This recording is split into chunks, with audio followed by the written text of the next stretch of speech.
Hi, Gabby. Oh my god, I have so many tabs open. I'm trying to like close them all. Oh snap, oh snap, oh snap. Snap. I woke up today, did not want to get out of bed again. I don't know. My mood was so like, ugh.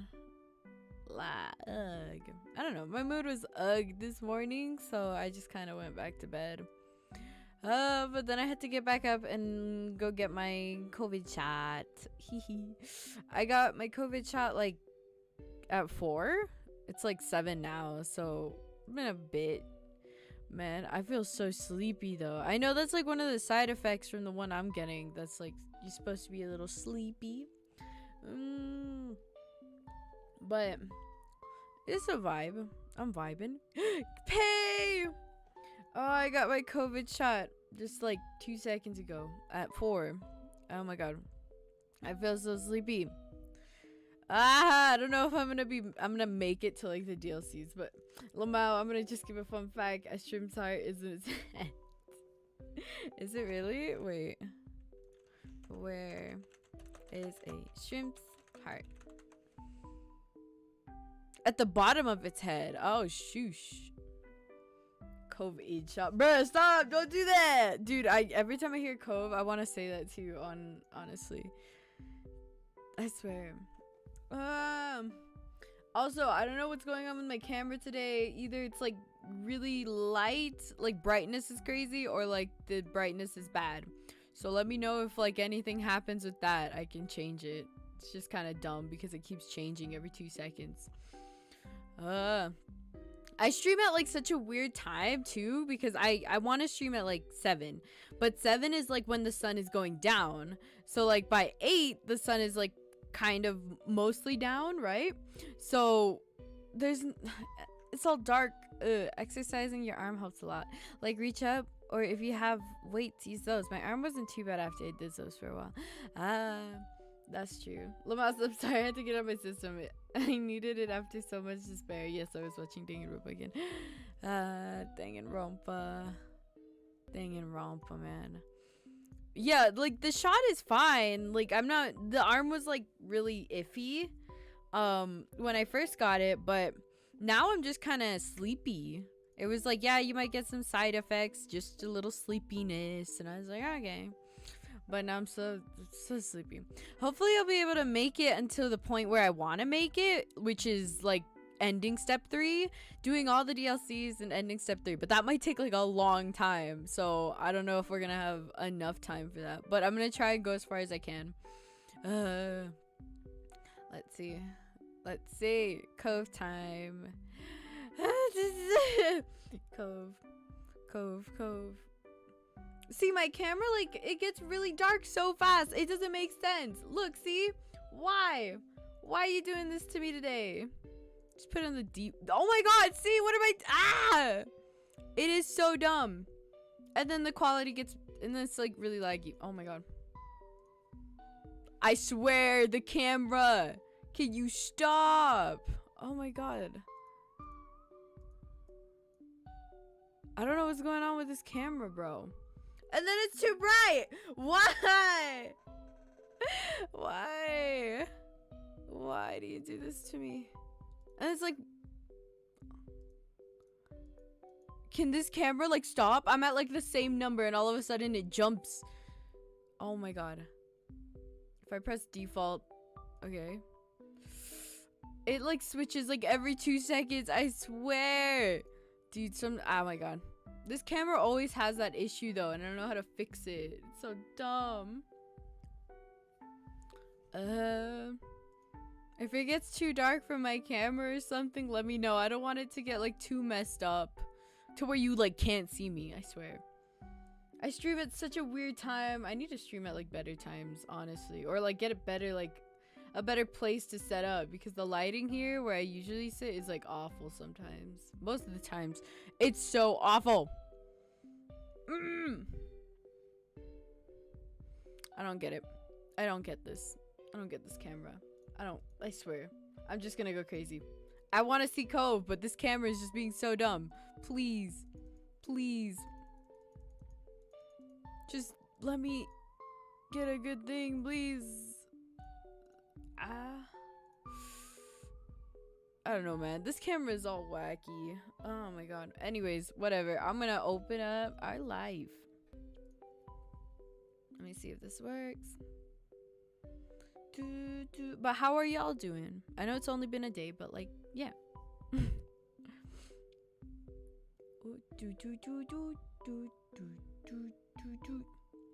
I swear. I always have to like open it like twice when it comes to Steam games. There it is. Can you show yourself? There you go. Ah! Let's go. Let's go. It's all good. Just doing a puzzle right now. Is it a milk puzzle? Milk puzzles. I want to do a milk puzzle so bad, but I don't know if I'll be able to handle it. Let me make sure my phone is stopping. Okay, that's fine. Dun, dun, dun, dun, dun. Chilling with my Capri Sun. Oh, I forgot the Capri Sun. Ah, that's so lame. I forgot it. Okay, wait. So we'll do, you can't see it, but we'll do hang first, okay? And then we'll go down. I made sure to bring water and snacks so I can like withstand this, but at the same time I didn't know this like COVID shot would make me so sleepy, so it's the one thing I didn't think about. Wow, milk puzzle. I don't have enough brain matter for that. It's hard, bro. Those puzzles are hard. Okay, hang. Boy. Ah, doing moments finally. Okay. You grabbed the large beach towel from off your bed and stuffed it into a bag. You had already packed your water bottle. Yeah, I'm just excited. Your water bottle for your upcoming beach hangout session. The stars had aligned, and somehow everyone was free today. Miranda had set things up with several buddy phone calls between you, Cove, and Terry to find a time to hit the beach.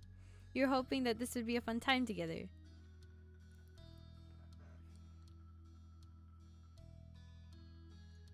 No, don't skip it. Don't. Ayo.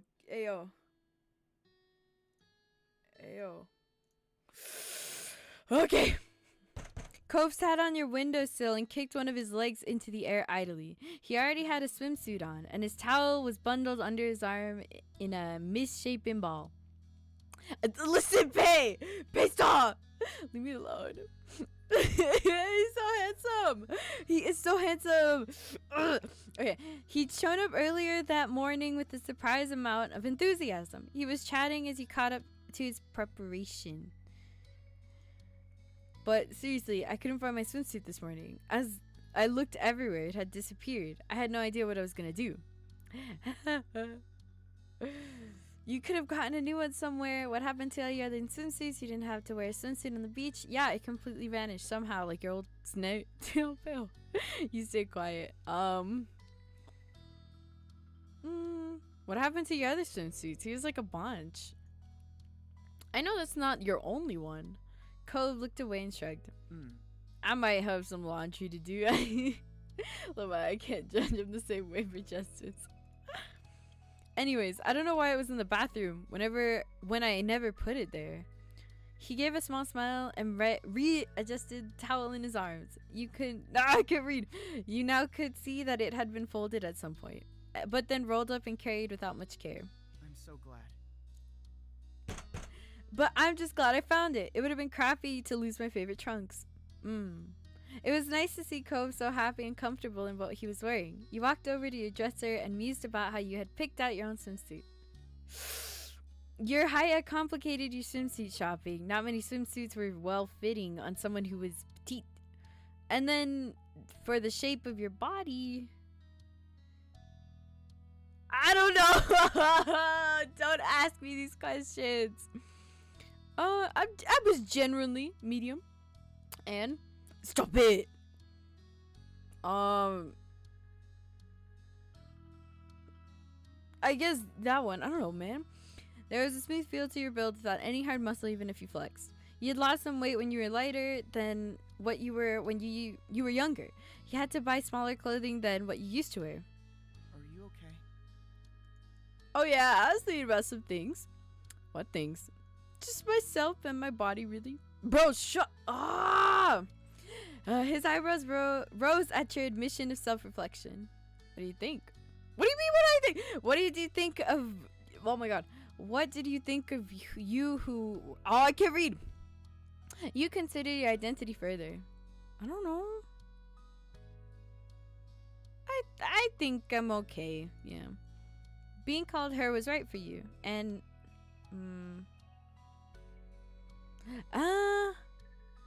these ones.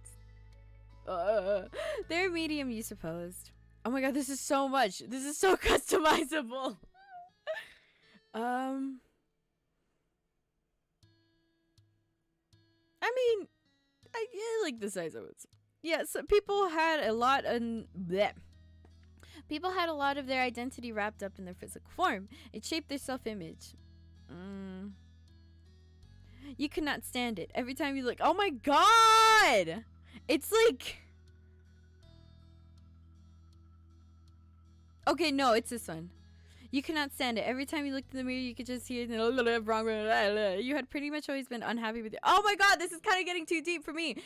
Even when you were younger, it felt off. That still hadn't changed. You didn't feel like who you want to be. Thanks. You focused on Cove again. He smiled at you and tilted his head. A question still in his eyes. He was waiting for you to come to an answer. But before you could, he had something to say to him. You like it? Yeah? You hear me? Oh, I hate this. Hey. Cove frowned, his eyebrows furrowed in concern as if he was trying to find the best words to say. And then his eyes warmed like he was looking at something truly special. Leo. Okay. No matter what anybody thinks, you meet anyone, you're still wonderful and it can't be helped. It's just a fact of life. Wow. Cove stopped speaking and looked at you for a moment. He kicked his feet as he considered something, then nodded with a thoughtful expression on his face. He stared forward and directly met your eyes. What's up? I've known you for a long time, since we were kids, you know. I've seen you just about every day for the past decade, so I think it's fair for me to say this. It's nice. Each day you're different from before, just by a little bit, but you're also still the same. You're always you. It's nice to see you keep developing as a person. I don't want you to... I do want to keep being you, but the only one who gets to decide that is you. You chose who you are today. You get to choose who you are tomorrow. That's okay with me. I don't know what to say, bro. This is hurting me, bro. Thank you. You felt grateful for his support. You knew what he meant every word. Hey. What's up? Cove gave a bent smile, pointing to your arms. You're looking particularly shapely today. He answered not with words, but a solid okay sign, with both hands and the same cheeky smile. Ooh, Cove suddenly flushed when he realized how boldly he complimented you. He stood by it, even if he was a little red. You had taken it back. That came out of nowhere. You glanced at yourself. You like that? What? Ayo! Ayo! You started flex, slowly joking. This is really sweet, but you played as Stretchy stood there, stud. You seem fantastic. You have some very good arms yourself. You hugged him. Nah, bro, I'm flexing. You posed dramatically. When I flex, I feel my best, head ass. You posed dramatically. You showed off your guns, fighting laughter. First the right, then left. God, I'm like crying. You then flexed both of your arms and widened your stance in a stereotypical strong pose. Cove turned bright red and jumped to his feet. His towel dropped to the ground as he practically flew over you. What? Hey, yo, chill! He looked at your arms and then tried to gently nudge them back down. Yeah, you can stop now, really. He laughed nervously and failed a little. You took pity on him and stopped displaying yourself. You had gotten the reaction you wanted. He retreated back to sitting on the windowsill and retrieved his towel. Head hung low, trying to hide his expression. Finally, you felt that was enough of the topic for one day. You went back to your original goal before you got sidetracked. You needed to pick what you wanted to wear to the beach. Wow.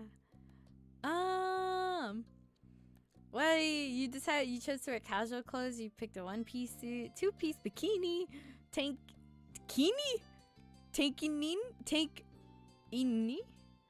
wetsuit, swim trunks to the top.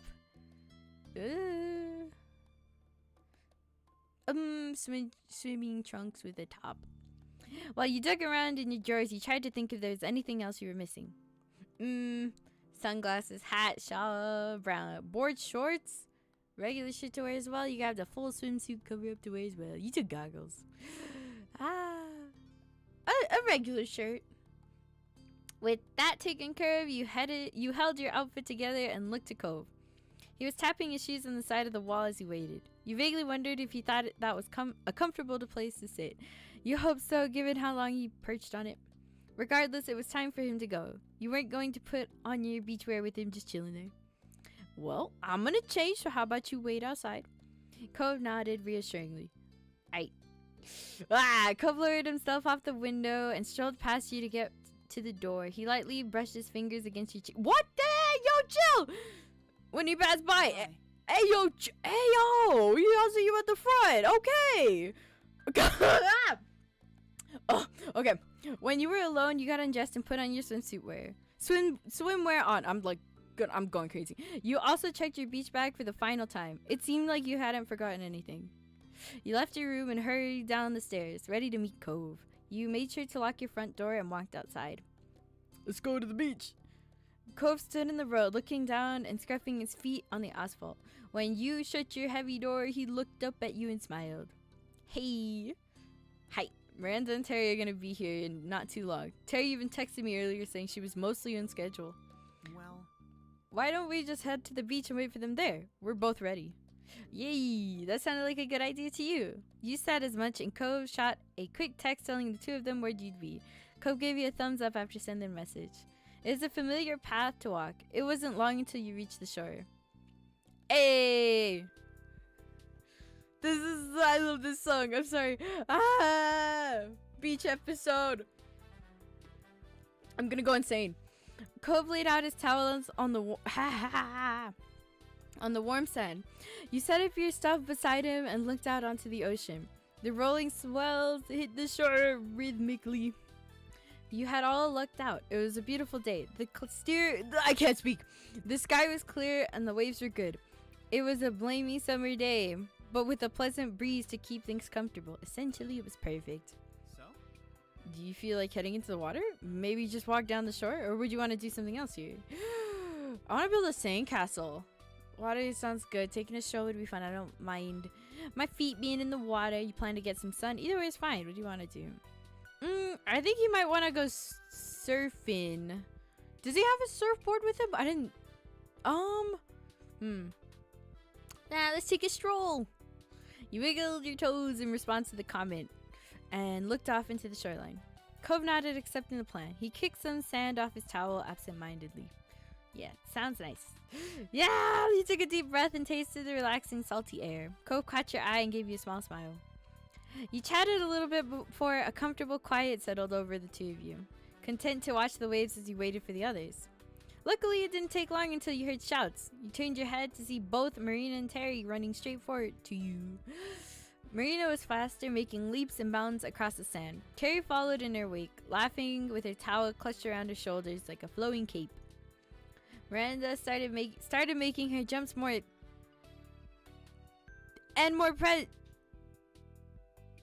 What? Stop using words! As she got closer, Cove waved them with a bright grin. Wow. Shouted a greeting, cheered in their antics, waved too, you laughed, you shook your head, you hoped they wouldn't fall. Nah, let's shout. How's it going? Oh, these two are so cute! The two officially arrived at Cove's and your setup, looking completely ready for an ocean adventure. They were already in their swimsuit wear and were ready to go. Hey, Terry, Miranda, welcome back. Welcome to our beach. Hey. Hello, hello. She beamed and Miranda nodded with a smile. Oh, yeah. Oh, her voice is cute, but you can barely hear it because this doesn't go higher. Man, I'm so pumped. Yeah, I'm glad this worked out. What have you guys been up to over here in your town? Cove, Lee, have we missed things? Cove blinked and then shrugged when nothing he wanted mentioned came to mind. You shrugged like Cove. You gave a vague answer. You gave her a recap over how your family was doing. What have you been up to? Now, what you been up to? The usual. Terry laughed and mentioned a few things of her own parents. Miranda brought up her family and shared some of the wild things her older brother had done. Terry then started talking about her morning and how she'd almost overslept since she had stayed up too late last night. She bounced on her feet as she spoke. But don't worry about me being tired today. You know I ran on less back during school. Miranda filled the group about her morning. Apparently everything had gone smoothly. She met up with Terry on the way here and you knew the rest. Cove offered a suggestion to the girls. Hey, let's walk while we catch up. Okay. Let's go! Yeah, definitely. You felt pleased that Cove remembered what you wanted to do. Sometimes he could be thoughtful like that. Wow. Once everyone's stuff was settled on the beach, the group strolled over to the shoreline. The wet sand was cool under your feetsies. A wave rushed up and covered your ankles in water. You flinched from the suddenness of it. But by the next wave, you were already... I swear this game uses these words that I've never seen before. Acclimated? You took another step forward and sank a little into the ground. Behind you, your footprints were soon smothered by the waves. Your friends chatted as you all walked together. You took turns pointing out cool shells or pieces of sea glass. It was a relaxing jaunt. Hours passed and the group had moved between different activities, some low-key and some more exhaustive. For you, it was another break time. You sat your towel and slipped out some water. Your friends were hard at work burying Terry's full body under a pile. Miranda used her arms to force up sand around Terry's sides. Cove worked on covering Terry's feet. You took another drink and closed your eyes. Eventually, a shadow passed over you, damping the light that was still notable even behind your eyelids. Wow, it's Cove! Okay, hey. You checked to see Cove had joined you there. He knelt down to dig around in this pile of assorted beach stuff in the middle of everybody's towel setup and pulled out the sunscreen. He took a seat next to you on his towel. He opened up the bottle with a soft pop and began to reapply the cream. Hey. Hey! He ran his hands across his chest to work the sunscreen in. You might have checked him out a little from the corner of your eye while still sipping some water. But then he sighed again, this time in an exaggeratedly disappointed way. Oh shoot, you wondered if he was going to sigh again, even more dramatically if you didn't say anything. What's wrong? You honestly wondered. You wondered what it was. You raised an eyebrow, you chuckled. Oh, Cove, whatever it is, I'm sure he's gonna be okay, you joked. What's wrong? What's up? What's wrong? You inspected his face to see if there was anything actually distressed about him. But he still just looked like he was exaggerating. You asked anyway since it was obvious that... What? Since it was obvious that was what he wanted. Cove shook his head. Comically disappointed. I can't read it. His frown didn't match the sparkle in his eyes. Don't worry about it. I'm just becoming another jaded adult, that's all. Now you were really confused. You waited for him to continue. His next sigh did not disappoint. It was the most ridiculous sad sigh you have ever heard. And then he smiled a little. Mermaids aren't real. Well, that had not been what you were expecting, he continued. You know how much I like mermaids as a kid? Well, merfolk as a whole. I really hope they were out there. I mean... The ocean's a big place, right? They could be somewhere. But the older I got, the more I had to accept it. They're just a fairy tale. Aw. He jerked his head over to the waterline and the rolling waves. They crashed against the shore and then drew back. This is the perfect beach for them. It's pretty and vast and never too crowded. If merfolk... Is that what you say? Merfolk did exist? We definitely would have met one by now. Or at least we would have heard someone else seen one. But nothing. He acted as though the result of a true bafflement. He let his head hang. No, I gotta let the dream go. No.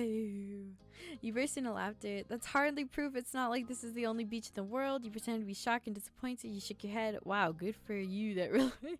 No. This is hardly proof, bro. This is not the only beach in the world. They could still exist. As you said, the ocean is a big place. Cub chuckled a little to himself. His eyes tilted off into the sea. His face still low. Maybe it's for the best. Let's say a merry person did happen to wash up on the shore one day. He looked at you with a fox's doleful expression. Could have lost my best friend to their magical underwater world. Oh, damn, that's crazy. I would have dipped. No.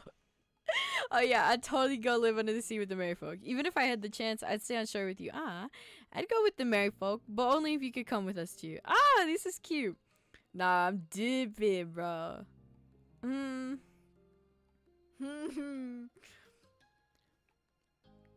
Nah, let's go together with the merry folk. Cove grinned. He hadn't expected that answer.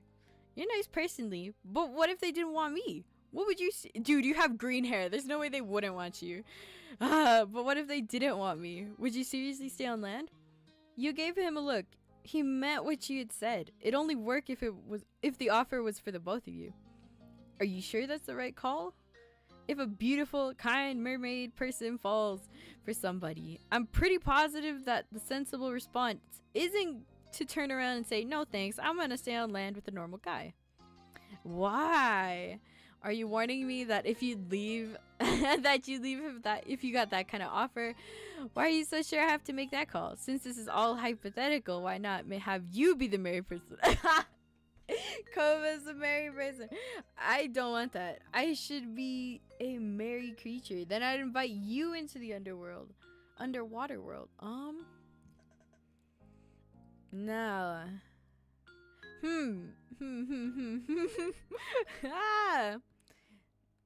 I don't know what to pick. No, yeah, well, no, since this is all hypothetical, why not you be the married person? You have green hair.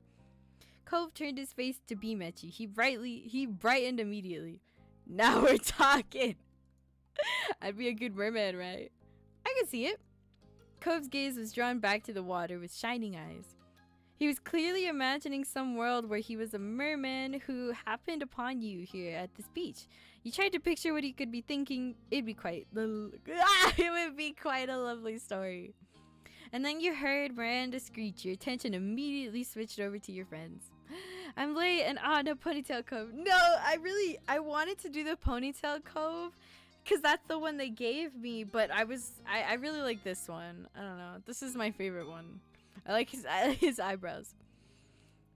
You saw that Terry had gotten impatient and shifted her legs. The walls Miranda had been meticulously building collapsed into wet heaps of sand. She surveyed the damage critically. What are we gonna do now to start over in the part? Do you want to just give up on this now? No way. She's so cool.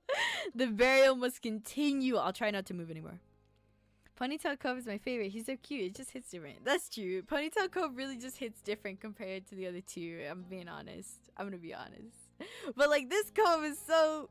It's a nice in between because I really like his short hair, but I also want his long hair. I like this one. Okay, if you're sure, I'll try to fix this. Miranda started to rebury her, and Terry shot her a thumbs up. She realized too late that moving her arms was a bad idea. More of the sand on her crumbled, and Miranda put her head in her hands. Cove caught your eye and started dragging himself up. Seems like we're needed. You agreed and followed him over to the girls. Miranda nodded at you both with appreciation, and the three of you did your best to finish the job. You all worked out a system of using enough wet sand to help hold the rest together. With 3 people, it didn't take long for Terry to be entombed. Terry grinned massively, and Miranda offered high fives. The pile was officially done. Oh yeah! Resembling the Kool-Aid man, she kicked herself out of the ground with gusto. Sand went flying in all directions, and Terry's shaped imprint was left behind. Miranda yelled again, and Cove chuckled. There probably wasn't a better way to get out of it. The 4 of you continued to have a good time. You went on a shell hunt. Miranda managed to find the biggest while you found the most colorful. Cove caught a tiny crab. You did a bit of everything. There were impromptu games. I can't speak. To just soaking up each other's company. However, after a while, you had ran out of water, drinkable water anyway. It was decided that you'd head to your or Cove's house. Things were gathered, and you started to cheerfully walk up the road. What next? I don't have anywhere to go, so I could be wherever. Same. I guess we can keep hanging out. Terry snorted and readjusted her grin on her what? Oh my god, I'm reading so badly. Terry snorted and readjusted her grip on her things. Don't sound too sure there, Cove. By this point, you could see your house. It hadn't taken long to make the trip. The conversation continued with everyone throwing out suggestions. Are people hungry? She looked from face to face in inspection. Cove and Miranda shrugged in a concrete. No one was overly opposed to it. However, you weren't really starving. It wasn't quite a mealtime. We could get dessert. Miranda put a finger to her lip and in thought. With a smile, her voice became more confident. Yeah, that'd be fun. Terry considered it and then shot Miranda a thumbs up. Sure. That she's so cool. Sounds good to me. I can definitely go for that. I think it's a good idea. But there's nothing sweet at my house. Your friends glanced at Cove and his place. He shook his head immediately. Dad doesn't have anything good either. I mean, unless you want desserted flavored protein shakes. Oh my god, he has protein shakes. Oh my god, wait. You think Cove's dad would be like subbed to like G Fuel or something? Would that man have like a PewDiePie like G Fuel? Ew, no. She cut in and held her hands up as if trying to ward off something evil. Cove smirked. Not bad. Nope. There has to be some kind of sweet shop around here. Let's look it up. Terry nodded and started to dig around her bag. I like the way you think. Terry continued to rummage in her bag and grew increasingly frustrated. She puffed out her cheeks and then knelt down, setting the bag on the ground. With both hands free, she was finally able to fish her phone out. She raised it up in triumph for a brief moment of celebration. I'm on it. I'll search for something good. Terry got back to her feet, hefting the bag over one arm, tapping away at her screen in the other. But she assessed Cove from top to bottom. No shirt, no shoes, no service. Oh, snap, that's right. Cove glanced down at his bare chest and feet, not having even registered it prior. He chuckled a little. I'll grab something. Oh, goodbye. Cove moved over to his house. He looked towards yours. Should I change too? Yeah, I'll go change, whatever. You felt like you'd be more comfortable in something more streetwear than beachwear. You inclined your head over to the side. I'm gonna go change too. Sure. Go for it, we'll wait. Miranda nodded with a smile. You ran into your house. No one was home, so you rushed to your room and dropped off your beach stuff on your bed. Nah, completely changing to casual clothes. You went in the house. Of course we're gonna completely change.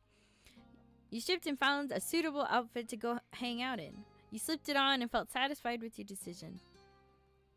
Nice shirt! With that, you sped back outside. Cove was already there and gathered around Terry's phone with the girls. He opted to just add a shirt and shoes, apparently putting in the minimum effort of service. Hello again. Hey. You really don't want ice cream, do you?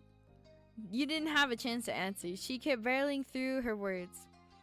'Cause I'm not into that right now. That's cool. Don't mind her. You look nice, by the way. Terry scoffed further and then made an interesting exclamation. Ooh, what about this place? They sell crepes. Crepes? There's something you don't see every day. Look at how fancy they are.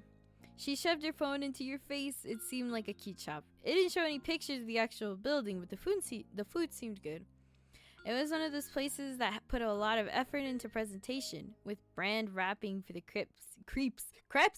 I can't! And well-applied toppings. Huh. Weird. Never heard of it. I haven't either. Mysterious big crepe. Oh my god, I can't speak! I don't know how to speak. Oh, it's so good. She nodded her approval as Terry admired more of the photos. I'd go. It's not too far, but we could drive. Darby driving? I don't want to drive, man. Cove has a car! Terry cheered at the success of a plan made, and you all walked around to Cope's car. He had to run inside once more to grab his keys. You wrote "wash me in the dirt" on his car. I'll wait. Terry leaned back against the car door as the group stood by for his return. The car beeped and unlocked. Cove ran up to you with his car keys in hand. His hair slipped into his face and he rushed it back. Shotgun. No, I want to sit in the front with Cove. Why, Terry? She trembled into the passenger seat without hesitation. You didn't argue and climbed into the back with Miranda. Terry activated the directions on her phone map and acted as their navigator, directing Cove to the crypts. The GPS tried to get Cove to turn into a non-existent road once and wanted him to do a U-turn instead of just turning left. Just a left turn, but with Terry looking at the actual path, it went smooth enough. You're led to a small stall in a parking lot rather than a full building. That explained why there hadn't been pictures of the crypt's interior and why it was new to you despite living in this town your entire life. It was a completely new structure that popped up recently. There was a window you could walk up to and one of the cars to drive up to. Wow. Cove parked with a laugh. Come on. I don't think I need to put on a shirt for this, but I still want to try it. Let's go. What? Do you not trust us to eat in your car? She gestured to the drive-through option. Cove shook his head with a snort. I trust some people here, maybe, but wouldn't it be more fun to actually check it out? Everyone acknowledged his point and piled out. Terry tried to tease Cove a little, but Miranda started talking about the last time she had creeps. Apparently, there'd been a dessert explosion topped with multiple sauces, powdered sugar, and what Miranda was pretty sure had to be cake icing. That's sweet. So great. Literally was so good, but I regret it so much. I couldn't finish it all, and I really tried. You can do it this time, Randy. Oh, that's cute. Oh, that's cute. There's some laughs. When you got up to the menu, you realized that there were more than just crepes. There were definitely crepes. Many crepes. However, the stall also had a lot of different drinks as well. Tea, smoothies, milkshakes. Wow, jackpot.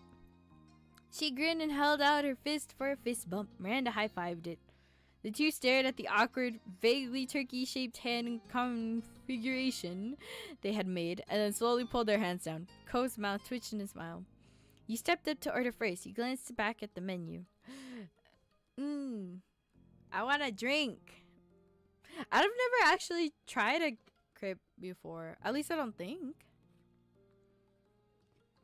I want to try one, but I've never kind of... There's always been like stalls and stuff, but I've just never kind of ordered one myself. I'll just get a drink. I would like a drink, please. There was a woman who looked a little older than you taking orders. She smiled back at you, ready to hear specifics of your purchase. After you picked the size, you were asked what you wanted to drink. You ordered banana smoothie. You could also add a mix-in or toppings for the drinks. Whipped cream. What goes with banana? Boba pearls? They got boba?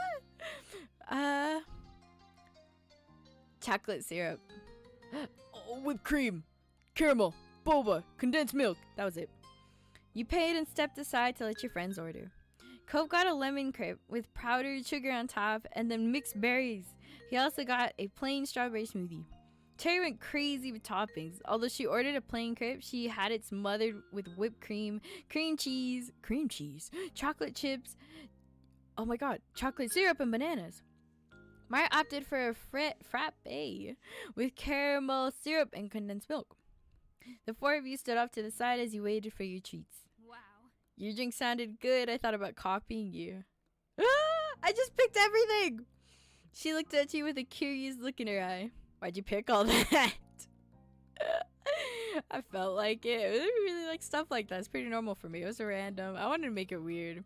I just felt like it. Well, you have good taste. Order for Italy. That's me. Go. I gotta go get that. You grabbed your order. The others didn't take much time after that. With the goods collected, everyone admired their treats. Terry dug right into hers, and Marina gave hers a attentive sip. Terry nodded acceptingly with her mouth completely full. Miranda tilted the frap over to her with a grin. Terry sipped it and clearly loved it. She raised her crepe over to Miranda. You could tell that there was an intent to make it look nice, but with all the assorted toppings piled on, only so much could be done. Miranda took a huge bite with gusto and sighed happily. Terry seemed satisfied and took another slurp of Marina's drink. They just shared stuff. That's cute. They both had only gotten one thing, probably because they knew they'd end up sharing. Hey yo! Hey yo, chill! Hey yo, wait! Oh my god, calm down. Calm down. Cove went over to you, and there was definite interest in his eyes at your order. Well, I just want to say you can try mine. It's pretty good in summary. Let's go, gimme! He handed you his crepe first, and you tore off a piece, put it in your mouth. It was tart from the lemon, but the syrup berry mix brought in the sweetness. The balance between the thin, almost spongy crepe and the juicy toppings made for a unique set of textures. You passed him yours. I picked everything. He doesn't. Oh my god. You passed him yours, and he tilted his smoothie over. You took a sip, and he had to suck up a large strawberry chunk before the actual smoothie came up the straw. It was mostly smooth with the delightful tiny crystals of ice and the occasional bit of refreshed strawberry. It matched well with the crepe and even more berryness. Cove enjoyed his sampling too. He had a giant smile on his face and looked almost disappointed when you swapped back your treats. Aww, so cute. With that, Cove started to eat his treats and Errands. You saw him take a huge gulp of his smoothie. Then, without swallowing, he added a bite of his lemon crepe. His habit of mixing foods together wasn't anything new. He hummed in satisfaction, so you guess he must have liked the combinated flavor. Cove. Terry tore up a piece of a crepe and held it out to Cove. So?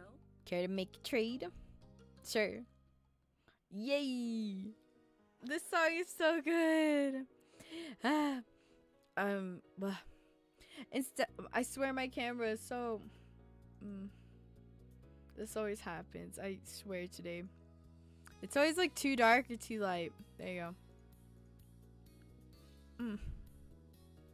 Instead of continuing to loiter in the parking lot, the four of you started to walk down the sidewalk. There's a lot of sharing going on, with the crepe bits and toppings being passed around.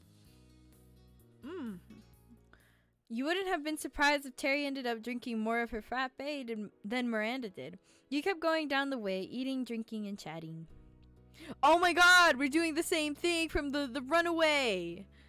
You hadn't realized just how far the group had wandered until you ended up at the now leaving sign. Apparently, you were just about to walk right out into the middle of nowhere. Terry took her mouth off Marina's straw and stopped sipping the frappe. Impossible, preposterous. How are we already at the end? I always forget how tiny this town really is. Cove chuckled a little and swallowed a chunk of Terry's crepe. Kind of. He's so cute. I guess. Kind of is, huh? I didn't feel that small when we were growing up. Yeah, it definitely felt bigger.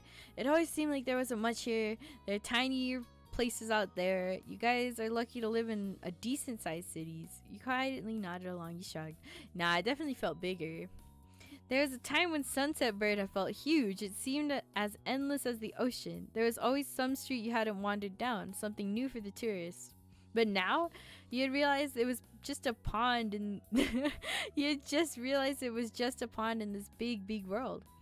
Seeing a definite end only reinforced this. Oh my god. Here was the boundary that proved your hometown could be walked out with ease. I guess this means we should probably head back. One doesn't just walk out into nowhere land. We're not the only one, Terry. There's four of us. Terry scrunched up her face, not wanting to acknowledge the bad joke. She decided to ignore it. It stinks having to go all the way back. Yeah, but it's not like there's anything out that direction. And if we did keep going, it'd be an even longer trip home. You stared off into the stretch of road as Cove agreed that he didn't want to go any further. Can we take a break here first before we turn around? We've been walking for a while, and someone finished my drink. Right on cue, Terry loudly sucked air from the straw. It was good. Terry's fucking funny.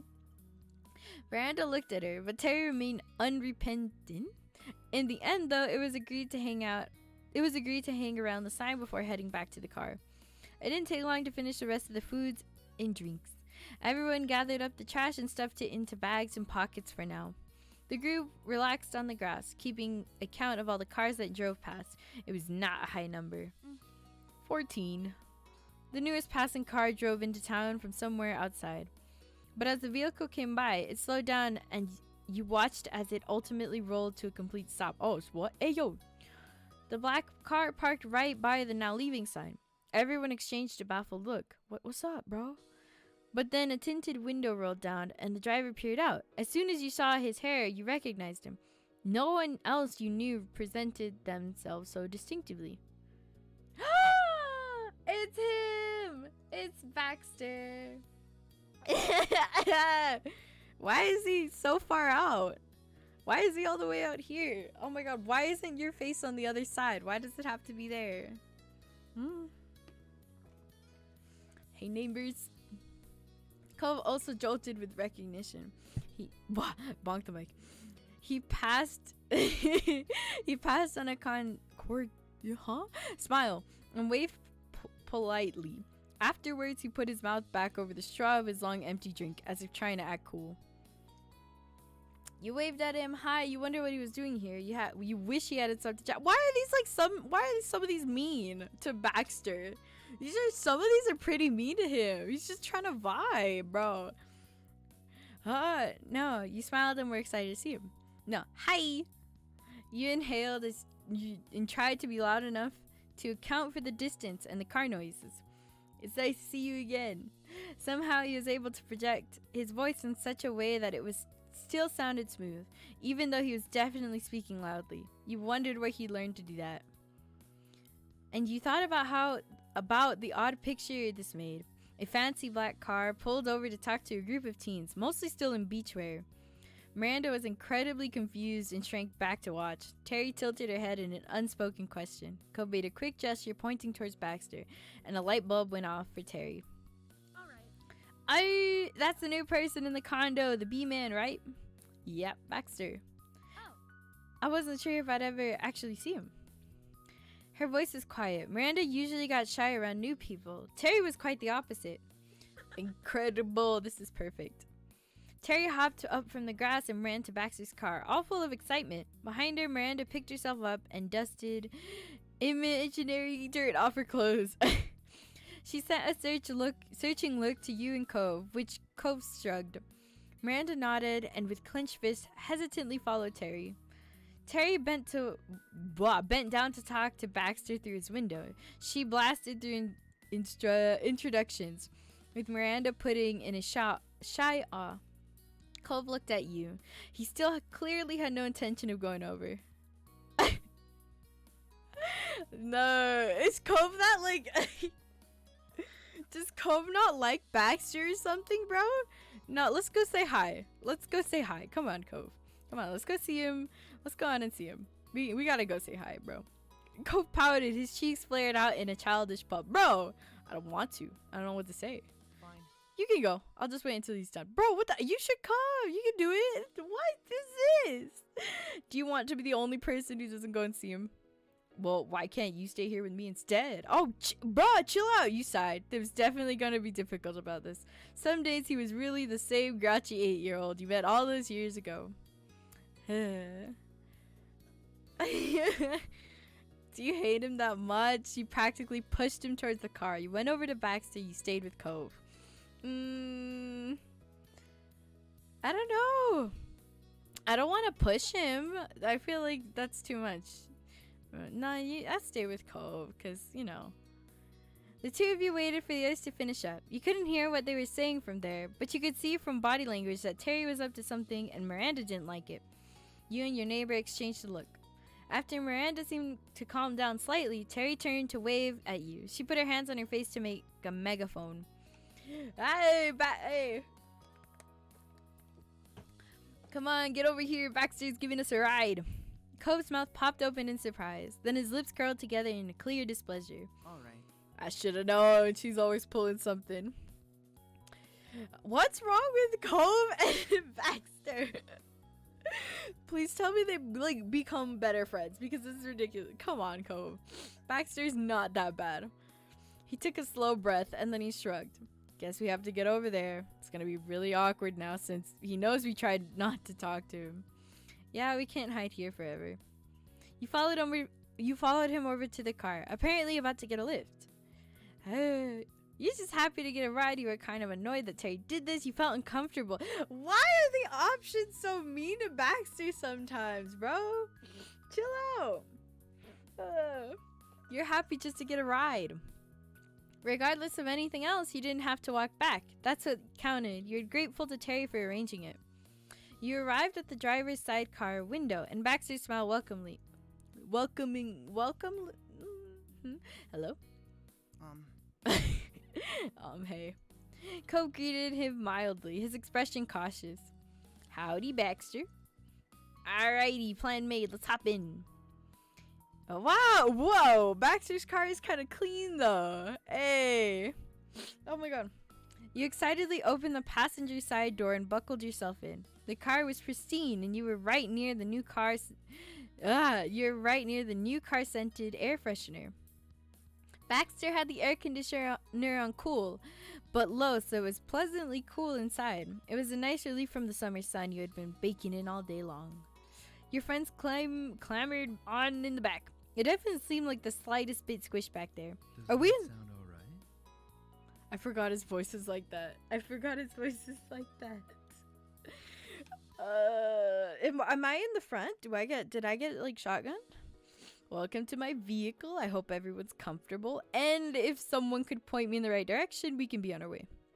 Terry went back to the navigator mode and outlined their journey. It was basically a straight line with one turn at the end into the parking lot. Baxter nodded up from the driver's seat and pulled back into the road. Luckily, the street was still dead empty. And in no time at all for Baxter to park right next to Cove's car. There wasn't even enough time for a proper conversation to start. The occupants didn't seem to mind. Their smiles all around when Baxter parked next to Cove's car. Ooh. Miranda clapped quietly as Terry cheered. Cove chuckled nervously. You smiled. Yeah, you clapped as well. You nudged Baxter in a friendly way. You were relieved you had made it. Nah. You were relieved you had made it. The trip had gone without issue. Baxter hadn't sped excessively or stopped for another set of teenagers in swimsuits. He had just driven down the road, and now you were here. You sighed a breath of relief and put your hand on the door handle. We arrived. That was easy. Terry flung the door and climbed out. Chill out with his door, bro. You're gonna break the car, Terry. Everyone else exited the car as well. The group thanked Baxter with varying degrees of enthusiasm. Baxter himself got out too. Everyone congregated again in front of Baxter and Cove's car. Hey! Terry bounced over to Baxter and offered a hand for a handshake. He accepted it easily with a charming grin. You're a pal. You're too kind. It was no trouble whatsoever. I'll be keeping this car all summer if it suits you. You're welcome to take my number and give me a ring whenever you're in need for another ride. And that goes for everyone else here. I have a car. Bruh. Terry busted into laughter and Miranda fidgeted. Did she not know what to do with that? Baxter really went fast and he noticed her discomfort with a smile and a soft tilt of the head. I'd be happy to help again, but that's the only reason I offered. If you don't need it, you can pass on it. Can I have your number? You stayed silent. I don't want to... Why do you have to say it like that? Why do you have to say it like that? I want to hang out with Baxter, but I'm loyal. I'm trying to be loyal. Why? No, if it's... I don't want him to get the wrong idea though. Hi. I don't want Cove to get the wrong idea, but at the same time, Baxter's cool, and I want to be friends with him. You know what? Whatever. We'll go for it. We'll go for it because he's cool, and if it's only in a friendly way, it's fine. Can I have your number? He beamed widely at your response. Absolutely. I forget he sounds like that. Baxter pulled out a pen he had with him for some reason and jolted his number down. He passed the little paper to you and you accepted. When her giggle subsided, Terry put a hand on her chin with brows furrowed. I wonder, would that option be available right now? You could valet us somewhere cool. What? Cove was taken aback. He put his hand on the hood of his car. Weren't we going back to the neighborhood? Wasn't Baxter going back to the neighborhood too? Why would we go somewhere else? Because we can. Terry is so cool. Miranda squirmed nervously and then committed to piping up. Maybe we could go to the park near my place. It's a really nice place to hang out. You and Cove shared a look. The big park was pretty nice. Let's do it. Baxter tapped on the side of his face and thought. It's doable. It's doable. He glanced at Cove and then switched his focus to you. Well, We have 2 cars. If some people want to go to the park, I could still take the others home. But if everyone's going, it wouldn't make sense for me not to. You decided to go back to the neighborhood with Cove. You wanted to continue the hangout session at the park. I kind of want to keep hanging out. well,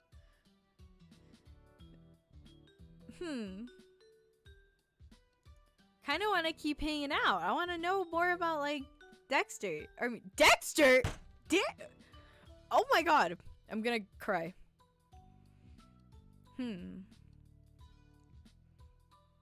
Now let's continue the hangout session. You weren't ready to tag out yet. You came to a decision and turned to Cove. Let's go to the park. Alright, park time it is. He smiled a little. Terry cheered and Miranda nodded happily. You felt like you made a good decision. Yeah. To the car again.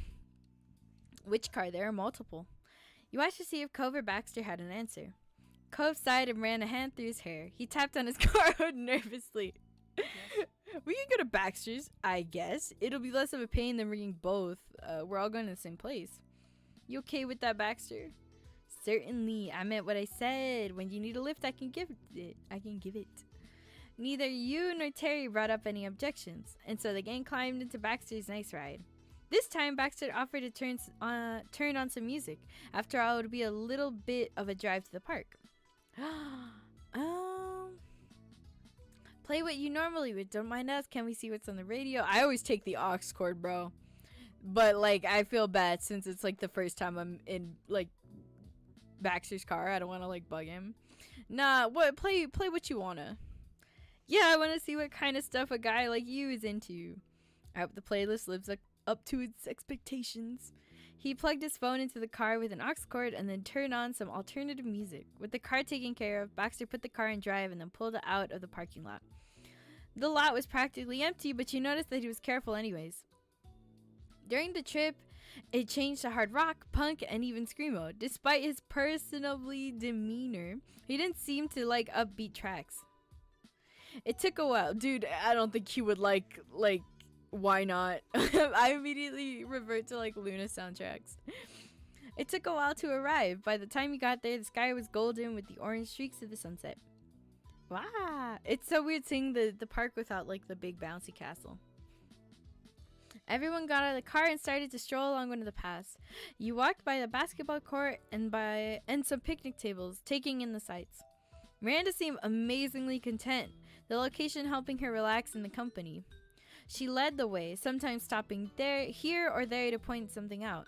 Baxter turned to her and nodded along. not bad. Why is this voice? I've never been here, but I definitely see the appeal. Man, this is Randy's stomping ground. She's been coming here forever.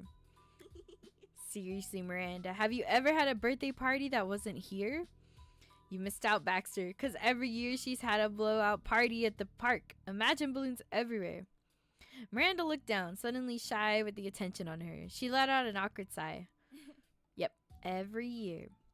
Actually, my birthday is where I first started to really get to know Cove and Lee. Ah, shoot. Oh, this is so nice. She smiled and then pointed to a wide, flat spot in the grass. Remember the bouncy house? I remember. He chuckled, and you could practically see those old memories on his face. It was a party for the ages. You were great. Yeah, it was a blast. I miss parties like that. Everyone's too cool for bouncy castles. Oh yeah, that happened. You shrugged. You nodded quietly. It was a blast. The group followed Miranda along to one of the picnic tables. She took a seat, and Terry slid in beside her. You spent the evening chatting amongst each other. Everyone got to know Baxter a little better, although you could tell Cove and him hadn't fully clicked. At one point, Miranda found an abandoned soccer ball and started tossing it around. To me. Miranda threw the ball to her, and Terry caught it with a smile. Think fast. Oh, do not throw it at me. Oh, okay. She chucked it at Baxter, who only had enough time to squeak. It bounced off his chest, and he stared at it, dazed. He blinked as if he needed some time to process what exactly happened, but then grinned dangerously. He rushed after the ball, and rather than throwing it back, he surprised Terry and everyone else by lobbing the ball high into the air. What? You bent your neck back to watch his ascent, an inevitable decline. Baxter hooked it in with his foot and launched it up again. Is he like a soccer player or something? There were oohs and ahs from Terry and Miranda. Baxter gave them a very proper bow.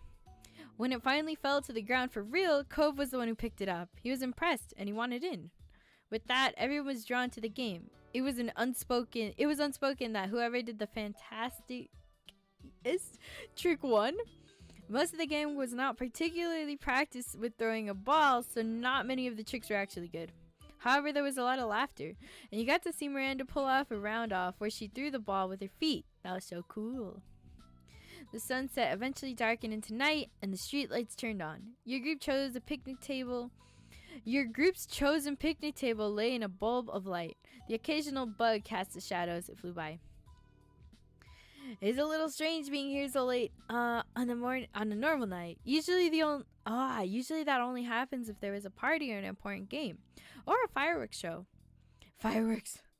Her yell startled Baxter, who was throwing the ball nonchalantly from hand to hand. He missed catching it and sailed sadly back to the ground.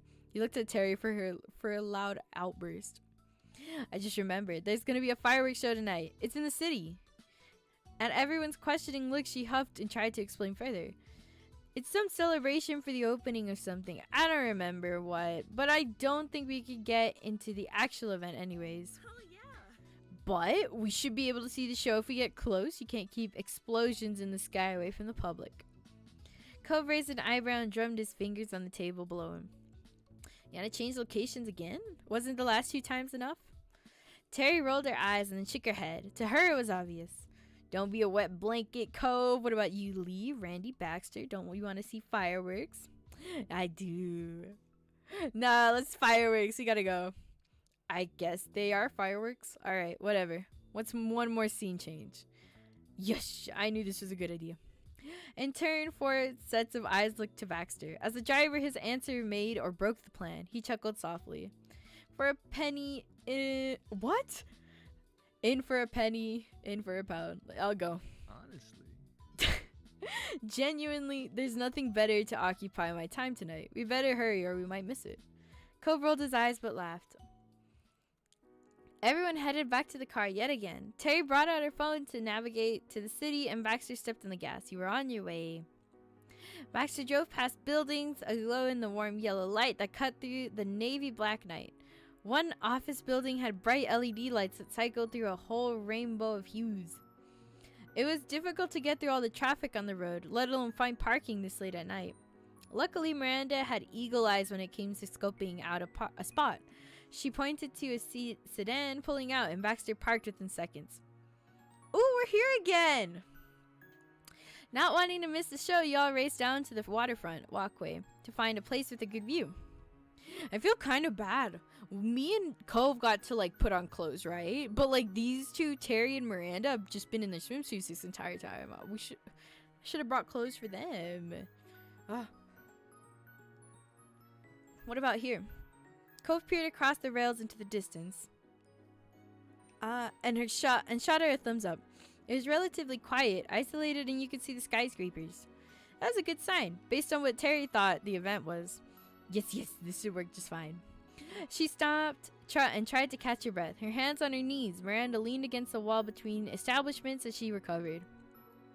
Cove took a moment to breathe as well, stretching his spine back. He looked up at the sky and wondered, and let out a relief sigh. Think we've missed anything? No way. Not a chance. Nothing's happened and we can't be so late that we've missed everything. Maybe it'll start soon. You felt excited? You thought this was kind of a silly situation. You were nervous about how close the fireworks would be. You felt pretty laid back about the whole thing. I would be laid back when it comes to fireworks. Sure, the fireworks are something you'd seen, but you weren't overly invested in the show. You were with your friends and that was already something. Fireworks would happen or they wouldn't. You could accept it either way. Terry led Miranda to sit down on oval slabs along the path. Miranda took a seat and began tapping her knees together as she waited. Terry, meanwhile, crouched more than sat. Baxter flashed an unreadable smile at Cove and you, then took a spot next to the girls. Cove seemed surprised and looked over his shoulder to watch him begin to chat with Terry. I guess he's trying not to upset us? Is he trying not to upset us? Really? But I'm not upset. He's fine. Whether he left to make Cove or you more comfortable, wanted to escape potential awkwardness, or if he really had just hit it off with the girls earlier was anyone's guess. That's nice. Something seemed to strike Cove as he unsuccessfully tried to hide a smile. Most of us are in swimsuits. Wearing beachwear in the middle of the city in the dark while waiting for a fireworks show was clearly the joke of the day for him. Cove snorted once and then looked back up at the sky. That's really pretty though, but it's so far, it seems far away, but it's fine. A flash lit up the sky with bright greens. Your eyes flew up the building in the distance and silently watched with bated breath. You heard a second boom and a red firework lit up the night. Woo, the show's starting. So pretty. They came running over to get closer, positively beaming. Terry pressed herself to the waterfront fence, getting as close as physically possible without going swimming again. Baxter followed a few steps behind. His mouth hung open at the sight for a moment, until he caught himself and once again shifted to a pleasantly composed. More fireworks went off, shooting out hundreds of tiny sparkling lights. The colors stood out starkly against the dark of the night. The biggest one watched your surroundings with the hue, turning your world blue, then red, then golden. Welcome. Did I deliver or did I deliver? Terry. Miranda's eyes glittered as she lightly bumped Terry with her hip. Good job. Terry stumbled at the friendly nudge but was pleased with the compliment. She grinned back. Miranda lightly swung her hips the opposite way to give you bumps as well. It was friendly and soft. We did it. You smiled at her and nodded. You were pleased you hadn't missed any of the show after all. You were glad that everyone seemed to be having a good time. You were uncomfortable with how near it was. What? No, everybody's vibing. We're good. Cove stared up to the sky with wonder, while Terry squealed in joy after a series of especially grand explosions. Miranda pointed to one that was shooting up, and then gasped when it bloomed, and then turned into a huge sphere of an violet light. Baxter smiled in appreciation. It was good to see your friends in high spirits. The rest of the group huddled around the railing to take in the show as clearly as possible. Miranda stood close by. Terry's hand had gripped the top. Cove laid his arms across while leaning forward, and Baxter rested his elbows on the rail, pulling his back towards the fireworks. He seemed to be having more fun watching the others than the actual show. Ooh. She pointed out a golden firework and beamed. That's so cool. Terry held up a hand for a high five and Miranda obligated her. Terry whooped and shot you a smile. Color do you think the next one will be? Without giving Baxter a glance, Cove answered immediately. Green. Of course you say that. Of course you say that. It was orange. Baxter chuckled, but it wasn't interested in calling Cove out for being wrong. Is that your favorite color? Green? It's one of them. I think that's nice. It matches you. And yours is black? That's one of them. Cove smirked just a little and felt the conversation there. And left the conversation there. You stood next to Baxter and Cove. Dude, is Baxter has to be like a root in the future or something like that. From how many like of these sort of options we're getting. He has to be like a root or something, or I'm going insane. No, I'm standing next to Cove. Cove looked away from the fireworks and grinned at you. He was glad to be spending time with you and tilted his head at a spectacular, multicolored fireworks above. I think that's been my favorite so far. He shot you another look and nodded, wanting you to move up closer, in front of him. You could see the night's lights reflected in the water. Ah! These are such options, bro. You rested your arm on Cove's shoulder. Oh my god. If I rested my arm on Cove's shoulder, it would be like all the way up here, bro. He's like so tall. There's no way. I don't know. Nerve-wracking. Save it, bro. Save it. I'll stay like that. I don't want to. You stood next to him. Both of you were content to watch the show side by side. You took a moment to watch him, and the fireworks reflected in his eyes. Cove grinned like a kid. Cove's gaze drifted from the show of dazzling lights straight at you. He sighed dreamily. You didn't know when you'd last seen him so blissfully. The spectacle continued up the ante by bringing more fireworks out at a time. The colors danced across the sky and reflected over the water. You reached out a hand and watched as it was tinted green while a big boom sounded. Fireworks were a normal summer tradition, but this was admittedly an unconventional approach. Showing up in a city last minute to watch a display from a technically private event, that made this feel special in a way that just planning to go to a public fireworks show never would. Terry's idea may not have left you with a lot of time to prepare, but it sure led to a unique situation. It was clear this was an unforgettable night. As the final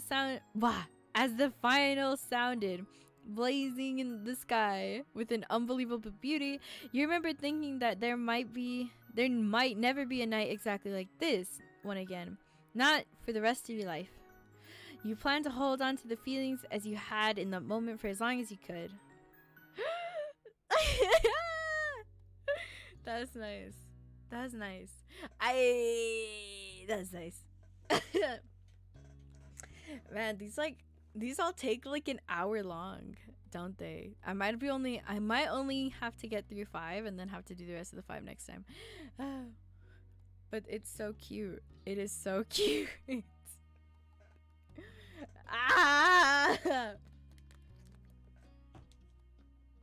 Cove just hits different.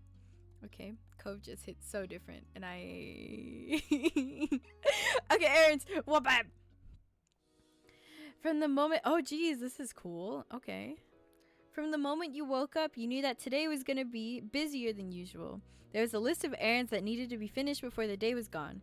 Done. First up was visiting one of the biggest farmers markets in the area. It was only open 2 weekends a month during certain parts of the year. It was rare that you and your family were able to attend, so your moms liked to make the most out of every minute of it. Or is this going to be a story with like the family and stuff like that? And you realized it was not just them feeling that way when you heard a whistle from your left side. Mr. Holden. Well, this is a swanky show. Vegetables have never seemed to be... I can't fucking... Vegetables have never seemed so high brown. Seriously, they don't mess around with their products. Isn't that great? She's so cute. Liz crossed her arms. Oh, Liz is here. You can tell she was amused.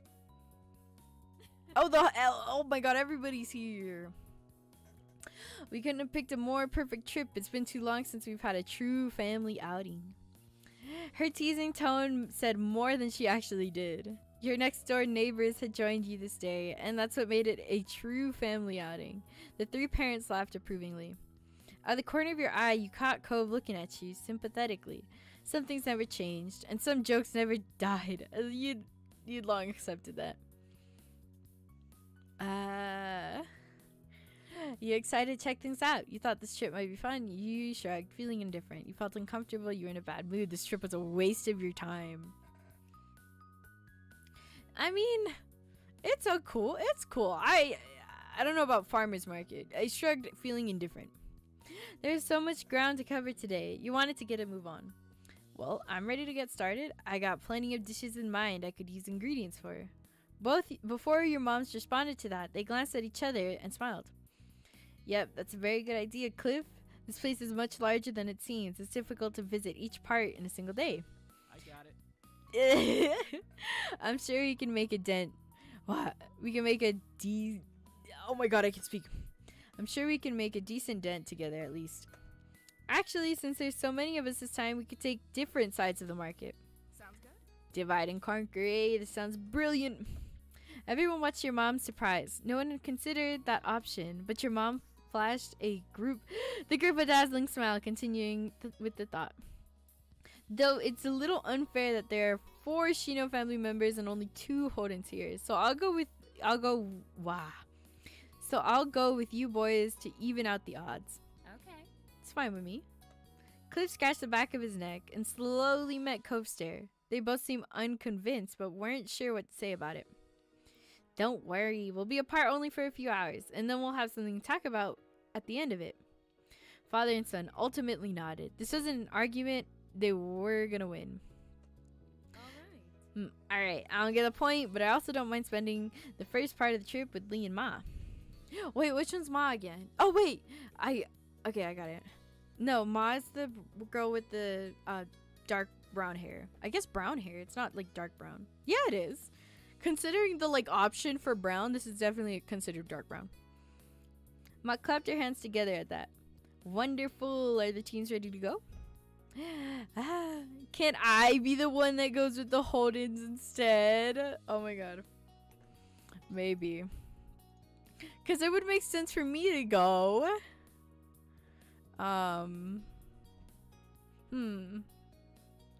Like, I want to spend time with Cove and Mr. Holden, though.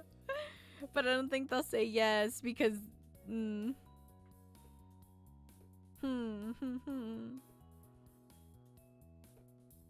I don't know. I mean, okay. I blocked the mic again. You stayed silent. Or this is hard. I'll stay silent. Maybe they'll get the idea. Noticing that you were quiet, Ma hooked an arm around you in a little slide hug. You smiled softly. Thank you. Thank you, Lee. What do you mean, thank you? Taking the lead, Mom walked over towards Cove and Cliff, who were still eyeing her confusedly. Come on, boys, we're heading out. Sure. Okay. Cove looked at you softly and found himself pulled forward, stopping in front of you. His expression flickered for a moment, hesitant.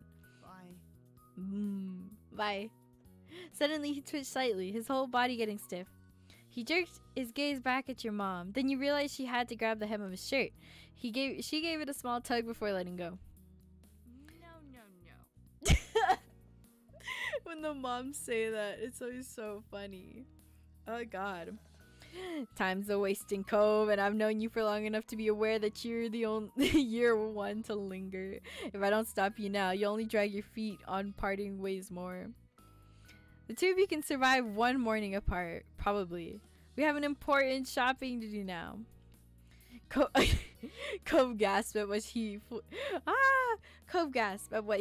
felt was truly obscene thing to say. His eyes burned red, but that was ignored by him. He spoke with an unimpressed roll of his eyes. Seriously? You don't need to literally pull me away from Lee. I'm not that clingy.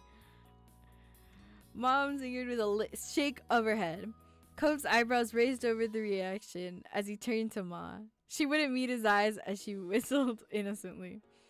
Liz smiled ear to ear, and Cove whipped his head towards his dad. Mr. Holden couldn't offer anything more than an apologetic shrug. It was only then that it dawned on Cove that everyone did think that he was needy. Finally, he dared to face you with wide, pleading eyes.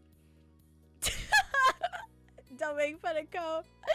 Who said you were allowed to say things like that? Cove is totally capable of being independent when he wants. There's nothing wrong with being attached. It's nice. I mean, it's so cute though. He's like, bruh, what the hell? But it's true.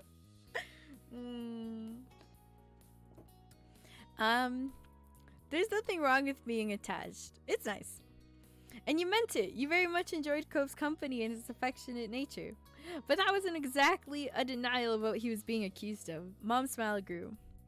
Cove couldn't believe that he was completely outnumbered. His mouth twisted as he struggled to come up with something to say in his defense. Yeah, well, so what?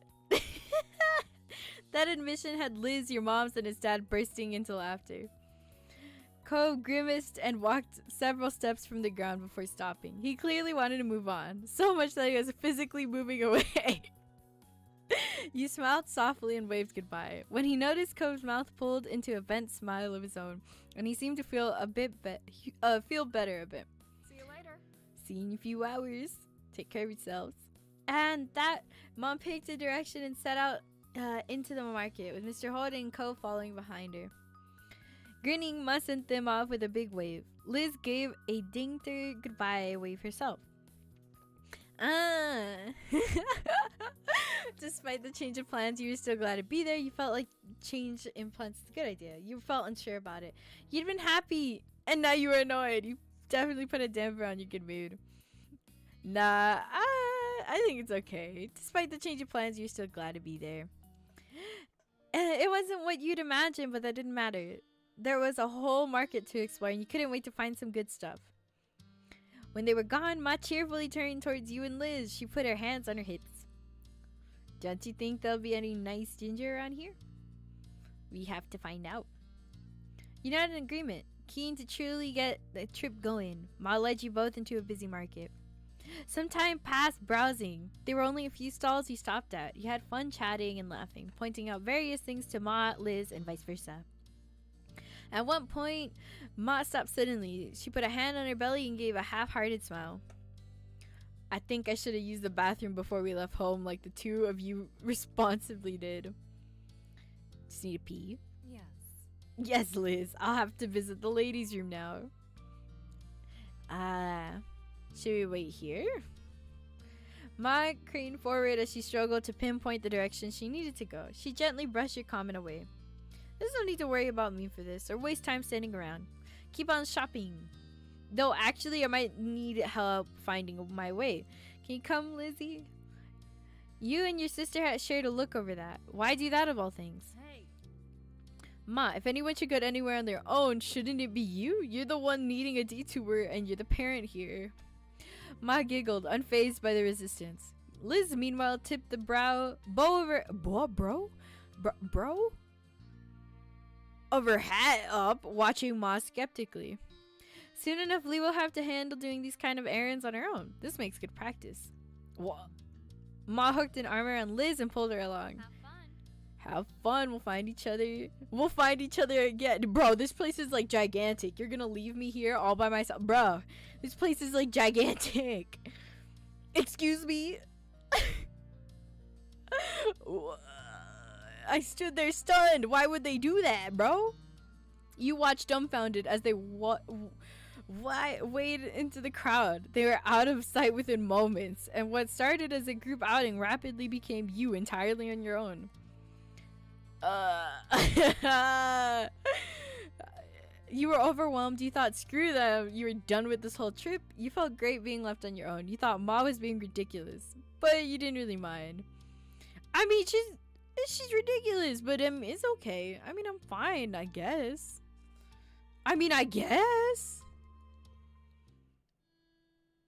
You weren't sure what ulterior motives Ma had for pulling this, but that was far down on your priority list at the moment. You were starting to feel happy at the idea of doing things at your own pace. You texted Cove to meet up. Maybe we'll run into him. We'll walk off for a bit.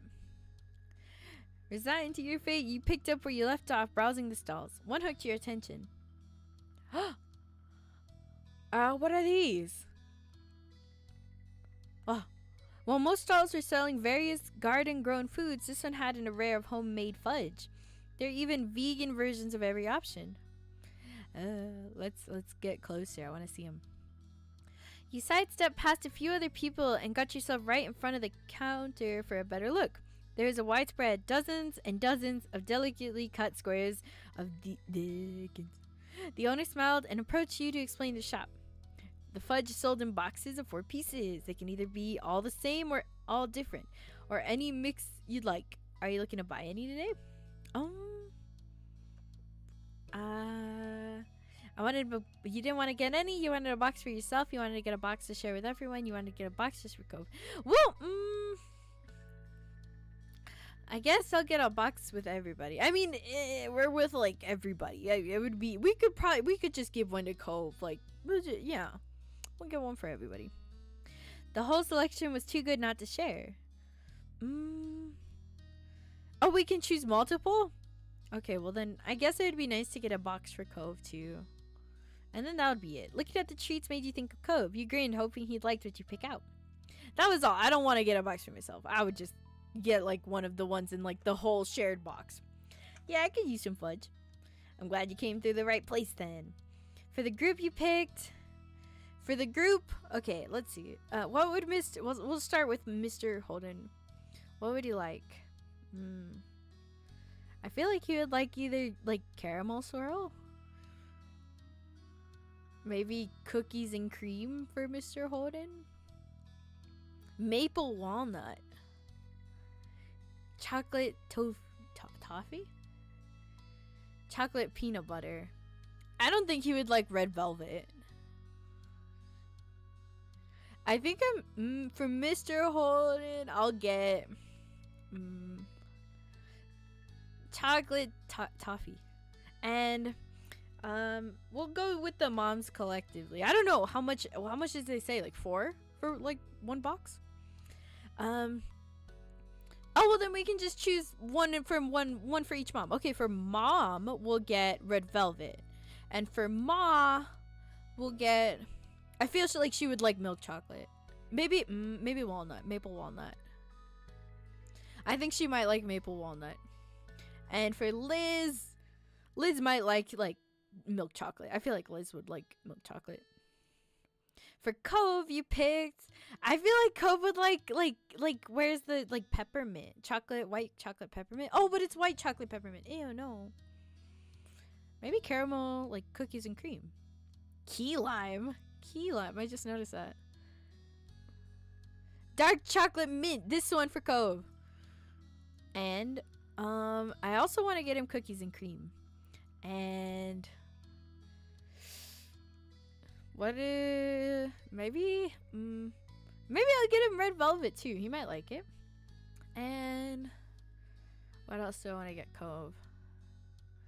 Maybe just milk chocolate. I feel like everybody likes milk chocolate, right? And the shop owner carefully put your order together. You couldn't help but try to imagine how Cove might react when you presented this to him. Everyone else was definitely going to be happy when you regrouped later. You paid and there was no stopping the large grin going across your face. Pivoting on your heels, you wove back your way to the center of the path. You pondered for a moment on what you should do now. None of the stalls were catching your eye. What did grab your attention, however, was the head of a familiar sea foam hair sticking out from above the crowd. Is he just that tall that he sticks out above everybody? That's so cute. Oh my god. I got water on my glasses. No.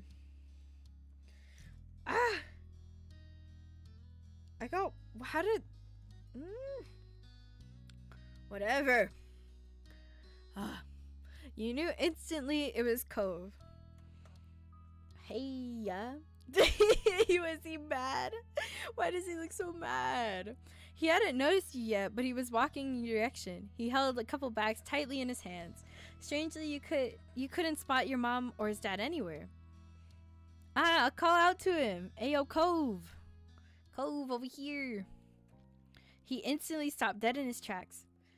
Alert, Cove's head snapped up and his eyes searched the crowd until they landed on you. His whole demeanor brightened at the sight. Leo. I forgot it's like Leo instead of Lee. He waved through the passengers awkwardly in an attempt to get through as fast as reasonably possible, nearly stumbling more than once. Chill out, bro. You chill? You chill? It only took a moment for him to arrive. It was undeniable that he was shopping by himself. You stared at him confused. Where's the rest of your group? Cove crossed his arms defiantly, the bags twisting in front of him. Your mom took my dad and I ended up alone. Why are you by yourself? Mine Liz abandoned me too. What? I can't believe this happened to the both of us. They planned it. They had to. I don't know why. Are they pranking us? I don't know either. And you meant it. You couldn't fathom what your moms were up to. Cove shook his head trying to clear his mind. Well, I guess things are just up to us now. Yeah. So, his gaze wandered off as one of your parents might simply appear if he kept checking. And you could tell he was still processing the situation. He scratched the back of his head and looked sheepishly. Do you want to forget about whatever's happening and go shopping together? Let's go shopping! Yeah! You happily nodded. It felt good knowing you were going to have company for the rest of the trip. Cove seemed to be thinking the same thing because his body seemed to relax then. Cove's grin twisted into a one. You both knew that you were going against whatever had really been planned for this outing, but luckily neither of you cared a bit at this point. So where to first? I don't mind going back the way I came if it's new to you. It's not hard to miss stuff even if I've gone past it. What have you got in? Cove shuffled his bags around and started pulling them open so you could peek inside. You recognized the array of things he picked up around the market. I mostly got typical things I can use pretty easily so far. Nothing super exciting. And, well, I picked up a few things I figured you might want to have too. There were a few avocados, some lemons, and zucchini, among other things that they were wrapped. So you couldn't just say what they were. You chose perfectly, thank you. Hello. And well, what Cove brought made sense, but it was far from a complete selection. You glanced around at the nearby stalls. Want to start over there? Cove followed your eyes as you pointed out one of the larger stalls. It was filled with several kinds of staple fruits and vegetables. Come on. Yeah, let's go. Once a few people finished paying and moved, you and Cove got yourselves directly in front of the shop. There's so many things to pick from. Oh! What do they have? Apples, oranges, peaches, strawberries, onions, peppers, lettuce, tomatoes, spinach, limes, lemons, carrots, cucumbers. I don't like any of these. I mean, strawberries are cool. I don't eat strawberries that often, though. I mean, I'll take apples as long as it's, like, yellow apples. I don't really like eating any other apples than, like, the yellow ones. I'll get some apples. Hopefully they're yellow. And...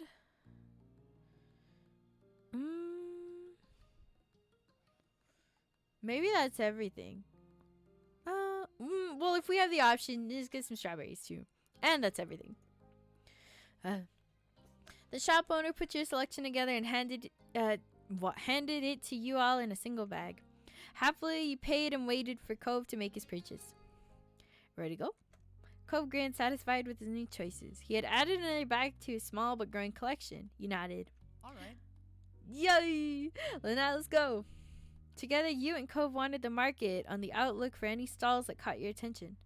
Cove was walking around with a spring in his step, talking about the various meal ideas he had in mind. After a while, you had to go to greater distances to find something of interest. Several of the stalls were selling the same goods. It was only a matter of time now. Please play Resident Evil. I want to play Resident Evil, but like I don't know if I would be too interested in it. I'm still thinking about it though. I have like one on my like wish list right now. It was only a matter of time now of which you wanted to buy from.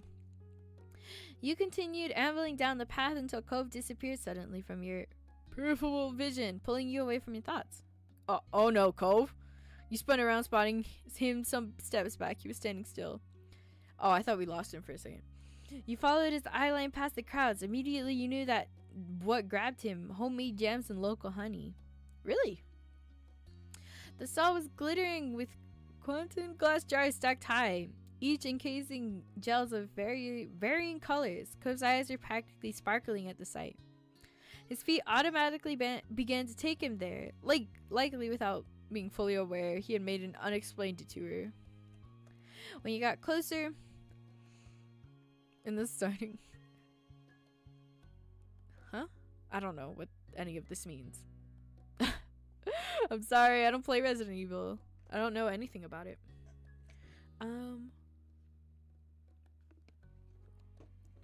When you got closer, you were surprised there were even more varieties than you thought. There were even different honeys based on what type of pollen the bees used. Cove's focus seemed to be torn between a bottle of blackberry jam and one of clover honey. Do you want some? Oh, jeez. Do you want some honey? Oh my god. No, I would not say that. That's literally so embarrassing. What the? I wonder what on earth you could possibly want at this stall. Everything looks really good. You shook your head disapprovingly. You quietly left him to his dilemma. I'm so confused. Does he like this, like jam or something? Honey stuff? It looks good. Yeah, everything looks good. Cove held up 2 jars in his hand for you to see. He grinned ear to ear. Right? Alright. He continued to weigh the decision in his mind, actually lifting one higher and dropping the other lower during the process, as if they were on a scale. You thought things over for yourself too. I don't want jam. Honey butter? I don't use jam. Like, at all. No, I'm good. Amused, you watch Cove give in and just buy both. The clover honey and the blackberry jam. He also went all in, getting spring flower honey and plum jam too. The shop owner thoughtfully wrapped each one in brown paper to protect them before putting them away in a bag. He handed the purchase to Cove. Thank you. You both stepped away from the stall. Cove didn't fail to notice the look he had been giving him since he agonized over his toast toppers. Hey, this doesn't go bad for a long time, so why not stock up? I could have chosen one if I wanted to. Alright, Cove, it'll be nice to enjoy snacking on it for a while. As he began to stroll, Cove looked up at the sky. He smiled. It was sort of unexpected considering all of this was technically an errand, and unexpected changes often upset him. But he was happy, and Cove liked doing this kind of normal thing. And you could tell Cove especially enjoyed doing these kind of things with you. You blushed thinking about how Cove was comfortably doing. You blushed thinking about how comfortable doing this with Cove felt. You were feeling the same as him. You were feeling down about how the trip turned out. Cove's pleased attitude annoyed you. No, I'm glad he's vibing. No, why? Nah, I'm feeling the same as him. You weren't gonna let what happened put a damper on this outing. I was having a good time. We're so domestic. I kind of wonder what the others are doing right now. Nah, I'm having a good time. Cove chuckled. His gaze fell to his bags, and he was clearly thinking about all the treats he just bought. So? You having fun too? I just said I was. Yeah, I really am. It's been a good day. Later, when you spotted a less crowded area, you took a break from browsing. Cove started rummaging through one of the bags just to check on how his goods were doing. A smile grew in his face when he went on to the next. He chuckled, knowing Cove wouldn't let anything go to waste. There wasn't a single doubt. He was gonna eat it all. You held a hand in front of your face as you squinted upwards. The sun had moved quite a bit. You've been at the market for a good while now. Neither your feet nor your arms are sore right now. And Cove looked to be doing fine, too, but that was something that could be coming. There was a price to pay for this much shopping, and it wasn't always just in money. Oh my god, I'm not gonna make him Can you give me a piggyback ride? Can you carry my things? Want me to carry your bags? You want a piggyback ride? You quietly enjoyed a break from walking. You want me to carry your bags, bro? Cove stared at you unsure, but you just held a hand out expectantly. What? You don't have to do that. I bought it, and besides, you're already carrying stuff. That's not gonna change anything. I want to do it for you. Okay, you win. Or it's actually kind of a loss. You're willing to take it. Nah, it's a win. Thanks. You're welcome. Cove bundled up his bags into 2 groups and held them out for you to take. You accepted, but had to temporarily put all the bags down on the ground. He chuckled, watching you scuffle the bags around, so each arm wasn't carrying too much. Thank you. Thank you for doing this. It's really nice of you. No problem at all. Standing up straight with the bags, you were all set to get going again. You grinned, happy to do this. And with that, you and Cove continued your trip through the market together. Ma and Mom had both texted you during the trip, though only to say that they hoped you found some good stuff, and that they'd see you later. There were no answers on where they went or why. You and Cove to continue to wind your way through the bustling market, the list of outstanding items steadily shrinking while bags grew heavier. Eventually, Cove realized that he hadn't checked on his own phone in a while. The two of you came to a stop in the nearest alcove, where you would be out of the steady stream of people pursuing the stalls, and he pulled out his phone. Cove pulled out his phone. You watched his eyes dart over the screen as he read the waiting messages. Not important. I can reply to that later. He mumbled his verdict under his breath. Then Cove's face scrunched up with confusion. Huh? Wait, I gotta I get a message from my dad. Listen to this. Cove, I wasn't part of the plan. I didn't know what was going on when I left with Lee's mom. Where are you? He said that ages ago. I didn't hear it come in. He sent another one since then. He says he hopes I'm alright and that he's not bothering me. The newest one says everybody's going to the parking lot soon and we can meet up there. He lowered his phone, eyes narrowed. The same conclusion that was settling on you landed on Cove as well. So it was on purpose. Why did they do that though? I'm so confused. I don't get it. He lifted the phone again, staring hard at the screen. Didn't my mom's pull this stunt over your little, that time she took us to the mall? Oh, where she just left us alone? But what? At least your mom said she was leaving. My mom's had a plan. The mall thing was a spur of the moment. Is this a mom thing? What your mom did, it was even worse. No, I don't remember. You didn't say anything. Nah, what? Is this a mom thing? Cove blinked, a slight frown furrowing in his forehead. He didn't seem to know how to respond to this. The crowd of people passing by stayed as noisy as ever, a sharp contrast to the silence that had fallen over you and Cove. He was rubbing the screen of his phone against his shirt, wiping away dust and debris. He continued scrubbing the screen long after anything could have remained. The action of a poor substitute for pushing away the awkwardness of the moment. You're right about it all. It was the whole... Why did we go so crazy? No, it was fine, bro. The whole mess was so upsetting to you. You were furious. You didn't care about what your moms had done. You were struggling to comprehend this. The shock was too fresh for you to even know how you felt. I felt alright about it all. I don't mind. It's whatever. There was no malice behind the plot. You're quite sure of that. Your moms must have had their reason for doing this, and it hadn't harmed you in any way. Okay, fine. How are they gonna explain this? They can be really weird, huh? You shrugged. You exhaled a tired sigh. They can be really weird, huh? Are you okay? What do you mean? I'm fine! No, his voice was gentle. Yeah, really. That's good. Abandoning us without a warning wasn't really a cool idea, even if they meant well, which they probably did. He looked you straight in the eyes. Not making a big deal out of this is nice. I'm not exactly thrilled personally, so if you want to complain to me, you can. You can be kind of annoying to me. No, what? I can't. I don't have anything to complain about. Maybe I kind of am mad. Okay, I'm disappointed you didn't say anything. I don't have anything to complain about. Nothing ever? I don't know. His mouth hung open, then he laughed. No way. Hey, Kimmy. Come on, you gotta have to. Wow.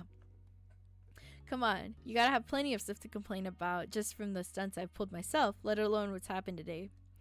You cracked a grin at that. Despite yourself, he could certainly be a troublemaker when he wanted to be, but he could also be kind. After a moment, he stepped away from you, face turned.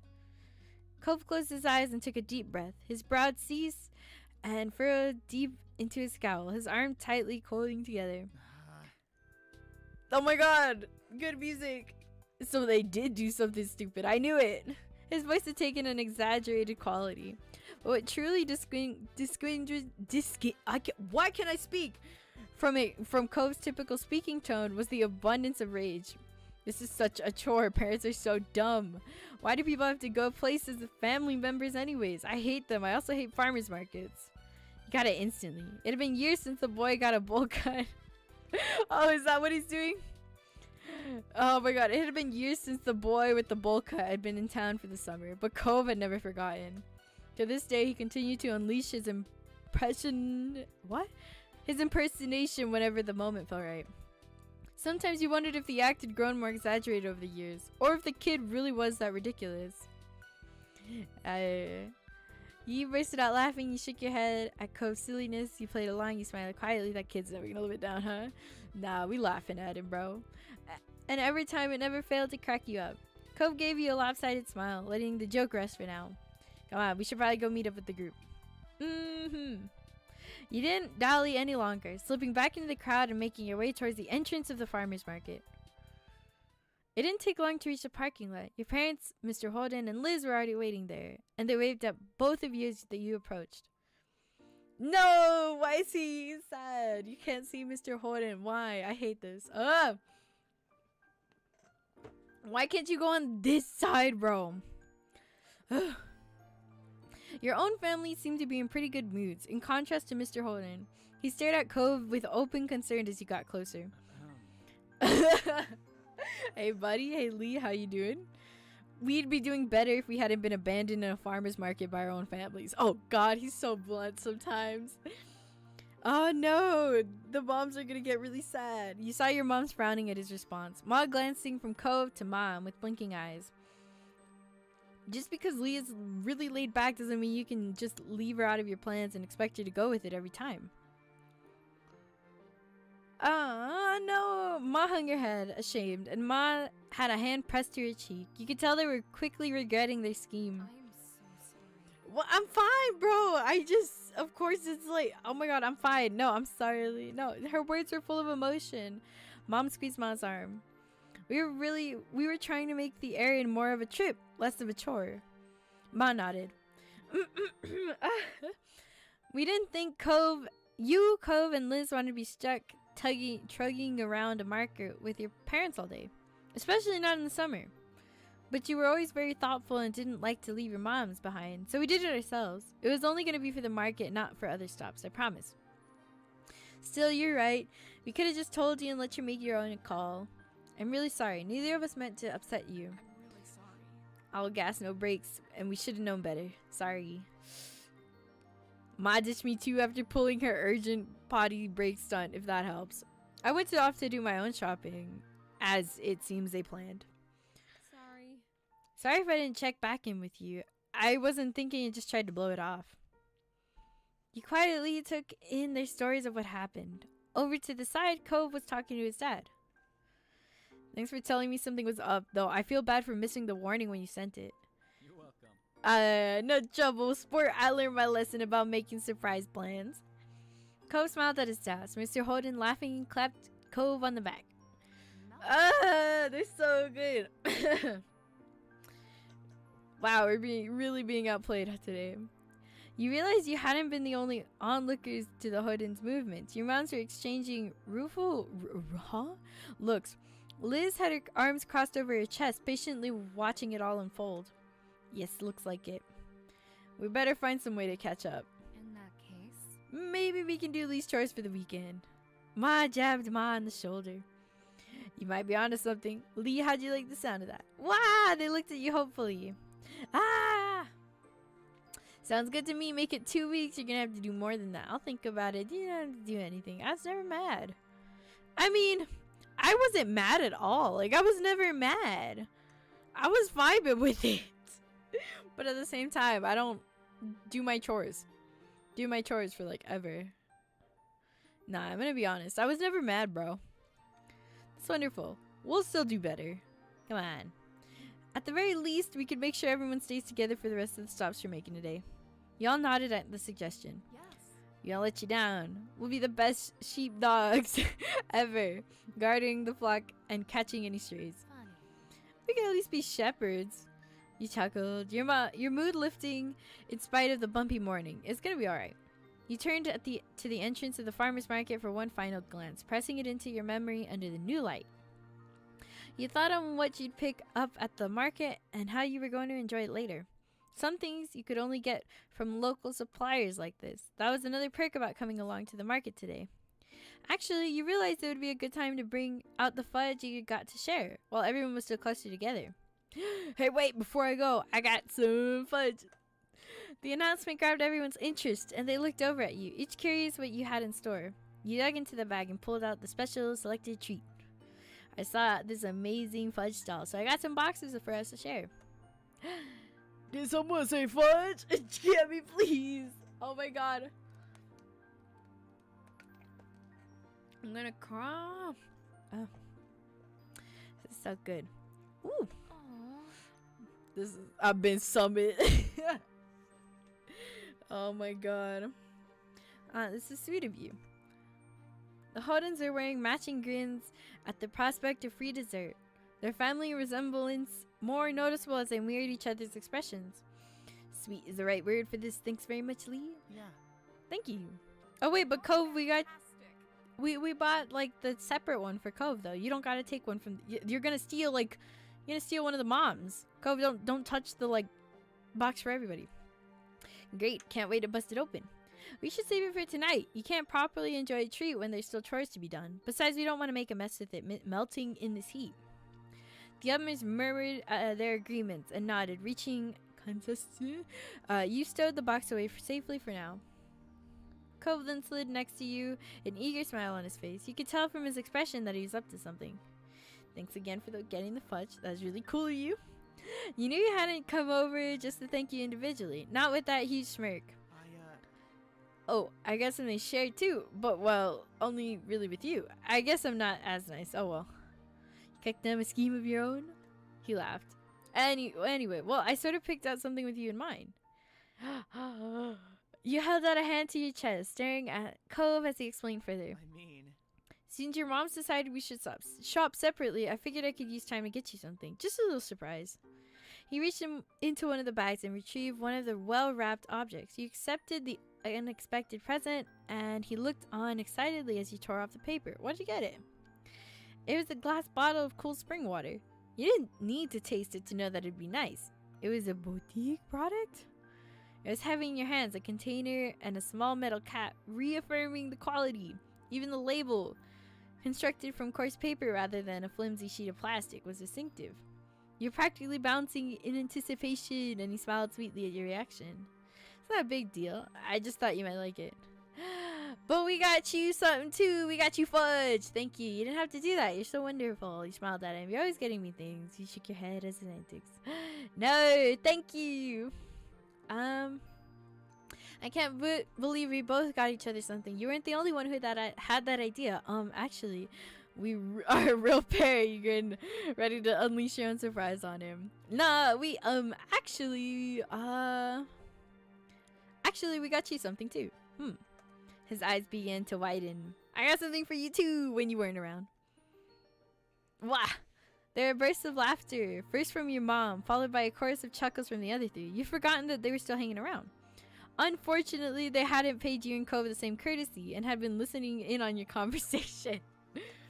You weren't even apart for a whole day. And you both still use that as a chance to get each other little gifts. Ma clasped her hand together, eyes bright. Good job. That's so lovely. Bro, a day? It was less than a whole morning. Right? True, I don't even want to think about what happens when you spend real time apart. That's my boy. That's my boy. Oh my god. Oh, jeez, why is it so low but at the same time so high? I swear this thing. You reached into the bag where you first retrieved a box of fudge for everyone, shuffling it aside to take out the other one underneath. You chuckled coolly, aware that the others were still watching you. The first one was for everybody, but that's not all I got. I bought a second bunch of fudge that was just for you. Cove's face lit up with a grin stretched from one ear to ear. The laughter that came from others who were fully tuned into your little show didn't appear to reach him. Seriously? Really? It's only for me? Cove reached out to the box and took the box in both hands, holding it like a precious treasure. Oh my god! Thank you. Yes, yay! He looked at you with shining eyes. At this rate, it wouldn't just be your little group that knew you'd be treating him. The whole parking lot was gonna learn about it. Behind Cove, you could see Mom watching you both with a smile of hilarity. See? This is why he's so attached. You've been spoiling him. You shouldn't make fun, Pam. It's clearly mutual. Besides, I don't hear you complaining when I'm spoiling you. Oh my god, they're flirting in front of us. They did this all the time in step 1. Ma pinched Mom's cheeks, making her laugh as she batted the hand away. True. Liz clapped her hands together with the air of a teacher calling for attention. Since the other adults aren't acting like grown-ups, the rest of us are going to have to pick up the slack. It's time to get back on schedule and continue with the rest of the errands. Playtime is officially over.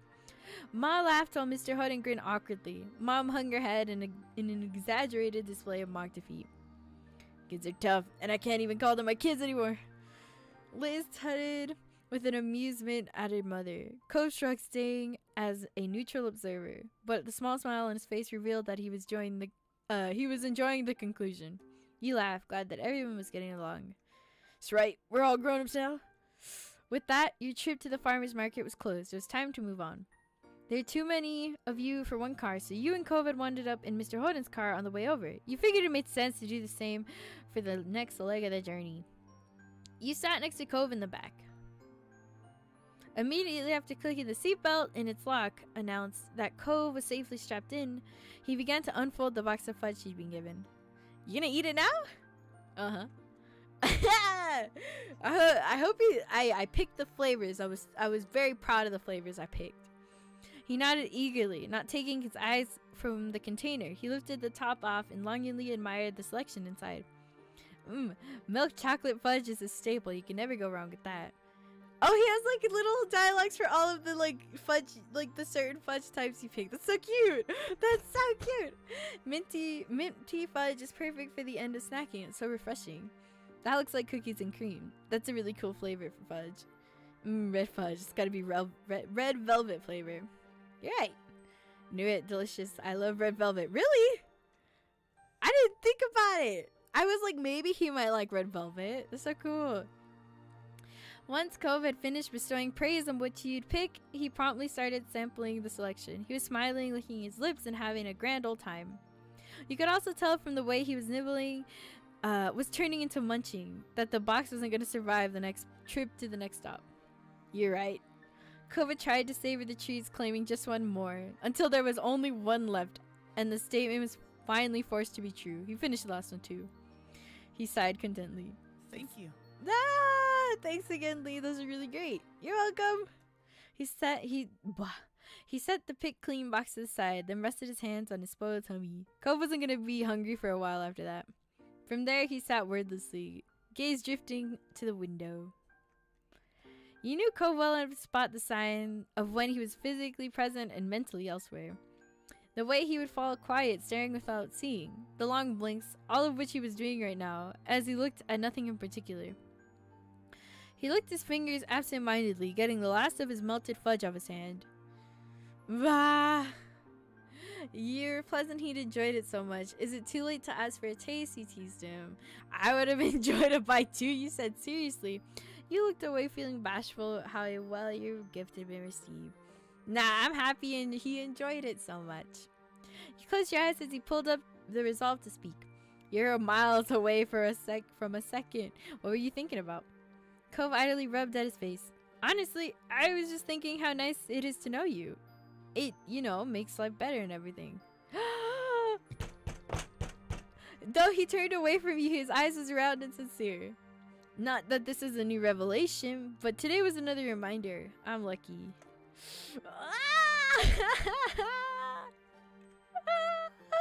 I laughed, bro. That's what I'm doing. He peeked at you from the corner of his eye, still too shy to look at you directly. You smiled at him affectionately, eliciting an equal caring smile from Cove in return. You felt content, secure in relationship with Cove. Yeah, I wanted... what did he got us like some water, right? I remember this one time I drank like sparkling water and it felt like literally glitter getting shoved down my throat. It felt so bad. Let's enjoy the drink, why not? You twisted the cap off and brought it to your mouth. Even before the first sip reached your lips, the scent tickled your nostrils. You took a swig. It was refreshing, the perfect way to hit the spot after a long morning trolleying through the market. This is great, thanks, Cove. He grinned at you, pleased that his pick had been well received. You're welcome. Ah! You spent the rest of the day completing the remaining errands all together as a group. Ah! You enjoyed your brief independence. You were glad that you closed the day with everybody. Nah! Ma had been true to her word and ensured that you spend the rest of the time with the Shino family and the Holden family in one place. It had been a wonderful time. A lovely high note to end on. That was cute. That was really cute, bro. That was cute. He ate the entire box in one go, bro. He ate the entire box in one go. That was so cute. Ah! I'm like, I want to play this entire game in one day, but at the same time I don't. But at the same time I do, so we'll continue. Okay, I'm wondering what this one was about. The one I was wondering what, like, the most was the one that I was wondering about the most is these two in specific. Talks and then Serendipity. Mostly because they look really, like, serious, right? So we'll do Talks. Wha-bam! Another pleasant summer day was drifting by. Your daydreams were chasing each other, none sticking around long enough to become a firm plan. But you didn't really mind that right now. The tapping worked its way into those dreams. Focusing more, you realized it was coming from your window. A grin popped on your face as though it had been waiting all day for this moment. Who's at the window? Heading to the window, you could see Cove outside. His habit of climbing this way was truly Coveism. He'd rather scale your house than wait the couple extra minutes for you to come down. You stood aside to give him space. He held out a hand to him. "Nah, come in, broski." You offered a hand to help him. Once he was mostly inside, he took it to help steady the last bit of his entrance. He needed the help despite how many times he'd done this. Hey. Hey to you. You think my mom should invest in some bigger windows? Cove laughed at that and took one last look at his exclusive entrance. He hummed with a teasing look on his face. It'd make my life easier, that's for sure. Cove's voice came out quietly with a strange pleased smile on his face. Something happened? Cove opened his mouth to answer, only to have your phone— oh no, not the phone ringing. Right when we were gonna get serious, bro. Feel like you had something really serious to say, bro. Cove opened his mouth to answer, only to have your phone vibrating cut him off. You both turned to where it rested a little further up on your bed. It was still face down, so you couldn't tell who was calling. It's okay. Your attention shot back to Cove. He smiled at you awkwardly. Don't worry about it. Go ahead. It could be important. I'll wait. Thanks. You shuffled forward and scooped the little noisemaker into your hand and flipped it over to check the caller ID. It's Miranda. Oh, you should answer it. I want to say hi too. Oh, okay. With a nod, you accepted the call and set it to speaker. Hi, Miranda. Oh, what's wrong? Hi. There's something off of— oh yeah, they put on the serious music. Why they put on the serious music? Ayo. There's something off about her tone. Cove met your gaze and you saw the same confusion in his expression. Have you heard from Terry? Oh no. What happened with Terry? Or did you hear about her from Cove? No, she hasn't called me, but Cove is with me right now. Hey. Oh, hi, Cove. Is that what you were gonna say? He shook his head no before realizing that it wasn't a good enough answer when one person couldn't actually see it. No. Terry hasn't called me today either. Is something wrong? At that, Miranda couldn't hold herself down any longer. The muffled sobs from the other side of the line were unmistakable. Oh, she's crying. Why? What? Terry doesn't like me anymore, if she ever did. What? That doesn't sound right. You're probably her best friend out of all of us. Yeah, why do you think that? She sniffled. There was a pause, and you could hear her shift the phone to the other hand. Terry was here the other night watching movies with me. We were up super late. She realized that her parents probably went to bed, so they couldn't pick her up. Mom and Dad were definitely asleep then. Dad works early. I tried telling her it was okay just to spend the night and she could text her parents what happened, but Terry really didn't want to. Uh-oh. Did she get lost or something? Did she— yeah. You glanced at Cove. He looked equally unsure as you about where the story was going. It didn't sound like a friendship-ending situation. I suggested things to make it easier if she was nervous, like she could sleep by herself in my room while I stayed somewhere else. Yeah? And I said we didn't have to sleep at all. We could have just kept watching movies until one of our parents woke up. I wouldn't have minded. I know not everyone can do sleepovers, but Terry wouldn't even tell me what was really wrong or what I could do to help.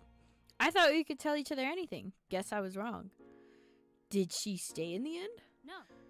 Oh, we got too loud in the kitchen and my dad woke up. He offered to drive her home when he heard what was wrong. She texted me apologizing for my dad having to do that when he needed rest.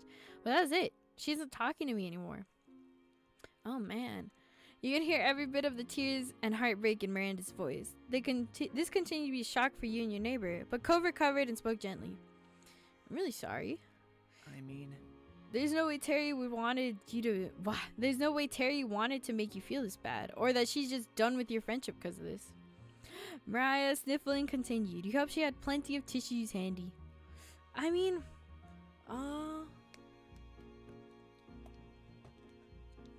it'll be okay. I hope Terry is alright. It's really weird that she reacted like that. It's not a big deal, honestly. You weren't sure what to say. I don't know. I hope Terry's alright. It'll be okay. It had to be. You couldn't imagine an alternative. Miranda's voice sounded a bit more collected after finishing her story, but you knew that the crying was far from being done. I thought that she reached out to one of you by now. Maybe she's not talking to anyone. Yeah. Sorry for bothering you and Cove about this. We're here for you. Right. You can tell us anything. You can tell us these things. Thank you. Her shaking voice finally conveyed a little optimism, or at least relief that she wasn't dealing with it entirely on her own. Is that all right? If you do hear from her or anything, could you let me know if she's alright? Yeah, we can. Thanks. Let's talk later, okay? Bye. Bye. Bye. That didn't really seem like an especially productive point to end the call, though you also weren't sure where to go from there. Looking to Cove, his face seemed as lost as yours. With no alternative, you hung and put your phone back on your bed. Cove crossed his arms, a frown creasing his face. He began to pace the length of your room, clearly trying to put the pieces together in his head in a way that made sense. I was worried, yes. Biting the inside of your cheek, you stared at the ground. Hearing Miranda so distraught like that was not easy. And what about Terry? The uncertainty was tearing you up. The empty state of your head before learning this is not helping you now. You couldn't put two thoughts together. And flopping back on your bed, you stared into space. We should probably try calling Terry. Cove's voice managed to drag you back to some grounding. He stopped pacing, but you saw a look on his face. Yeah, I'm worried about it too. He bounced up to move to his side, ready to act on whatever plan you two could come up with. Cove started with the easiest thing. He pulled out his phone and called Terry. Cove let it ring and ring and ring and ring. Terry didn't answer. There wasn't even an option to leave a voice message. She has her phone off, or what? Your shoulders slumped, and Cove looked even more troubled, if that was possible. He turned to you as if for some lifeline. Could you try calling? I'm gonna send a text, just like, hey, I was trying to reach you, call me or something. Yeah. You took your phone once more. Unfortunately, another set of intermedial rings. Line went dead. No answer, no voicemail. Hanging up, you saw Cove visibly deflate. He rubbed his arms, eyes distant, openly struggling with the whole affair. I don't like this at all. They're fighting and we barely know anything, and we're supposed to just wait and see? Despite it only being a minute since he texted Terry, Cove checked his phone again. He was desperate for progress, for something, and you frowned as you watched him. You need to try and relax. You're making me nervous. There's no way Terry has answered you. They're gonna get over it, you know? This kind of seems mean. The period. There's like a period. It seems kind of mean.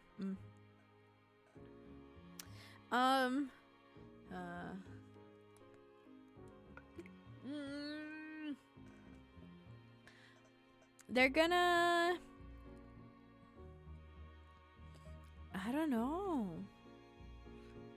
Let's just try and relax, bro. You just relax a little bit. I feel scared saying this, but I'm gonna go with it anyways.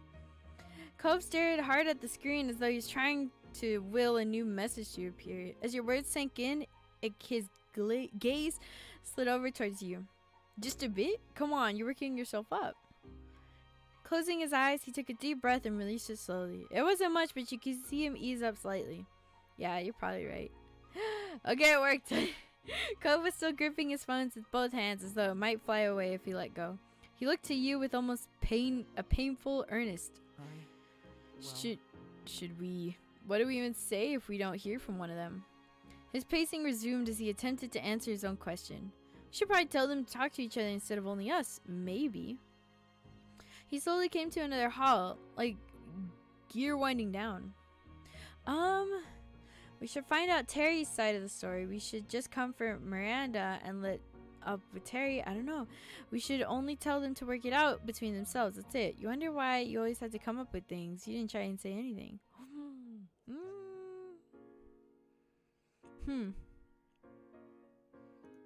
I don't know. I don't know. Your heart sank in your chest as Cove lowered his head. You realized then just how much he had been counting on you to come up with a reply.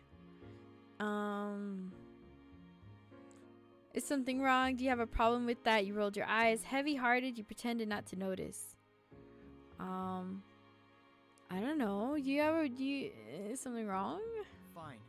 Bro, that doesn't sound like you're fine. His words came out in a quiet mumble, and he still wouldn't look at you anymore. A lump in his throat made it hard to swallow. For several minutes, you both remained there in silence. Silence drowning in your thoughts. Eventually, Cove turned around. I'm gonna text Terry that we already know what's going on. Maybe she'll have an easier time talking to us because she won't have to pretend or explain.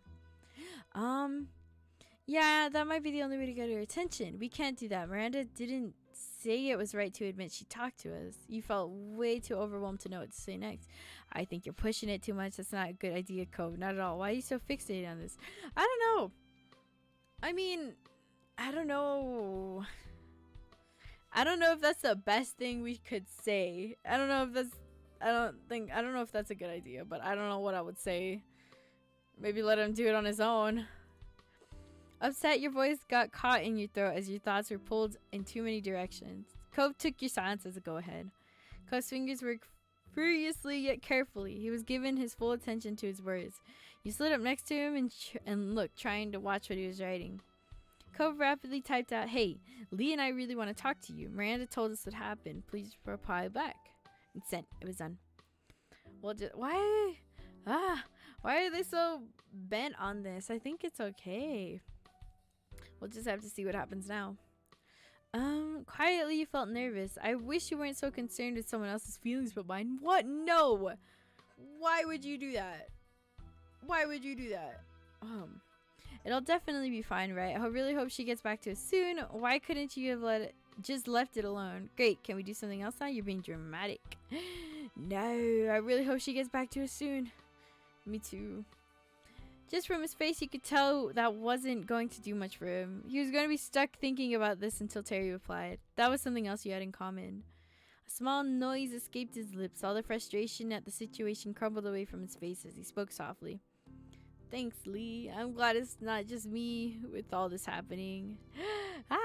Cove took one last look at his phone, then pulled it away. His effort at a smile was meager but earnest. It's okay.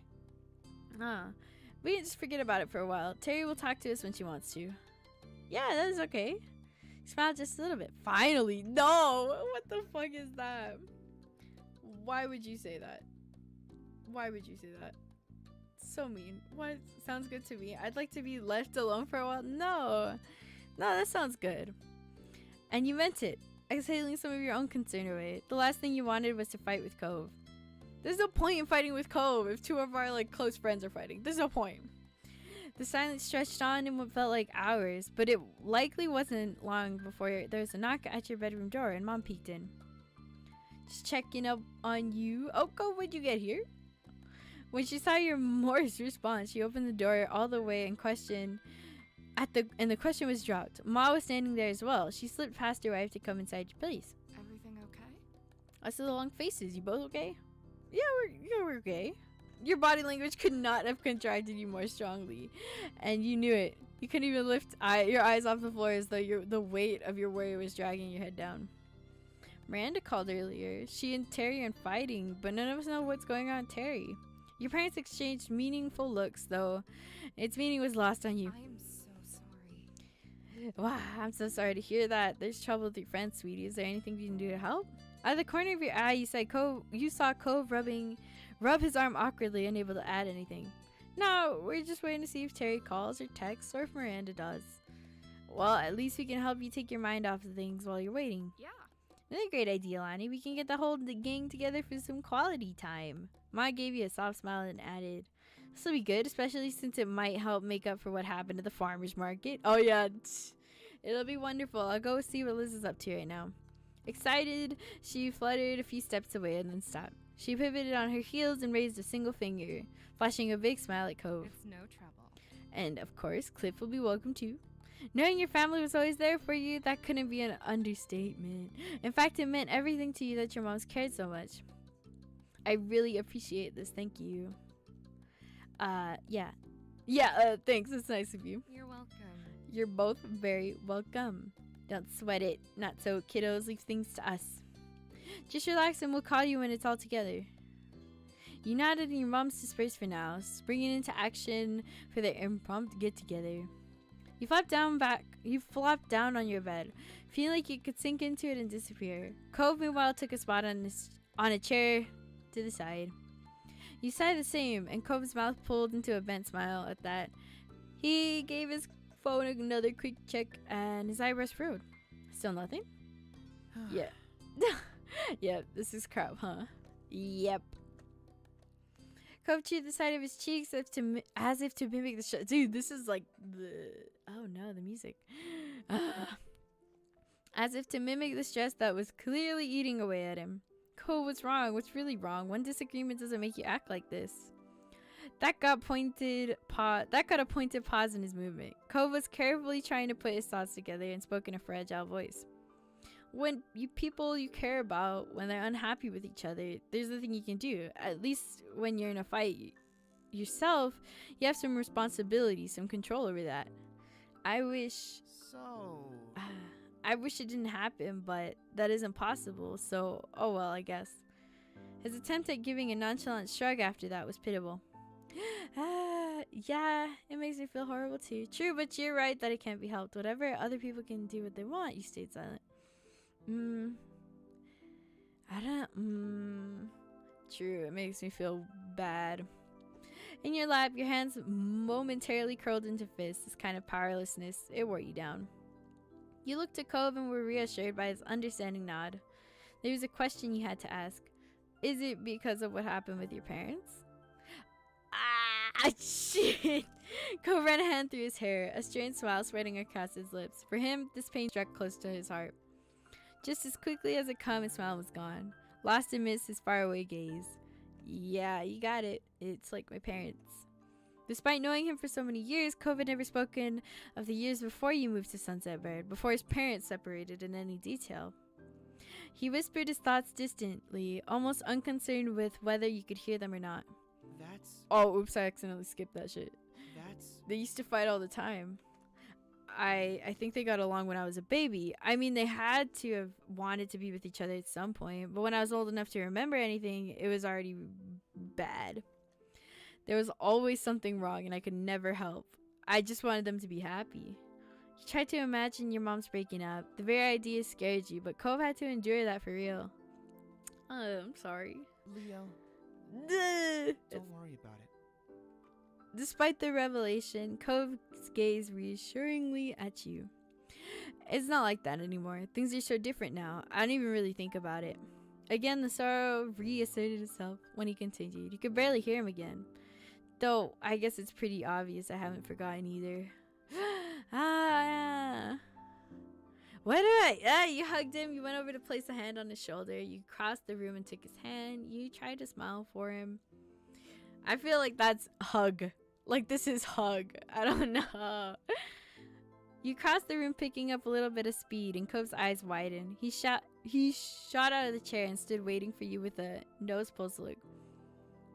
when you collided into him, wrapping your arms around his middle and knocking the air out of his lungs. All mystery was gone. Cove squeaked. Oh, he's crying, bro. No. No, don't cry, please. I don't like it when he cries, bro. He returned the gesture longingly. Exhaling, you pressed your cheek into the warmth of his chest. The tension stuck inside as you released like a river flowing into the ocean. That was Cove. The firmness of his hug told you Cove didn't plan on letting go anytime soon.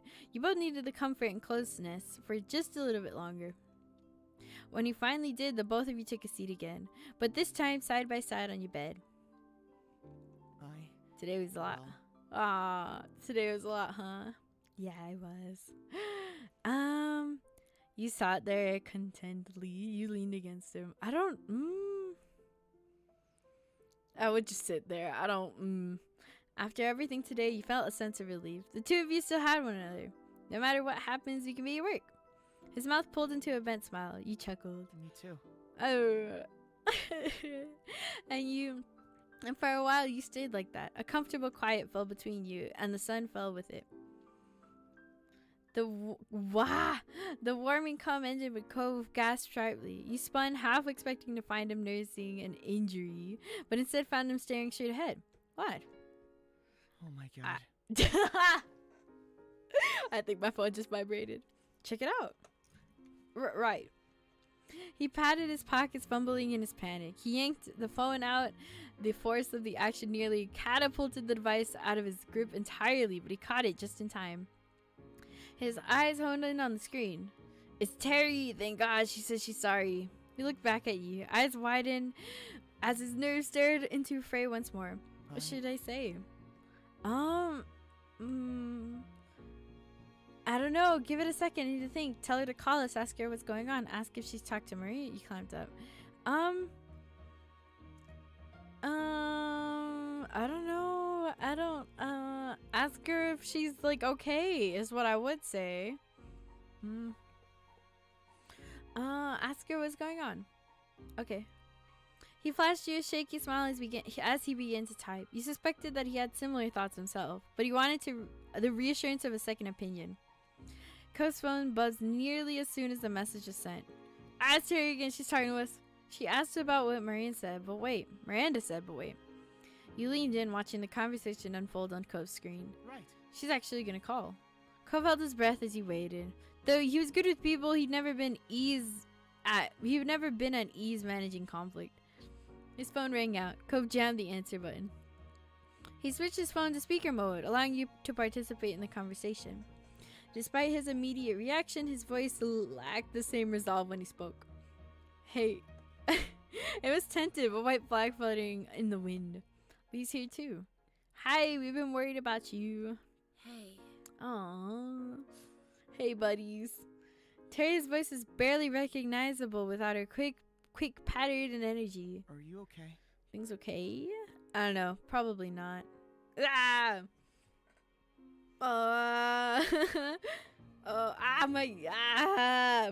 Cove tense, his free hands colliding into an anxious fist. Can you talk to us about what happened? Don't you know already? Miranda explained some of it, but it doesn't make sense to us. You heard Terry sigh over the phone as she unburdened herself. Pretty much, I was at Randy's. Oh, oopsies. I was at Randy's house. We decided to watch some movies she's super liked that I've never seen before. Turns out there's a lot of those.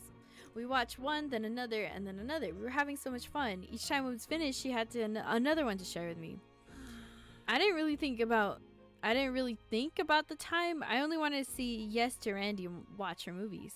She spoke wistfully, but her words were full of affection. It was Randy, you know. I wasn't thinking about my schedule or what time it was. I get it. And then I finally saw the time, and oh no, I was way too late. I already knew I couldn't stay. She took a deep breath, her voice becoming softer when she resumed talking. I was so stressed out, I couldn't deal with it. Miranda wanted to help. She kept coming up ways to make it better, trying to figure out why I was so upset and stuff. I was trying to answer her questions, and there were so many, but I couldn't really answer all of them. I don't even know why some of her ideas didn't work with me. It made my head ache. I still have the first problem, and Randy there trying to help, blasting all these questions and suggestions at me faster than I could even think.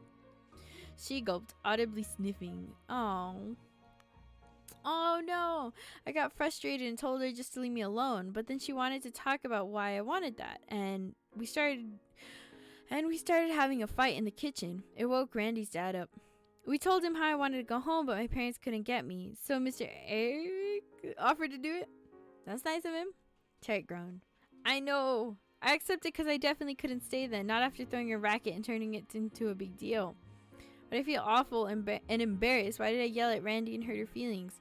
And I made her dad lose sleep by waking him up and having to drive me home. What do you say after that? I have no idea. I don't know where to start, and I didn't want to make it worse by saying the wrong thing and fighting again. So I'm not talking. Terry, Randy isn't mad at you. Randy isn't mad that you didn't want to stay or that you fought. She just wants to feel like you can talk to her. I mean, you can say whatever you want. She'll listen. Not talking to her at all is pretty much the only wrong way to go about it. Terry lamented mournfully on the other end of the line. But he had a point. Unless she faced Miranda again, there would be no resolution. You looked at Cove, hunched over the phone, staring pensively into it and searching for a solution. This couldn't be solved with the other key part missing. But what if you brought them in? Your phone was still free. Oh... You suggesting calling up Miranda now? What if we called Miranda? The way you could talk to her but wouldn't have to do it alone. Cove brightened up. The concern furrowed on his brow, which had taken root when Miranda first called eased. Well, that could work. Terry, are you up for it? She made a noise that wasn't a word, but nevertheless conveyed her hesitation and worry. But she brought it to a close with a decisive exhalation, as if pushing all negative thoughts from her body. Alright, I'll do it. Cove nodded. Now that you'd received approval from everyone, you pulled out your phone and called Miranda. You set it to speaker and waited for her to pick up. Luckily, she did. Hi. We're going like phone next to phone. Hi, Lee.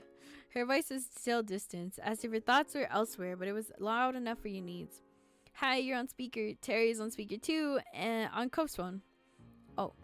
She paused while she just digested this information. You watched as the phone screen, hoping that she wouldn't hang up as a result. Really? Oh, really? Yep, it's me. Can you hear my voice all the way from your house to theirs than mine? I can. You and Cove exchanged looks, waiting for the wall between them to break, wondering who would be the one to do it. As the quiet dragged on, you caught Cove chewing his cheeks. He must have weighed up the same question as you, whether to encourage the conversation along or leave Miranda and Terry to resolve it themselves. The answer came in the form of one sniff, followed by another from Cove's phone. Sorry. Oh no, Terry's crying! Sorry, Randy. I hope you still like me. What? What? You were the one acting as if you didn't like me. Her tone was defensive, no doubt a result from her wounds from last night still being raw. What? No way, everyone likes Randy. You're wonderful. Your eyes met Cove's. His phone was tilted towards you, capturing the call indirectly. You moved your phone closer to his, hoping that the signal was strong enough to convey every nuance of the tone. Cove did likewise, bringing himself right to yours, even bumping against it as he shifted his grip. I don't even know what to say. That's the only reason I wouldn't talk to you. If I had known the answer, I'd have told you right away. Hey, Alyssa. Miranda murmured on the other end of the line. You didn't want to say anything. I tried to do... What? I tried to do bothered you? And you could have told me you didn't know. Yeah, I think I was angry at myself. I did a dumb thing and I didn't want to help with it. I wanted to be mad and just deal with it myself. It made me keep doing dumb things. Oh. When she spoke again, her voice was quiet, as tender and vulnerable as the words. I'm sorry. Staying up late and watching stuff was all my fault. I had to find a way to fix it. That's what I thought anyways. But I should have given you the space. I'm sorry for being so pushy and sensitive. Hardly. Miranda having a flaw. I've never heard of such a crazy thing. Miranda let out a ghost of a giggle. Cove cleared his throat. Maybe you should call each other now. Sorry. Can do. Thanks for giving me the kick in the butt to do this already. Randy, Mandy, I'm gonna call you right now. Bye, Lee and Cove. She hung up after squeezing in another quick bye, though not giving you or Cove enough room to respond in kind. Miranda laughed, the nose tickling gently and like the wind chimes in the summer breeze. You're really nice. Thank you for listening and helping. I'm gonna hang up now so I can answer Terry's call. Bye. Bye and good luck. Bye, talk to you soon. Miranda hung up, still chuckling softly as your call ended. The room felt emptier without the other voices in it. Ugh. Cove expelled a sigh that crashed through the newly fallen silence. He dropped his arms to his side, letting his head hang down like a puppet at rest. Thank God. They shouldn't have involved us in that chat. I'm so relieved it's okay. You're simply happy your friends had made up. The day's events had drained you. You were content now that Cove seemed at ease again. I'm relieved it's okay. Cove stretched at his face, his expression cloudy. I think I need to find better ways for dealing with conflict because that was awful. We could all probably do better at that. I think you did okay given the circumstances. Yeah, I think that would help. You didn't comment. Nah, I think you did okay given the circumstances. Cove meekly smiled as he rubbed at his eyes. Weariness creeping over him and mumbled his next words. We can talk about it another day. Conflict resolution methods? Huh? Oh no, forget it. He was trying to tell us something at the start of this, right? No, tell him. Tell me now. What? Your eyebrows rose and then a light bulb went off in your head. Before Miranda called, didn't you say there was something you wanted to say? Cove's original visit had been thrown off so kilter that it was a struggle to wind your memory back when he first turned up. Now that you did, though, you remember that he had been perky when he arrived this afternoon. Was it good news? Cove brushed his hand against his now folded arms shyly. Well, yeah, maybe. I'm not sure it counts as news or even good. It just is what it is. I'm happy about it, though. You're curious, but you didn't want to push Cove if you didn't want to speak about it. You don't have to say anything, but if it makes you feel good, I think it's good news. Cove chuckled awkwardly, a hand creeping up to ruffle the hair on the back of his head. It's fine. If you want to hear, I can tell you. He shifted on his feet, as if a different posture might give him the support he needed for the conversation. I didn't want to make a big deal, but I kind of, well, not just kind of. I just don't know what I know what my sexuality is now. Oh! A real subject change, huh? He chuckled. True, it was unexpected, but you were excited that Cove had come to understand himself more. And glad he wanted to share that with you. This is great. Yeah, tell me more. Cove drew your breath straightening up. I'm demisexual. So, most of the time, I don't really have those kinds of feelings, physical wants and stuff. It's only in some situations, when I'm already really emotional and romantically connected to someone, that I start to ever think about anything sexual. It's only with them. I haven't heard the term until pretty recently, and it just made a lot of sense. Once I knew what it meant, I had a word that fit how I felt. Yeah. And I'm pan-romantic, because I've never had a preference for a specific gender or anything. That makes sense. Ah! Cove looked down at the floor, being so open and direct about the manner that a matter that personal. Yeah. Which you were sure he'd spent a long time trying to figure out seemed to be kind of weird for him. Despite that, there was a small proud smile on his face, and when he looked up again, his gaze was steadfast.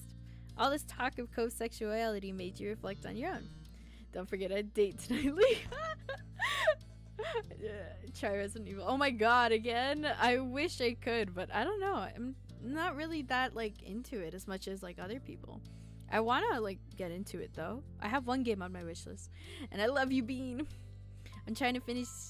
I have, 2 more to go, so, maybe, maybe in, 2 hours. I don't know. Well... your feelings on yours hadn't wavered. Your view had evolved since you were younger. No, I think I've always had the same similar views. I think.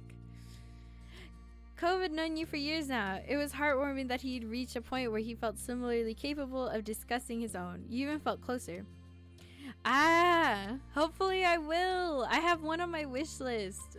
I have so many games I want to play though. Don't you, Lee? I know you love me. I do love you.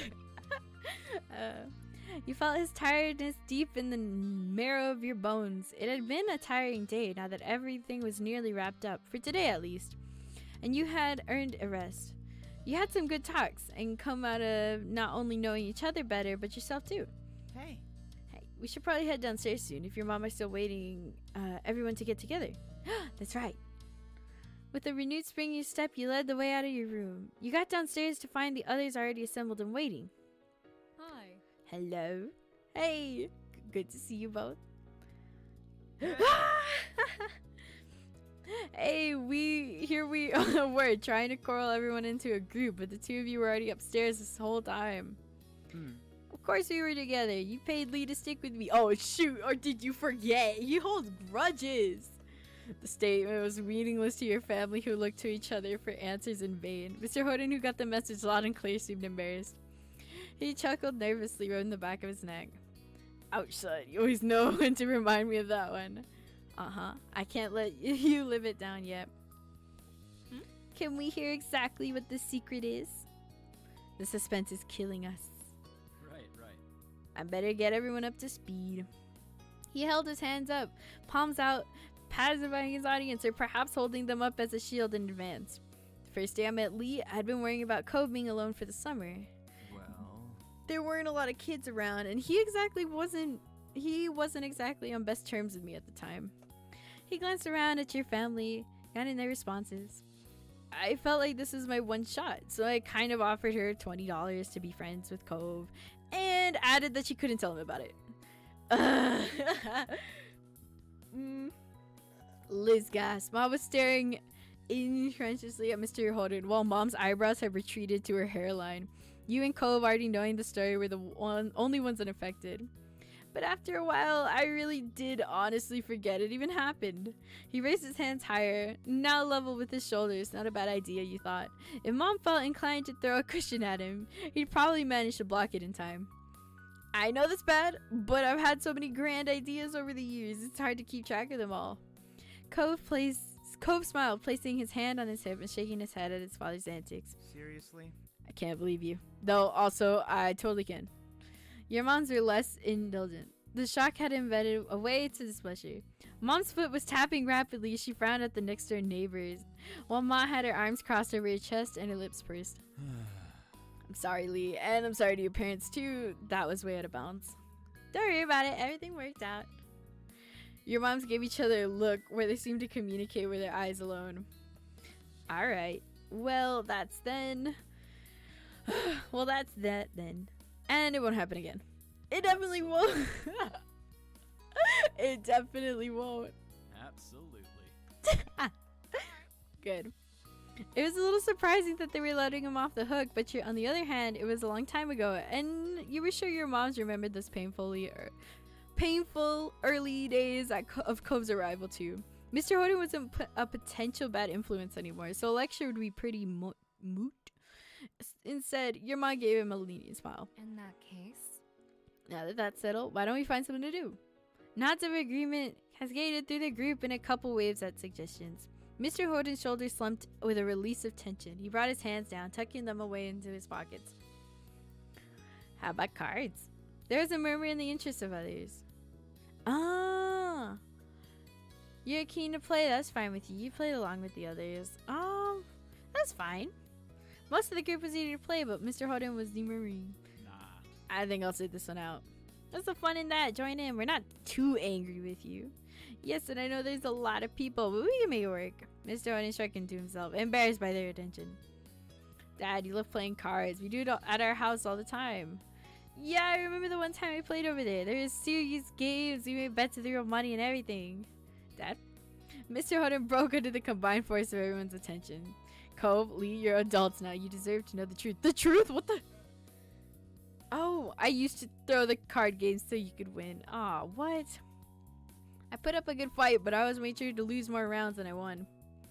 He toyed at the end of his ponytail, clearly distressed at the second great secret he was revealing today. I know most people want to be taken seriously and fake wins don't mean as much, but I couldn't help myself. It's so much better when everyone else got the chance to be victorious. Kyra knew and I went along with it. Cove laughed in disbelief that this was the thing his dad was stressed about hiding after the other stunts he pulled over the years. So what? Lots of parents do that. I hadn't guessed it, sure. Though looking back, it makes sense. That's right. What's the big deal, Cliff? You can finally take the kids' gloves off and try to give them a run for their money. Maybe even actual money in your case. Mr. Holden smiled coyly, his gaze lowering. I'm not sure that's a good idea. Why? And why not? He waved his hands expansively, his movements fluid and vague. It's just actually, I'm something of a card shark. I used to make lots of good fast cash off games. Casual players don't have a shot unless it's a game of pure luck. Cove's jaw hung open, his wide eyes fixed on his father. Really?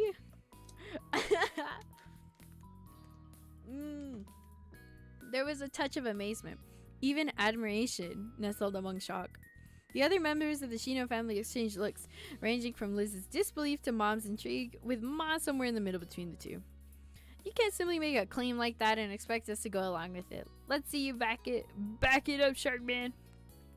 Mr. Holden gave her a crooked smile. His demeanor quickly began to be replaced with confidence of someone very skilled and very misguided. Sure about that? Definitely. We gotta see this so-called non-casual player in action. Well, I might be able. Though who knows? Maybe I got rusty. His coyness continued to rile the gang up. He was getting a kick out of it now. Please? Come on, please. Alright. I can dust off the old tricks. Great. Cove beamed at his father while Mom clapped Mr. Holden on the back. Liz darted off to get a deck of cards while the rest of you settled in for a game. Hands were dealt. Mr. Holden wasted no time proving his words true, wiping the floor with all of you. You played several rounds, even switching games, but none of you were a match for him. He's that good. Oh my god. That's how the alliance came to be forged. The rest of you joined forces against Mr. Holden, only trying to increase the odds of beating him. With your combined efforts, you pulled out a few victories. Yet it was still a challenge. He was clearly a professional. If these were his skills now, rusty with disguise, you couldn't even imagine what a deadly opponent he had been in the past. Despite that, you still had fun. Working cooperatively actually fostered a sense of camaraderie with the others. I don't know. Mr. Holden didn't appear fazed by the strategy. You actually wondered whether the increased challenge made it more interesting for him. You spent the rest of the afternoon together with your family and the Mr. Holden and the Holdens, having fun. It was an interesting evening for sure, with many discoveries for everyone. It was freeing, and yet simultaneously you felt more tied together than you had been before. So I'm guessing that was where you were supposed to put, like, if you didn't tell him, like, if you didn't tell Cove's dad, like, or I mean, if you didn't tell Cove in step 1 or step 2 that his dad, like, you know, paid you to hang out with Cove, it would have been in that one, right? You would have had to tell him in that one for sure. Z's. Okay. 2 more. I'll probably just do 2 more and then save the rest for later because oh my god. Charity. Sun beamed in through your windows, warming your skin as you lay comfortably in bed. Isn't this the same thing that happened in the last one? With your arm hovering in the air, you held your phone above your face, squinting against the sun to read the latest text COVID sent through. He was out with a group he volunteered with, ORCA, doing some kind of activity. They'd been at it since early that morning, and he'd been keeping you updated by the messenger. The latest one explained how he just finished cleaning up the beach and how he was heading over to the man at a stall on the shopping street to sell tickets for a fundraiser. But before then, he wanted to call. You didn't mind that and replied saying as much. As you waited for it to come, you let out a big breath, thinking of the formal dinner that the ORCA organized. Oh, they did that one too? This is the same organization. Oh, okay. Okay. Being a completely fundraising focused event for lodge donors, it was crucial for the organization's projects in the years to come. That's why Cove had been so busy lately. All you had heard about it so far was that it was prim and proper occasion with speeches and everything. And then the notification popped up. Incoming call. You picked up immediately. Hi. Sorry. Hey Lee, I'm sorry I don't have a lot of time to talk, but this is my chance, so you know. It sounds like you're doing a great job. Are you sure you're getting enough rest? I hope you can pull yourself away from your beloved beach with the mature and responsible way you are. I wish you were here with me instead. No. I don't know. It sounds like you're doing a great job. And for a really good cause. It's nothing really. I enjoy the work. It feels good to help out. I mean, Do you want to come by to see me? At the booth, I mean? Yeah, sure, why not? Okay, cool. See you soon. It's just down the shopping street. You'll see it. Alright, bye. See you soon. Let's go! After the temporary goodbyes, you tucked your phone away and pushed yourself up from the bed. Heading downstairs, you found Ma lounging in the living room, seated on the couch with her legs tucked up and a magazine in her lap. She looked up at the sound of your footsteps, giving you a smile. Hey, sweetie, what you up to? Cove just finished his first ORCA activity. He is going to the shopping street to sell tickets for their fundraising dinner. I'm gonna meet him here. That's fantastic. This is a good idea. This sounds wonderful. She nodded happily, then her face fell a little as she put her magazine to the side. I'm so sad your mom and I can't make it to the dinner that night. She seemed honestly disappointed, but her face brightened again when she looked at you next. You're gonna be going, right? I can buy the ticket for you if you don't have enough. What's the price? Thanks, but Cove hasn't mentioned how much it is. I'll check it out when I'm there. Okie dokie. Perfect. Let me know how it goes. You agreed with a nod, walking backwards towards the door. Thanks, sweetie. Have a good walk. And tell Cove I said hello. I will. Bye, ma. Strolling out the front door, you shut it behind you and let out a deep breath.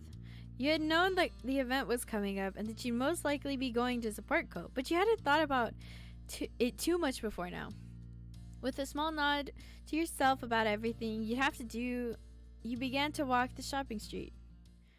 Where's the song? Oh no, I thought it was going to be the happy upbeat song. I was so hyped. You hit the shopping street and casually walked along the beach. The afternoon rays, window shopping and browsing through the various stalls that were set up around the place. It didn't take long until you spotted Cove's bright seafoam hair behind a counter and the banner advertising the fundraising event. He caught your eyes and you headed over and stood from his seat with a smile, pleased to see you arrive. Raising a hand from the clipboard he held, he gave you a wide wave in greeting, inviting you to approach the counter. Hey! You came right up to the front of the booth, inspecting it a little, pushing sea animals that decorated it before turning your smile on Cove. Leo. Hey, good to see you. Hey, you made it. Have you settled and everything? He nodded, taking a quick survey of the simple booth. I appreciate getting to take a seat for a while. The beach was great, but it's nice to be off my feet for 5 seconds. He chuckled. You were glad to see that despite all the work he'd been doing, he was in high spirits. He seemed to really be enjoying the work with the charity. So, how much are the tickets for the event? He hesitated for a moment, rubbing the back of his neck awkwardly. Oh my god. They're $150. I only found out today. That's so high. Are all the tickets the same price? Yep, they are. Cove struggled, glancing down at his clipboard as he answered. It's definitely not something I would normally be at, but it seems to fit the type of people who are into that kind of thing. Most people that have bought tickets wore a check over it. I never written a check or anything before. You laughed briefly and shook your head at him upon seeing the look on your face. He trailed off and cleared his throat softly. A couple of people did have cash though, but yeah, that's the answer to your question. Don't worry about it. Still, I'd really like for you to be there. I'll get you a ticket so you won't have to worry about that. You just have to come. You will? Group members get to bring a guest? No, we only get entry for ourselves, and it's only for people who volunteer a certain number of hours, or if they're actually part of the team running it. So basically, I'm gonna buy it for you. What? Ayo, chill! Ayo, chill! You're shocked by that. So thoughtful for him to offer. No way, I'll get my own ticket. Thank you. I can't let you do that. It's too expensive to be a gift. No, I can't. Bro, that's too expensive. No way. No, that's just so expensive. No, it's too expensive to be a gift, man. Come on, please let me get it for you. You're still supposed to be my guest. I want to donate anyways. This is a chance to do it. I'd still rather buy it on my own. I mean, the mom offered to buy her buy the ticket, but will she be like in it for like a $150 ticket though? Is the thing. I'd still rather buy it on my own. I know you're worth having there, right? I'm not making myself miserable by offering, but I don't want to make you feel bad by being pushy. So you can buy it. Just promise you will, okay? I promise. Cool. What matters to me is that you're there. You sad. Oh, that's sweet. You smiled at him, satisfied with that outcome. It made you feel a lot more comfortable being about to pay your own way into the event. He glanced over his shoulder quickly before turning back to you, his lips tilting mischievously at the corners. Well, I'm not supposed to, but if you want, you can sit behind the counter and keep me company while I sell tickets. Ah! You burst out laughing. Heck yeah, you're such a troublemaker even when you're doing volunteer work. Nah, heck yeah. He laughed at your enthusiasm as he rounded the table and took the extra seat behind him. The afternoon passed in a blur, with you and Cove laughing and chatting between ticket sales. As the time drifted on the sun, As the time drifted on and the sun sank lower in the sky, 6 p.m. finally rolled around. You helped him get everything packed up and call it a day. As you headed back home, you thought of the fundraising dinner and how close it was now. There was still plenty to do before the big night arrived. Did we buy the ticket on our own? Like, did we genuinely buy it on our own or what? The days continued on in a normal flow, and before long, the night of the ORCA fundraising dinner was upon you. It was early evening, and you were in your room getting ready as the minutes ticked closer and closer towards the time you needed to leave. You wanted some privacy, so you locked yourself away on your own. Liz was helping you pick an outfit. Cove was on speakerphone. Liz was helping you get ready while Cove was on speakerphone. Liz? I don't know. If I'm picking an outfit, I would be on my own. So, yeah, I'd be on... Yeah. It's kind of peaceful not having anyone else around to rush you. You knew you had to get going before it was too late, but at least this way you could hear yourself think. The event had strict guidelines, and you wouldn't be let in unless you were dressed to code. That meant having to truly find a professional outfit, but one that you were also happy with. You're happy to dress fancy. You wanted to be practical about it. You weren't happy to be. No, I was happy. There's good times where you can dress fancy. There are a couple of outfits that didn't get nearly as much use as you would have liked, and now that was the time to show them off. You smiled as you picked your way through the items, your excitement shining brightly. Taking a deep breath to refocus yourself, you looked over the options one last time. It was time to decide on an outfit, and quick. You chose a dress, you chose a button-down shirt and pants, you chose a blouse and pants, you chose a button-down shirt and a skirt, you chose a blouse and a skirt. A dress! Standing in front of your mirror, you quietly assessed your outfit. Add accessories! I needed something extra to finish it all off. Rummaging through the rest of your wardrobe, you picked out what you needed to complete your outfit. Wow, an anklet? Oh my god, wait, put on an anklet right now. You had to quickly remove your shoes and slip on an anklet before stepping back into them again. A pair of earrings. You hurried to put on a pair of earrings to match your outfit, aware that time was running short. A necklace. Taking your best necklace from your jewelry box, you turned back to the mirror and clasped it around your neck. A ring. No, I don't wear rings a lot of the time. A bracelet. You slipped the bracelet around your wrist and made sure it was sitting there properly. Should I put a ring? Maybe a couple. If it's just one. You couldn't leave your house without slipping on that. Holding your hand up to the light, you quietly admire the way it glinted. And I think that's it. I don't have watches or belts or... Well, I have belts, but I don't use them. Yeah, that's everything.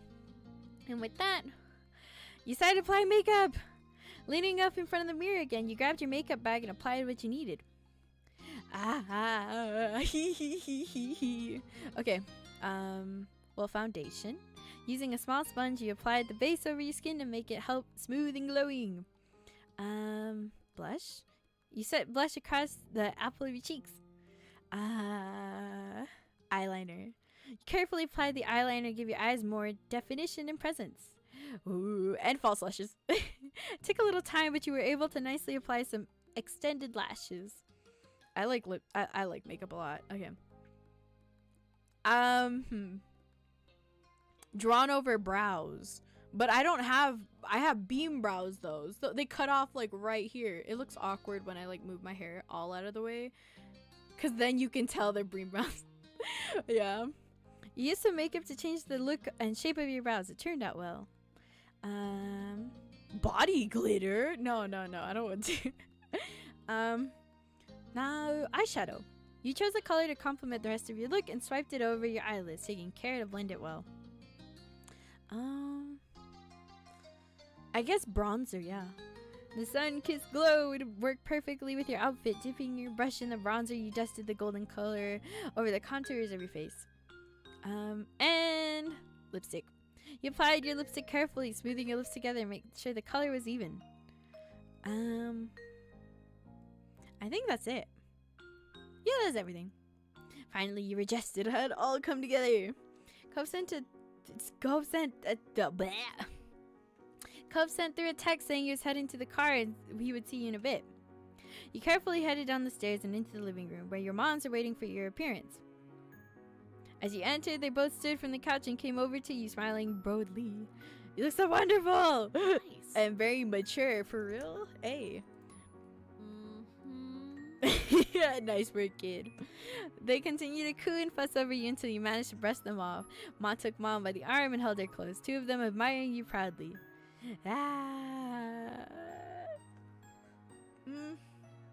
You enjoyed the attention, thank you. You sighed dramatically. You wonder why they were making it such a big deal.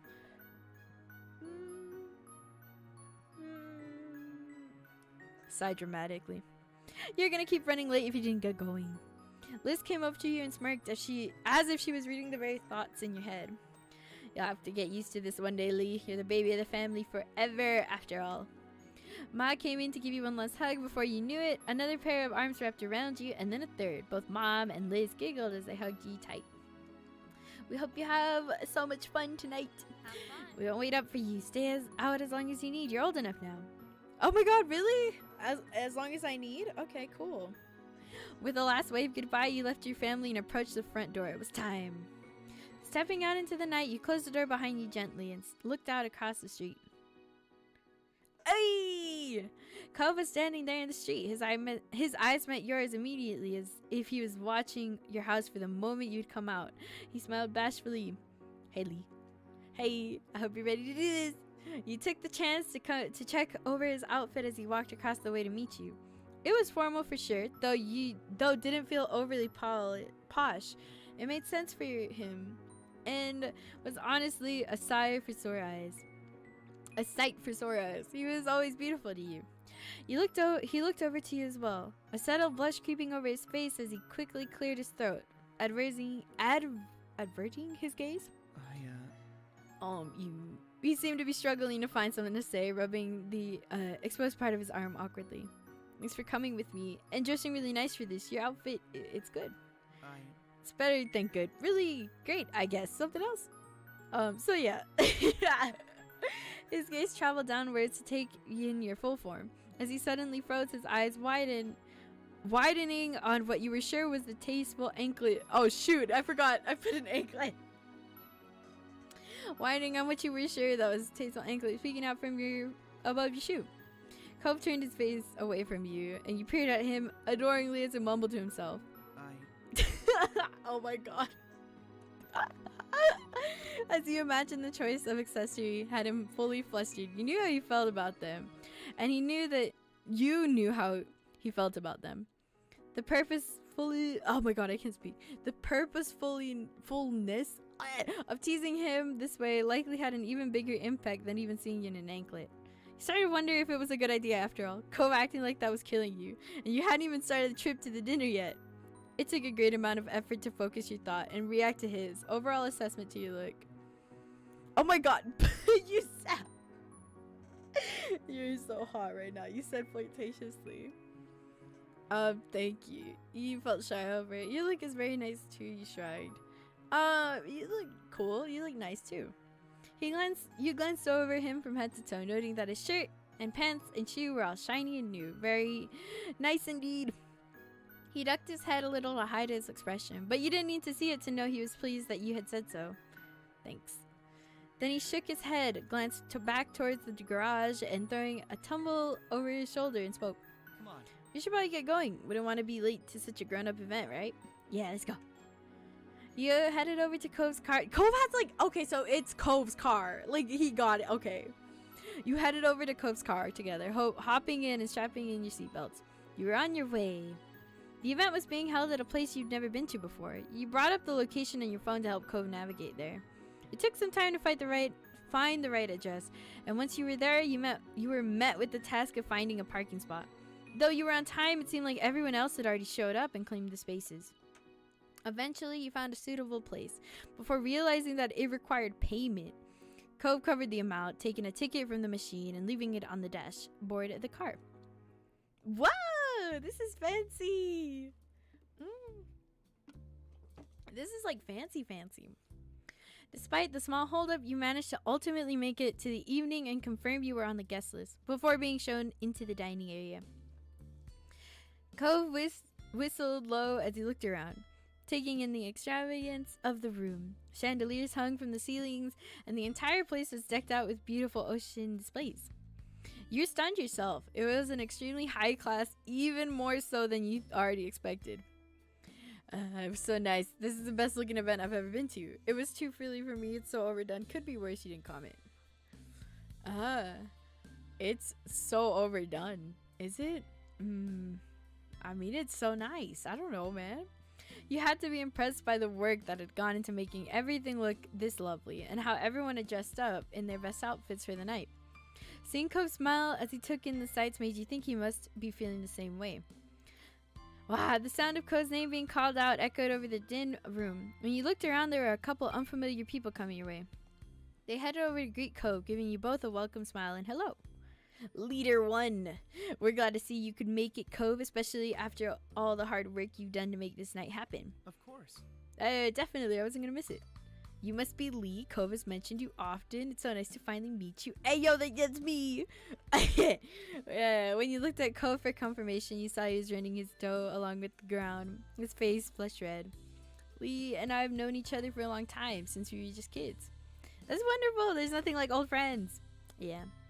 Cove, we have to thank you for everything you've done for the ORCA. You're always welcome to join in on more activities when they come up.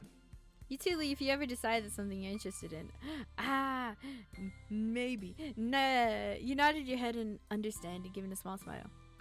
Well, we better head off to greet the other guests. It was lovely speaking to you with you both. You all said your goodbyes, and they faded off into the crowd, leaving you and Cove on your own once more. Cove shrugged, then, his eyes darting around the place with an awkward look.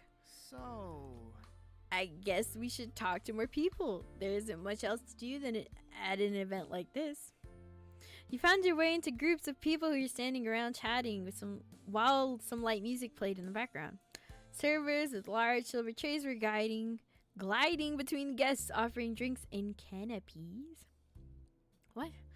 Co-approach various people as you wound your way through the guests. You managed broking new conversations. Wow, and you were enjoying talking to so many different people, both guests and members of the organization alike. You found yourself enjoying the company. The sound of a microphone crackling came from the podium at the other end of the room. At the other end of the room, I can speak! Someone who you assume must be the host for the event was asking everyone to sit down in preparation for the meal and speeches. Wow. You and Cove looked for your table, finding it easily enough by the title, name cards that were placed delicately beside the napkins. A few others joined you at the table, though there weren't anyone you recognized. The host was still speaking as people were settling, starting off the speeches by giving a welcome to everyone attending. She went on to provide some information more about the ORCA, which you suppose was for the guests who weren't a part of the organization, and the purpose of the fundraising tonight. ORCA's goals, as she explained it, were to aid in the conservation and restoration of ocean and beaches. There are many people who had helped to make the group as successful as it was. When she read off a list of several volunteers who worked on making the event happen, Cove's name was one of the first to come up. His chest puffed out in pride at that.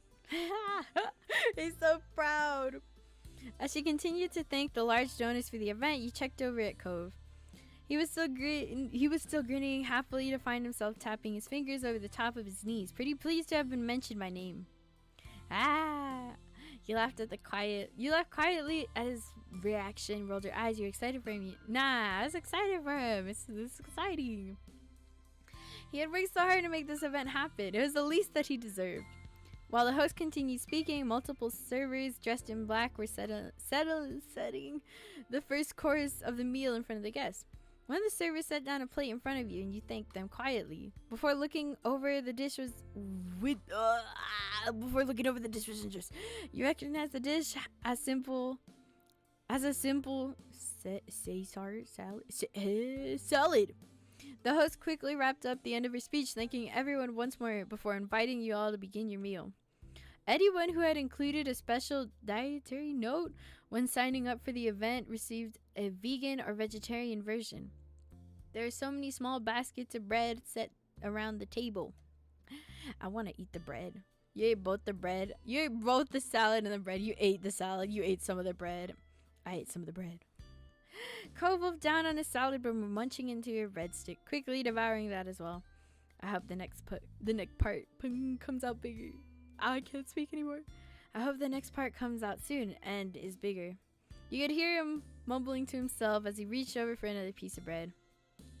He glanced around the table and you followed his line of sight with curiosity, noting that everyone else was still eating the salad. Stopping his hand in midair, he quickly pulled back and rested it on his lap without taking another breadstick after all. It was clear that he was starting to feel unsure of himself. You looked a little out of place here. He folded his arms and turned away from them to you. You didn't like the salad? I like bread. I'm saving room for the main course. I don't really like Caesar salad. I like Caesar salad, but this one doesn't look good. I'm not very hungry. Nah, I'm saving room for the main course. I get it. His gaze remained purposefully tunneled on you, as if he was trying not to ever think about what the rest of the table might be doing.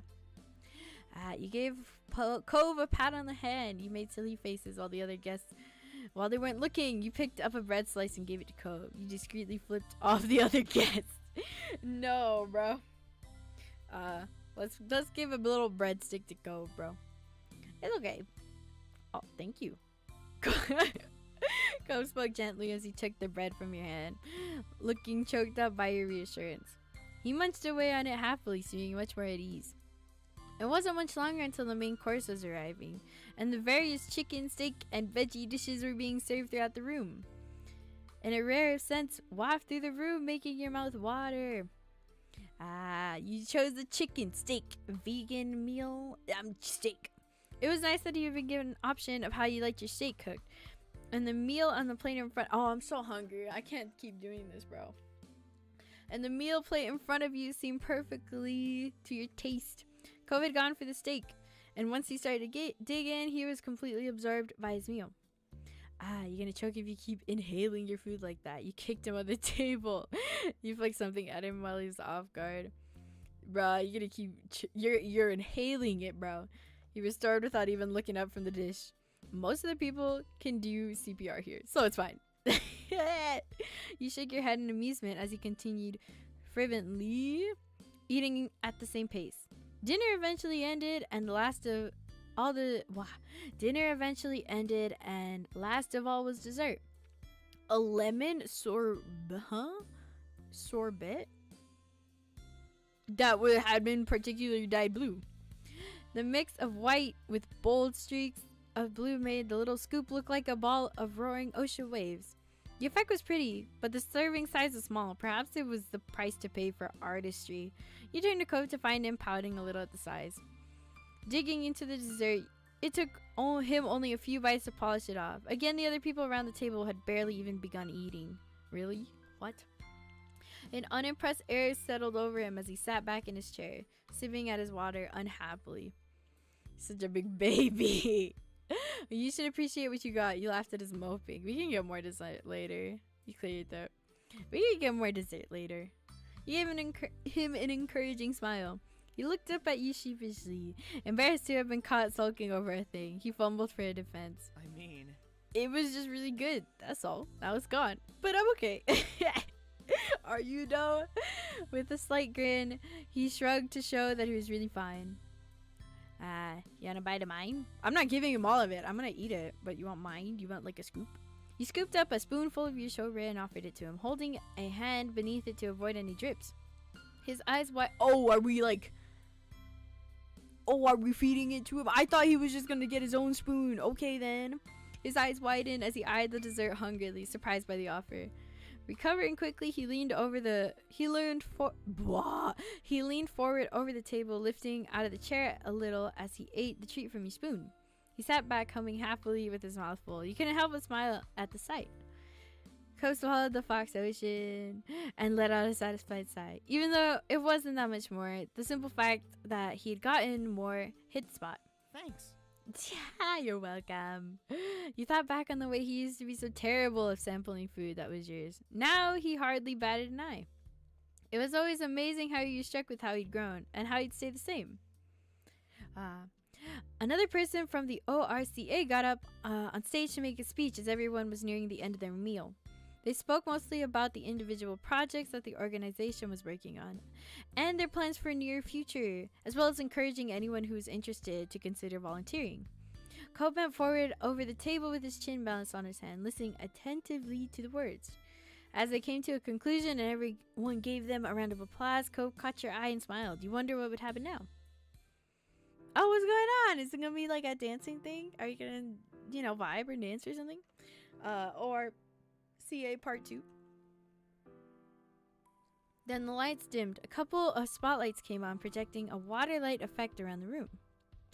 The guests gushed over the ambience, and you looked around with wide eyes at the ripples on the wall. The DJ that had previously been playing some soft mood music in the background announced that the floor was now open for dancing, slowly turning the volume up so it drifted through the space. While you glanced at Cove, his eyebrows had shot up. He mumbled quietly. Huh. I didn't know there would be dancing. I guess it makes sense now that I think about it. He gave an awkward laugh as you both watched as people rose from their seats. It was clear now that many of the donors were couples. A small crowd had started to form on the dance floor, and the DJ played a romantic song to get everyone started off.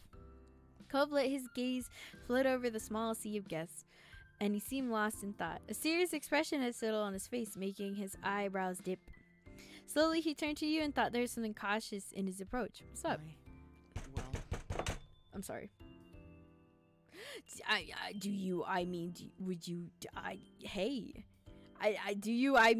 you want to dance with me? I was gonna ask you the same thing. I don't really want to dance. I'd love to. His face lifted up. You could tell even beneath the dim light. He nodded firmly as he rose from his seat, though you noticed his hands shaking a little at his sides. You walked out into the floor together, hesitating a little when you turned and stood face to face. Cove had a hard time meeting your eyes, but he lifted a hand for you to take, unsure of what else he was meant to do. You accepted his hand easily and gave him an encouraging smile. It took some doing, but amidst your nervous laughter, you managed to find a comfortable enough position to set a rhythm to the music.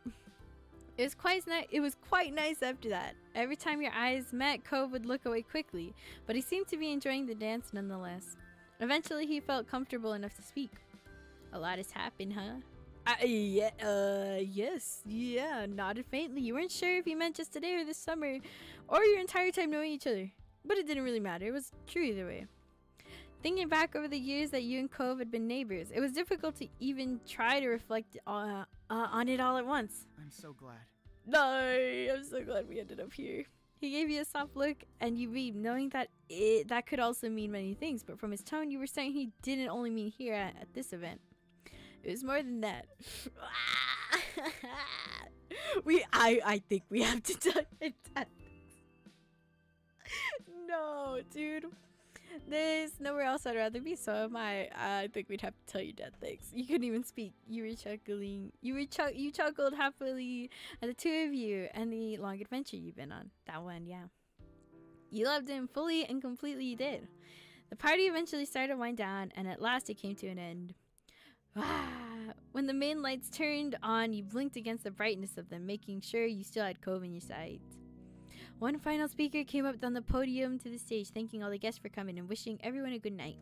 It was bittersweet to see it come to a close. Your time with Cove here was precious. At least the memories could be brought with you. Given the space one more look, you walked together with Cove out to the parking lot. The other guests were doing the same, so you got stuck in a big crowd. Though Cove was so tall you could always see him, it was easy enough not to get separated. The parking lot itself was big, and even more noticeable there's no cars this every time I see this thing, I swear.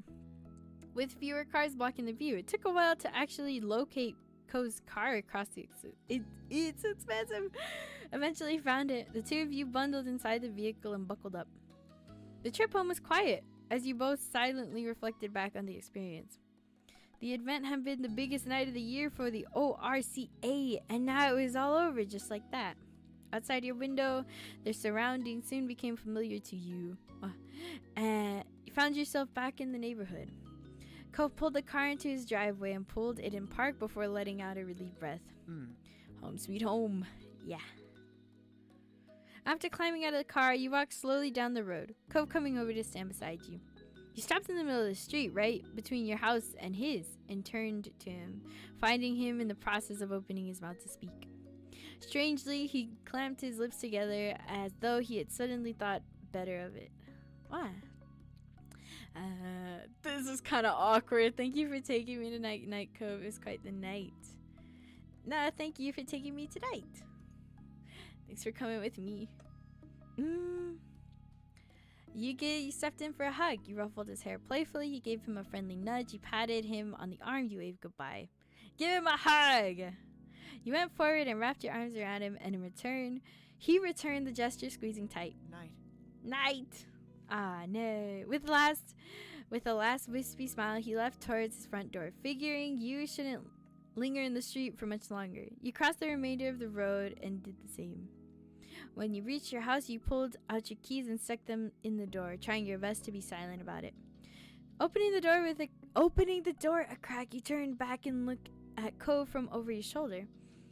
Your eyebrows lifted in a surprise to see he was doing the same, holding his front door open but waiting for you to go inside before he did. Oh my god. You shared an amused smile before you both stepped into your houses, locking the door behind you. It was quite late, so everyone else was already asleep. As quiet as a mouse, you tiptoed up to your bedroom and changed out of your formal clothes into your pajamas. Now that you were finally home, you were exhausted. You brushed your teeth, got ready for bed in the darkness before crawling under the covers and letting out a heavy breath. It was still strange to think about how that was it. The build-up to the event had felt so much. And now it was completely behind you. Your mind was busy with rapid yet muddled thoughts as you faded closer and closer to sleep.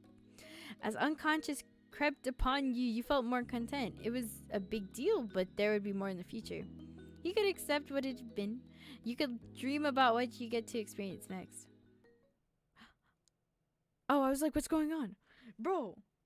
And then, what happened? There's no sound. There's no music. What? I'm scared. And then you're taken away from your dreams right back into reality by sound. Your eyebrows pinched together, fully unprepared to be a part of the waking world again. The day was over. It had been an eventful one. But you heard another noise. It was tapping. Your eyes flew open. The window... Dude, I don't know why, but I kind of feel like I gently opened the door. Like that sort of thing right now. Because there's no noise. There's a tapping that came from your window. Cove, hold it. Oh, thank God the noise is back. You rushed over, bro. You slowly forced yourself to get up. You went over to let the guy in. No, I rushed over. What's up? You tumbled out of bed, taking your blanket with you. You left it on the floor when you scrappered over the window. You saw through the glass that Cove's eyebrows were raised, and you suddenly realized that in your rush you hadn't taken care to be quiet. He probably heard you crash onto the floor. But that wasn't the matter at hand. You flung open your window and faced him completely, with nothing separating the two of you any longer. You'd not been surprised to find Cove awkwardly crouched on your window ledge. However, you were taken aback to see that he was a little overdressed. Cove hadn't changed out of his formal clothes. You also noticed that he was perched clumsily. You didn't know if it was because he was trying to keep his fancy clothes clean or if he felt weird about something. His body was too stiff and awkward. Even given that Cove was normally all thumbs, he looked off balance, significantly more than usual. Cove smiled sheepishly. Hi, Lee. Hi! Why are you here? How come you dressed like that? Nice to see you, Romeo. Back in the day. Have you looked at a clock? It's too late for this. Now, hi! He moved aside to let him climb inside. He cautiously stepped down by stretching his legs over. Strangely, he didn't use his hands for support. It was clear to you now. He was holding something. What? When he was safely on his feet, he briefly checked out his clothes, twisting around to see the back of his pants. He caught you looking and shrugged. I mean... I did go home after the event, but I knew I wasn't going to be able to settle down, so I just walked back out. I need fresh air and time away from everything. He paused for a moment and raised his clasped together hands where you could see them. But then something happened, and well, so I have something I want to show you. Cove grinned like a child and then gently unflared his fingers, not being able to keep you in a suspense for even a minute. He has a firefly! Carefully sitting inside was a tiny yellow light. It blinked off, then again, a firefly. Delicately, he moved his hands closer so you could see the creature better. They're back. This is cute. He closed his eyes, his smile now faintly illuminated by his insect companion. Remember the first time I caught one? I always will. I could barely remember anything because of that neo-pink cast I was stuck with all summer. You were still stunned by what was happening, but couldn't help but thinking when Cove did. It was all thanks to you that I finally held a firefly in my... I'm gonna cry. I'm gonna cry. It was thanks to you that I finally held a firefly in my own hand. I was happy to. Honestly, I didn't think I'd see them this year. I don't know why. It's just they were kind of late, and I guess I've been worrying about a lot of stuff lately. You could tell the firefly genuinely lifted his spirit. He seemed at peace, and he wanted to share that with you. The fact that his first thought after discovering the fireflies is to come over and celebrate the joy with you made you suddenly feel very cherished. Cove opened his eyes, but he looked away, not meeting yours. It's nice. I'm gonna cry. It's really nice, I think. Even if the fireflies disappear for a while, it doesn't mean they're really gone. They'll come back and I can see them again. I smiled. And then you looked at the firefly keenly. There was definitely something poetic about them. You felt warmth in your heart. Cove looked at your face, his smile now fragile. It makes me think about the two of us. We're together, then we say goodbye, then we're together again, day after day, year after year. And even if our time... I'm actually gonna cry. Holy shit. Even if our time apart gets longer, that doesn't make it forever. Leo. I'll be there. I'll always be there whenever you want to see me. You wanted to be with him. There's nothing else you wanted then. You need to know. I don't know. This is like... I don't know. Oh, dude, I can't do this right now. This is so... Save it. Save it, please. Maybe I should just go for it. I don't know. I didn't do it last time. Maybe I should... I feel like either I need to say it or he's never gonna say it. But I don't know, man. This is difficult. This is so difficult. Maybe this is like the time where I should probably say it, huh?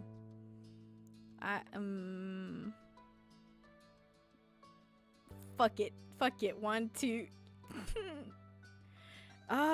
This is...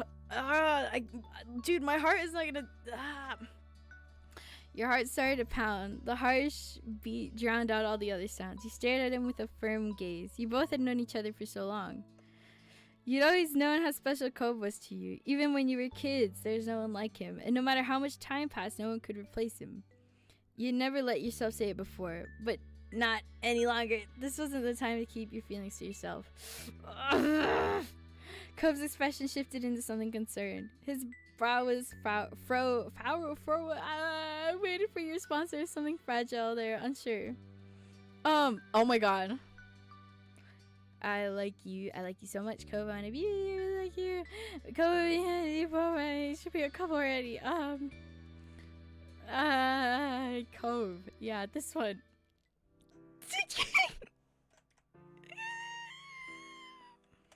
This is like, I'm like going crazy. I'm like going crazy. The rapid pulse inside you seemed to grow even more deafening.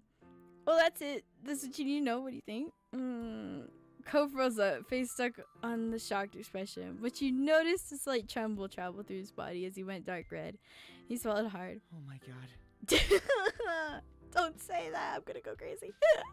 His eyebrows furrowed, and he openly struggled with words. He made several false starts, unintelligible pieces and parts of thoughts. Finally, his voice cracking all the while, he got something out. Yes.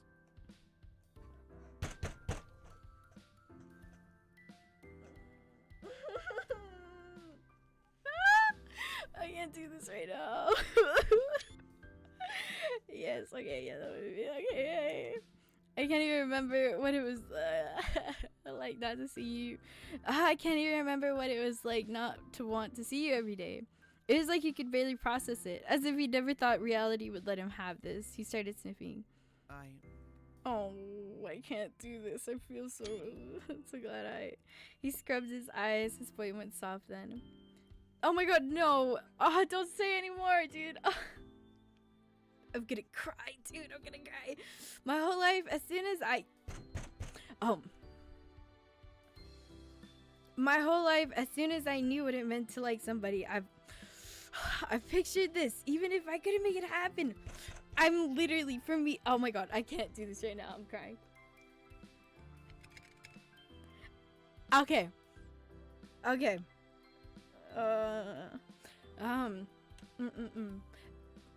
Even if I knew what it was meant like to like somebody, even if I couldn't make it happen for me, it's only you.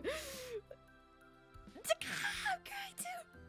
His arms faltered, causing the firefly to fall out. Oh no, the fucking firefly. He centered himself, looking into your golden eyes. I forgot I had golden eyes. Oh shit. Lee, if I can, I'd like to be your boyfriend. I'd like it a lot. I can't think of anything else. Oh shit. His lips quirked into a shy smile as he let out a laugh so airy it was nearly a cough. I can't do this right now. You felt your cheeks were warm and you were his job. How you respond to that? I don't know. I would be so. I'm crying, bro. They don't have like ball option, just crying option. Oh, this is so.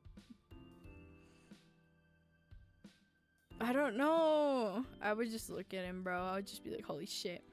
You grin so wide that if you knew you kept it up, your cheeks are gonna hurt. There's so much joy radiating from your chest, infecting your smile. You couldn't stop if you wanted to. When you looked at Co's face again, he smiled. His smile was sparkling bright, much more so than the firefly he had brought you. His eyes prickled with tears and he sniffed, but you could recognize equal joy taking over him. You were both happy together. Yeah. His eyes prickled. No, I teared up too, bro. I'm tearing up right now. You blinked rapidly as tears welled up. You couldn't stop them. Yeah. He ducked his head with a childish giddiness and peeked at you over the corner of your eye. Things are ready for me. Yeah, I was definitely for that.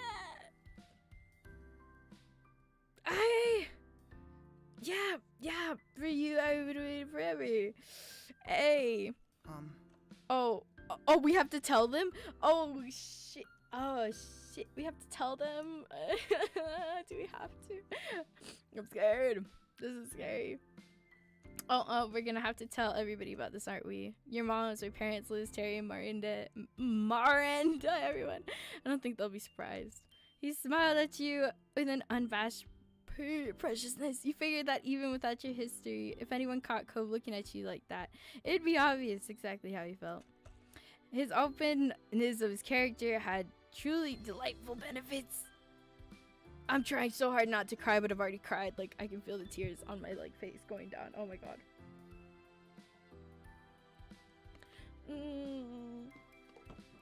You must have been making an expression equally as affectionate because he began to fluster again.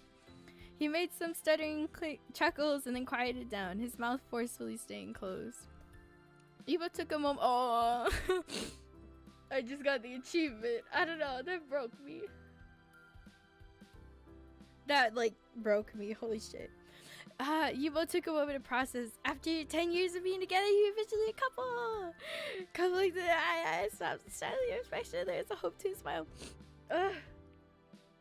Are we going to the hill? There's butterflies. Yeah, let's go. Let's go. Cove's bright and he was practically bouncing at the thought of a secret before he suddenly became bashful. So... So how should we leave? We could just try the door. We don't have to do the window thing, but maybe that bother your family. You both chuckled at how awkward it would be if your moms or worse Liz saw you going on a midnight firefly catching trip. You'd be sure to avoid that. Let's go from the window. Fuck it. Let's go through the window. Cove nodded in understanding. You grabbed some shoes and readied yourself for an adventure. You were glad that there was no way you'd run into another soul outside. Cove would be way overdressed if you were still in your jammies. Oh my god, you let Cove go first. He stepped back on the ledge as you carefully followed. He shuffled along as soon as you reached the garage. You planned to use the fence from there to reach the ground. Cove shakily climbed down to the fence and held it tight with a death grip. He hesitated for a moment and then let himself fall to the ground. He leaned against the fence to project hushed words where you were waiting. Are you okay? Yeah, help? No, I got it. You weren't exactly an expert on scaling buildings, so you managed. The fence was rough on your hands, but it provided enough purchase for you to lower yourself to the ground. Cove gave you an encouraging smile, but neither of you risked speaking yet. You briskly snuck behind the house and up onto the old white poppy hill. Cove was right. The entire hill was lit up, insects twinkling here and there with their pale yellow light.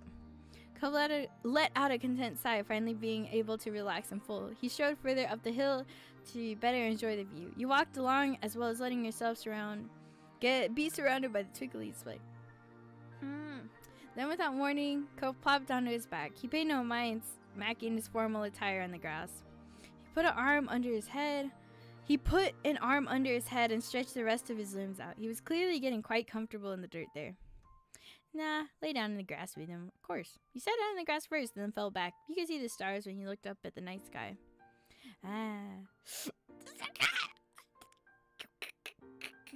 God, this is hard. I enjoyed my space. I wonder if Dad will be mad about the grass stain. Oh my god, I can't do this right now, man. I'm gonna go crazy, and I'm gonna go. And I can't do this. Okay, I'm fine. Whatever. Wow. Oh my god. I wonder if Dad will be mad about the grass stain. He tugged at the collar of his shirt. He didn't sound concerned, just idly curious. Maybe he should figure out how to clean it before he finds out. His smile bent a little, and it went silent between you. The only sounds were the rustling of the bugs in the breeze, the far-away crashes of waves on the sea. You couldn't help but reflect on what happened only a brief time earlier between this and your room. This almost felt like a different world. Was it even real what happened between you two? You could almost be convinced that you'd never actually stopped dreaming. You stole a glance at Cove. He caught you and blushed. That little reddening. I reassured you Cove remembered same as you. That what you had is real. You asked Cove to dance. You challenged him to a roll race down the hill. You asked Cove if you want to catch fireflies. You want to catch some fireflies, Cove? You should catch fireflies, don't you think? Cove turned his head towards you with a bent grin. I think this sounds like a plan. You smiled at each other and Cove rolled his fancy sleeves up, then clambered to his feet, full of bug-catching enthusiasm. You got up and brushed off your clothes. A pesky blade of grass tried to stay stuck on your back. With simultaneous nods of your heads, you both ran around the hill trying to take a hold of flying creatures. Every so often, you would succeed, like the children you once were. You would race over to the other to show your catch. What had actually changed? The fireflies were bright as ever, and you laughed together the entire time. The hour grew late, and the fireflies mostly dispersed, until only a few stragglers remained. Then, even they blinked out of sight, leaving you alone with Cove and your thoughts. Cove stole a quick second to release his words that had been filling his head during the quiet. I'm so glad. Okay. I'm so glad to be with you. Hey, you felt a great deal of happiness. Cove's expression was completely open and honest, and full of sincerity. He meant every word. No matter how much it didn't seem real yet, it was. Even, it felt as though this night that would never end, but you knew it would have to, all too soon. You're only grateful to have been a part of it. These were moments to truly treasure. You never let yourself forget them. What the fuck? What the fuck was that? What the fuck was that? That was really good, but I'm gonna go nuts. I'm gonna go insane. That was really good. What time is it? 11:30? Should I leave? Or should we just finish off? I'll do one more since I want to finish up this top row. Because that was my goal, to finish up the top row. Okay. Shit. Like a lazy cat, you stretch your arms above your head and yawn, blinking your eyes sleepily. The day was warm and pleasant. You were lounging on the couch in the living room, finding it difficult to do much in that moment. Your moms and Liz had gone out shopping, looking for some new items for your sister to take back and decorate her own college dorm with. They had asked if you wanted to go with them, but you declined. For you, today was all about relaxation. COVID dropped by to spend some time with you, content to join in with doing nothing. The two of you had been chatting idly as you lazed around, talking about other things you'd planned for the summer. You're sitting next to him. He sat on one couch while you sat on your own. He sat on one couch while you feel shut up. You were good on the couch. No, you were sitting next to him. Let's sit next to each other. Why not? His arm was resting along the back of the couch. His long legs were stretched out in front, totally at ease. The day dragged on as you found yourself yawning more and more between conversations. You'd almost dozed off completely when a sudden buzz rang out, disturbing the silence. Your phone was on its charger in the kitchen, so it couldn't have been that. Cove pulled his own phone from his back pocket and checked the screen. His moment had josted you, so you tried to readjust your position to get it right again. Oh. It's my mom. Oh, what? Hey, Kyra. After leaning forward and setting the phone on the coffee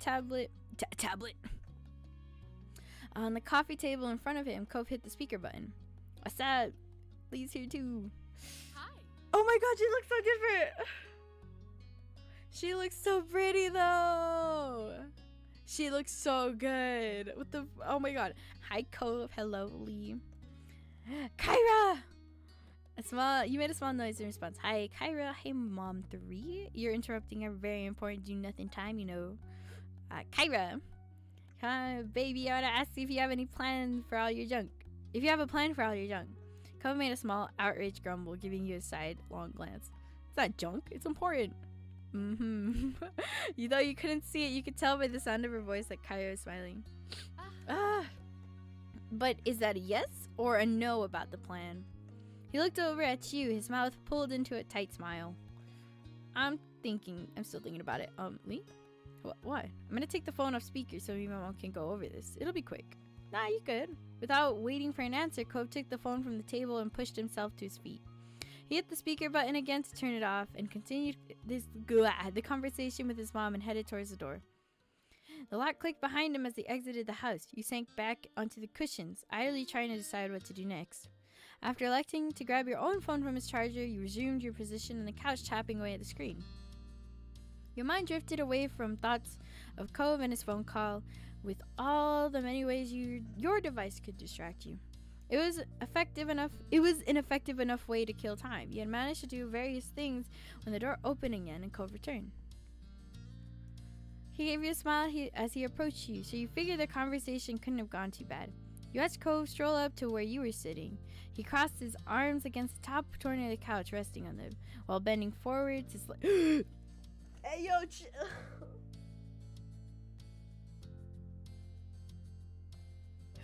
Chill, please. I can't do this. Okay, you watch Cove stroll over to where you sitting. You were still sitting. He crossed his arms against the top corners of the couch. Top corner of the couch, resting them while bending more. Hey. I'm back. Hey. You gazed up at him fondly, put a hand over his. You stretched up to hold his face. Just look at him, bro. Is everything okay? Everything's fine. He turned his head suddenly, running a hand through his hair and letting out an exasperated breath. He seemed nervous, but you could imagine why. Fine. It's fine. Nothing to worry about. You're oh my god. You raised an eyebrow at his tone, moving your head from your head to the side and trying to meet his eye. That doesn't explain what's going on. He shrugged and gave you a tight smile, trying to play whatever it actually was off as important. I can't do this anymore. Oh my god.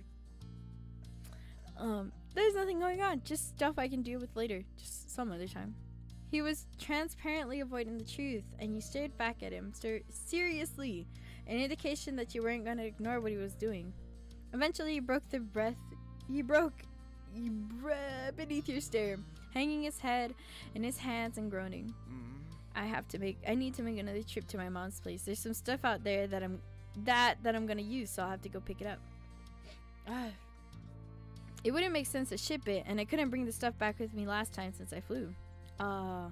Suddenly understood what the phone conversation had been about. Cove was going to drive to his mom's house in Nevada. When will you go? Mom thinks it'd be best to do it now while I'm still kind of free, but... Cove pouted, giving you an unhappy look. You could see the prospect was already taking a toll on him. I don't want to. I was just there, and for even longer than usual. Why'd I have to leave right now when it's our last summer like this? You laughed, not knowing why he was being so difficult about it. You thought it was cute. You wanted to say, you can hack it. I don't want you to go either. You shook your head affectionately.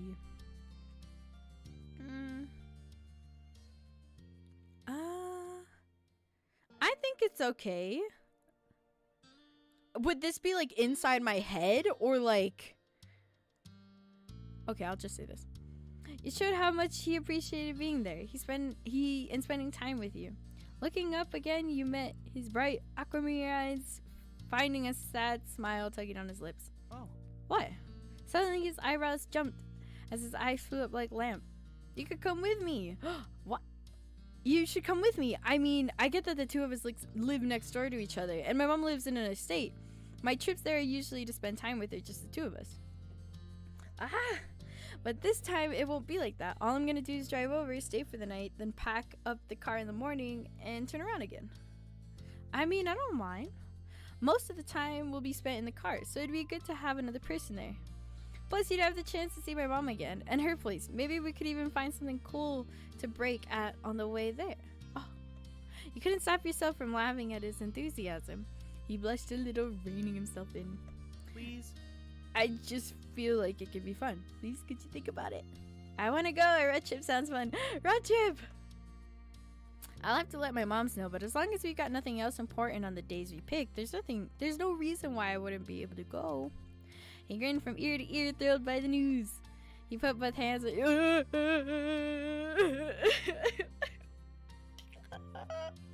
can't do this. I can't do this. He put both hands on your cheek and he was so happy. We need to rewind it a bit. Yes. He ran his running, not letting it happen. I'm so glad. Oh my god, I'm so glad I saw you. This is so great. I'll call my mom back and let her know right now. I can't do this. You spent some time together going over your schedules and making plans for when you could take the trip. You need to fit around. Yeah. You needed to fit it in around Cove's work schedule, which he brought up on his phone to double check. Luckily, it was only a 2-day trip, so finding a couple free days in a row wasn't impossible. It wasn't long before the days were finally set and all the plans were made. I was excited. A short trip sounded like the perfect way to spend some time. You could listen to music, eat snacks, enjoy the open road.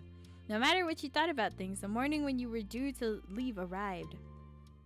It was colder than usual, the sun barely peeking over the tops of the houses. You stood outside your house on the footpath near the road, waiting for Cove. I'm gonna go insane. Oh my god. You yawn loudly, covering your mouth with the back of your hand. Mornings were always a struggle. With your travel bag clutched in one hand, you watched as Cove finished packing up his car. He'd organized all sorts of things, water bottles, snacks, and who knows what else. Cove insisted he had everything under control and didn't need help. At least you could rest easy knowing it was all taken care of. As you waited, you glanced over at Cove's car. You knew it well.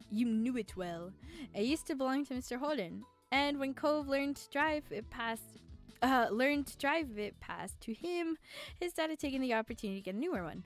It was pretty old at this point, but it served both of them well so far. You just hoped it had enough life to let it survive a trip as long as the one you were embarking on. Cove. Oh my god. The slam of a door closing made you jump. Oh shit. You snapped back to focus and saw Cove walking towards you. He dusted his hands off his pants and tilted his head towards the car. That's it, ready to go? Yeah, ready. He smiled and stepped aside, giving you space to situate your own bag where you wanted it. Once everything was safely inside, he glanced back at you. All right. Should get started. It's gonna be a way to go. Okay. Woo. Let's get the show on the road. He chuckled at your enthusiasm, shaking his head slightly. The two of you climbed into the car and buckled up, Cove in the driver's seat and you sitting shotgun. His eyes moved to you. Thank you. Thank you again for coming on this trip with me. Of course, it's no problem. After checking the mirrors and starting the engine, you pulled out of the driveway and the trip began. With a small sigh, you got cozy in your seat. Oh, I got scared. And watched the familiar houses in your neighborhood pass. Cove reached over to turn on the radio. A crackle of static mixed with old snippets of song filled the car as he flipped through the stations. Oh my god. Mr. Holden's car was in good condition, but it was well older. There were no way to plug in a phone to play music, so the radio had to do. Eventually, you settled in classic rock before sitting back and resting both hands on the wheel. Is this okay? Yeah, it works. Yeah, it works. Oh my god. I'm gonna go insane. He smiled, happy with the answer. Time flew by, and with it, scenery outside your window became more and more unfamiliar. Neither of you spoke for a good long while, but the quiet was comfortable. You had become all too used to each other's company over the years. Eventually, Cove broke the silence, clearing his throat softly before he spoke. It's been too long since you and I have spent time with my mom. I know she still comes to the neighborhood sometimes, but it's not even once a year. I'm always going to hers. I'm happy the two of us are doing this. Yeah, me too. But speaking of your moms and trips, remember the time she took us on that crazy drive all across town? He shook his head at the memory, his laughter clear and bright. Oh yeah. Oh yeah, I remember. I kept worrying about the papers and shoes while you were having a blast.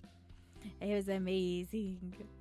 He smiled quietly to himself, chuckling, clutching the wheel with more confidently. With the crinkle of his eyebrows, a look of nostalgia crossed over Cove's features. Mom always knew how to make things memorable. I can't deny it. A silence slowly crept back into space, both of you thinking back on that night and all the memories you had of it. Your elbows resting on the windowsill, you gazed out a world that was slowly coming to life, and the morning rolled on by. The sun climbed higher in the sky, forcing you to adjust the visor over your head to keep it out of your eyes. Hey, do you mind reaching for the back for me? Okay. Cove gave you side glances as long as he drove, indicating with a nod of his head and a tiny smile. I want some chips, the salt and vinegar ones. Hey, you want? I don't know how you can eat it, bro. I like onion, like sour cream and onion. He helped impatiently, keeping his eyes on the road. I like them and I want to eat them. So you shouldn't have a problem with letting me eat me since you don't even like it. Stretching out the seatbelt to give yourself space, you twisted in your spot and reached into the bag holding snacks. It took a bit of effort to sort through the collection of goodies stuffed inside, but eventually the bag of chips crinkled beneath your fingers as you pulled them out and sat back in your seat. Here. Thanks. Do you mind opening them? Yes. I got it.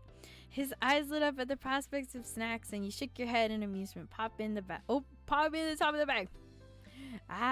You poured a few chips into his hand. You held the bag open. No, you held the bag open. That is too much, please. With a smile, he dug into the bag noisily, picking out a couple chips between his fingers and popping them in his mouth. The sound of crunching and rustling filled the car as he reached over from time to time to take a few more. Ultimately, he elected to drag out an entire handful at once, losing a few of the chips to the floor. Oh my god. After that, you rolled up the bag and stowed the chips safely in the back again. When you turned to the front, it was to find Cove crushing a fistful of chips in his mouth, crunching loudly. He wiped his— oh my god. He wiped his hands on his pants absent-mindedly before gripping the wheel and spilling crumbs all over the place. Bro. You like a little kid, you laughed at that. How much can you eat? Nah, we just laughing at him, bro.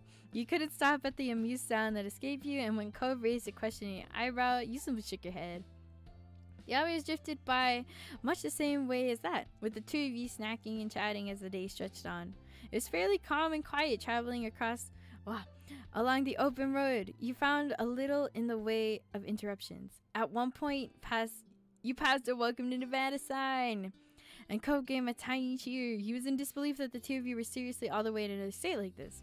Eventually, you had to stop for gas and make a detour at a small diner to grab a proper meal that didn't consist of chips and candy.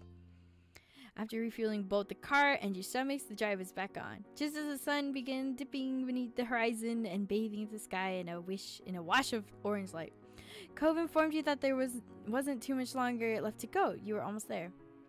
When night eventually fell in the blanket of darkness, the drive finally came to an end.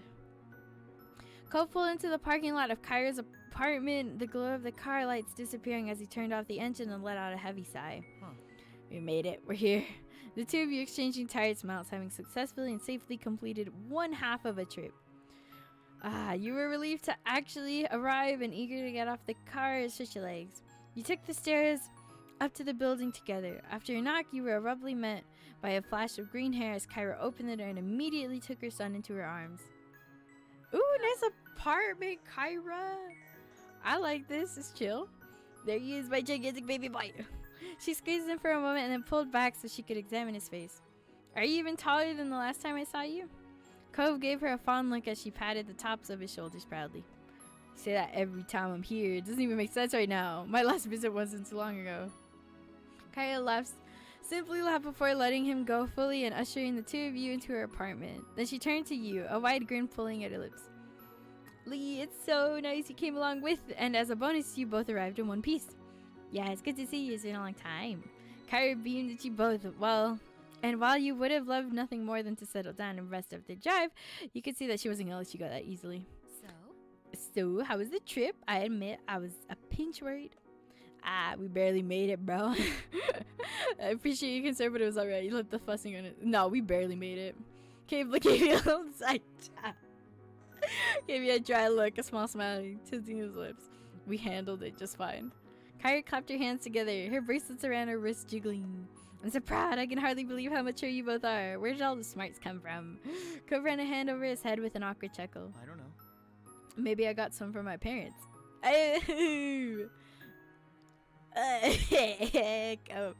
His mom looked up at him deeply with her eyes glistening as she shook the sentimental off with a wave of her hand.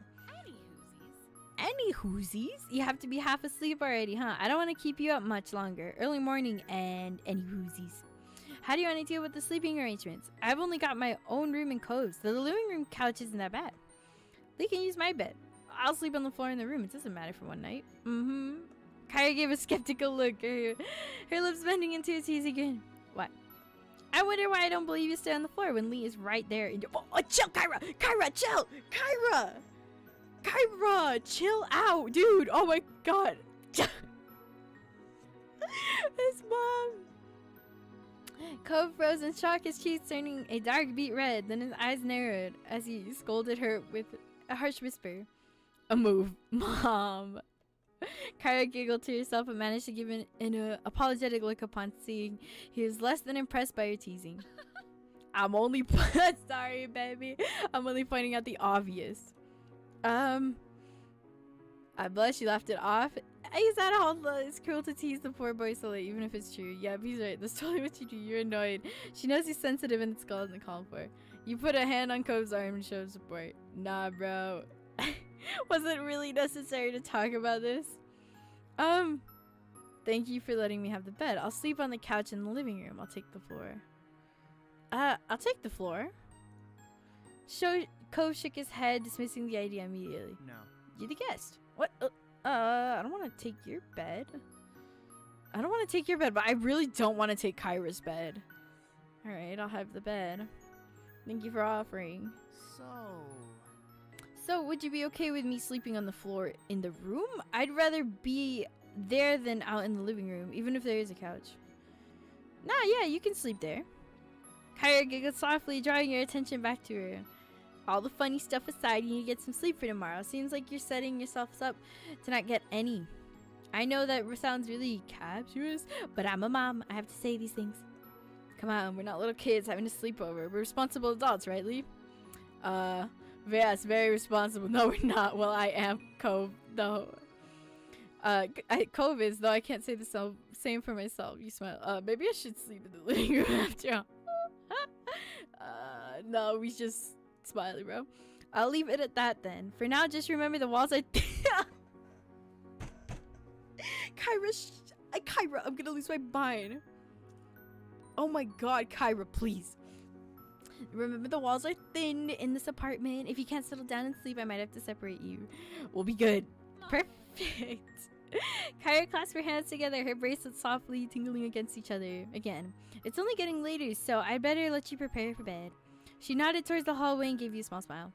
I'll play hostess for a sec and show you where the bathroom is first, Lee, and where you'll be staying for the night.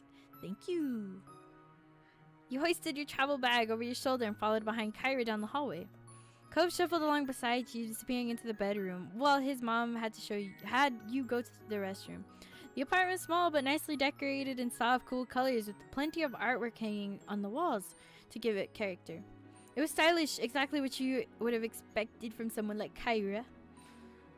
Ah, this is Cove's room, really? Wait, no. After being shown the bathroom and wishing Kyra good night, you headed into the room and found Cove already there.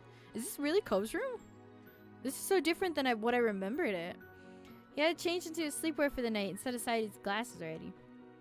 Looking around, you found the bedroom to look much the same as the rest of the apartment, with the small ocean elements you were sure Cove must have enjoyed when he stayed here. All in all, the room was pretty clean, though it almost looked like a hotel guest room than a bedroom. Yeah, it looks like a hotel. Cove only spent a few weeks out of the year there, so it made sense that it wasn't especially lived in. So? So what do you think? It's pretty nice, huh? My mom always keeps it clean, and even when I'm not here. It's okay. It seriously looks like a hotel room. It's sweet of it. No, it's a great room. I like it. Cool, I'm glad you like it. He seemed pleased enough with the response and gave you a small smile before opening the zip on his baggie. When you went to the room, you jumped in the bed under the covers, just as Cove was shuffling into a sleeping bag on the floor. I felt bad, bro. I'm the guest, but I'm sleeping in the bed. You waited until you settled in before you flipped off the lights, and soft glow from your outside peeked through the blinds, casting shadows over the floor. Close your eyes, blocking out everything. Night. Oh, good night. Night, Cove. Sleep well. The room grew quiet as the two of you wound down for the night, and you found yourself listening to the sounds of the city outside the window. The noise was so different to what you were used to back home, because we're in the city instead of, like, the other thing, right? Cars zooming past and people out having fun instead of crashing waves and the ocean winds, cooning your house in the embrace. This feels familiar, don't you think? We've been having sleepovers for years. Cove mumbled quietly and rustled in his bedding, turning to face towards your location. Right? It feels like I've had this view so many times. Looking up over at you tucked in a bed. Ayo, chill! Ayo, chill! He trailed off a little. You assumed he was drifting off to sleep, tired to continue the conversation.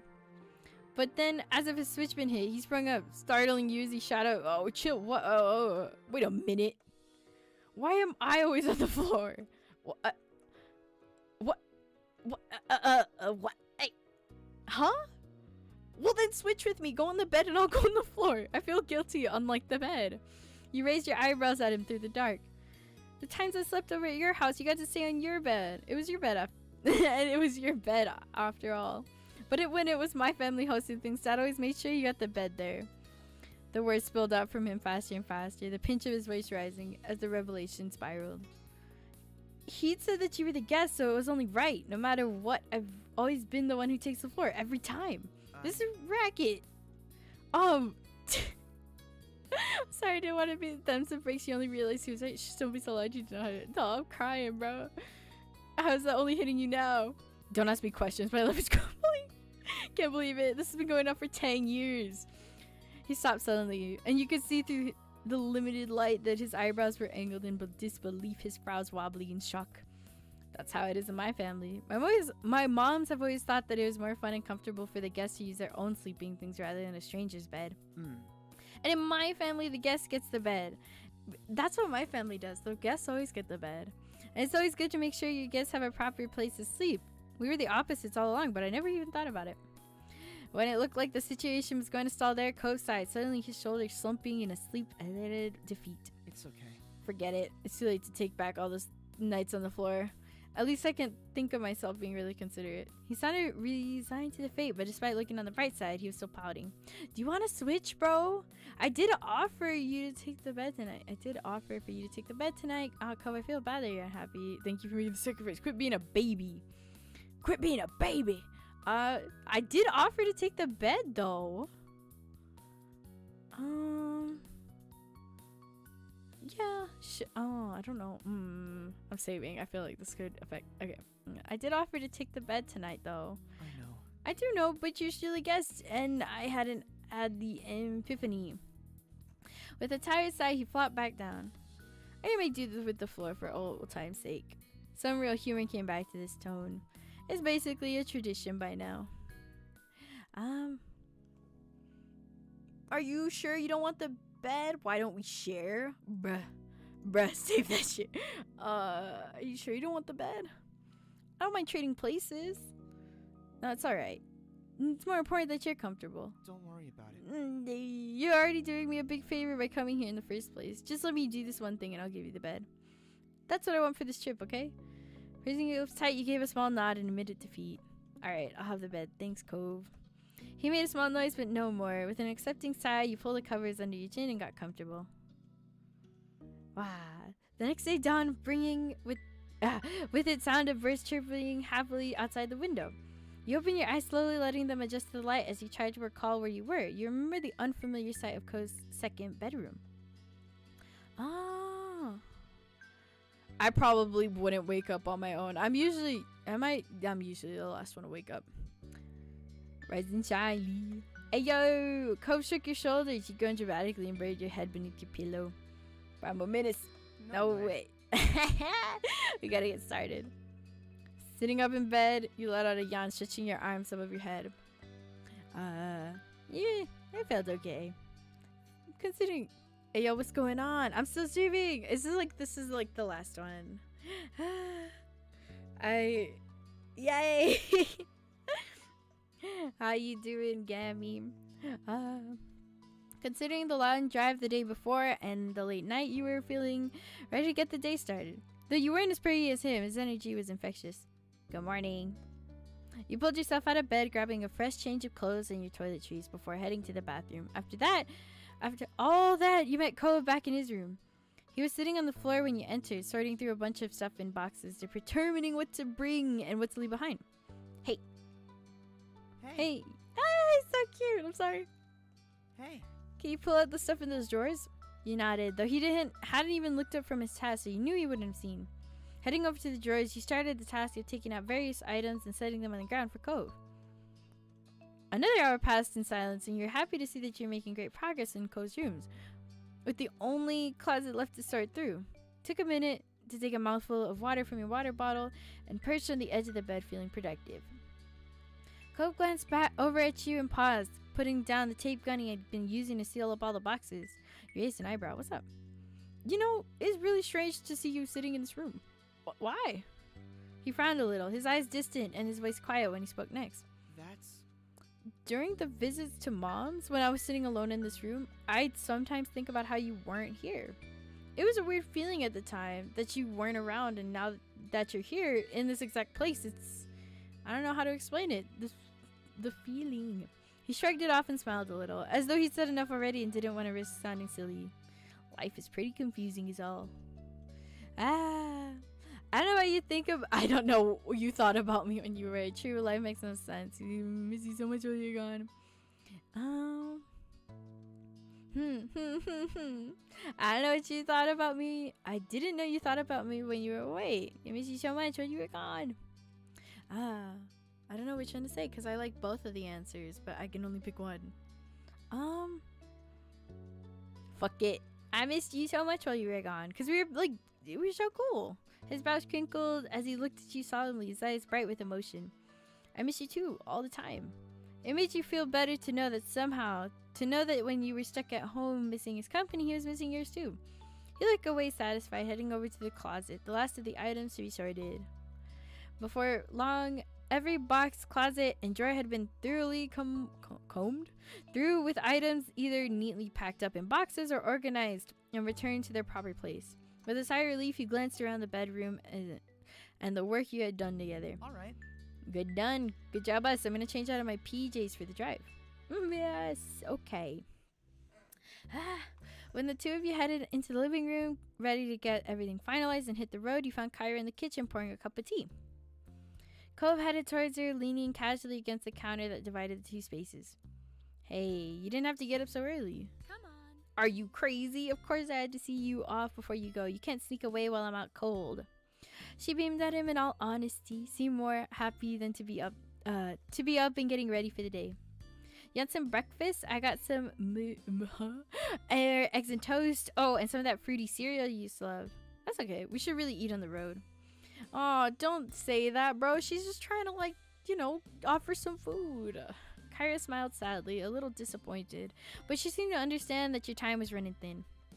I thought you might say that. In case, I packed you some snacks for the road. What do you think? She's so cool. Even if you don't end up eating them, take it anyways, just in case. You can always feed them to Cliff when you get home, and tell him I said hi.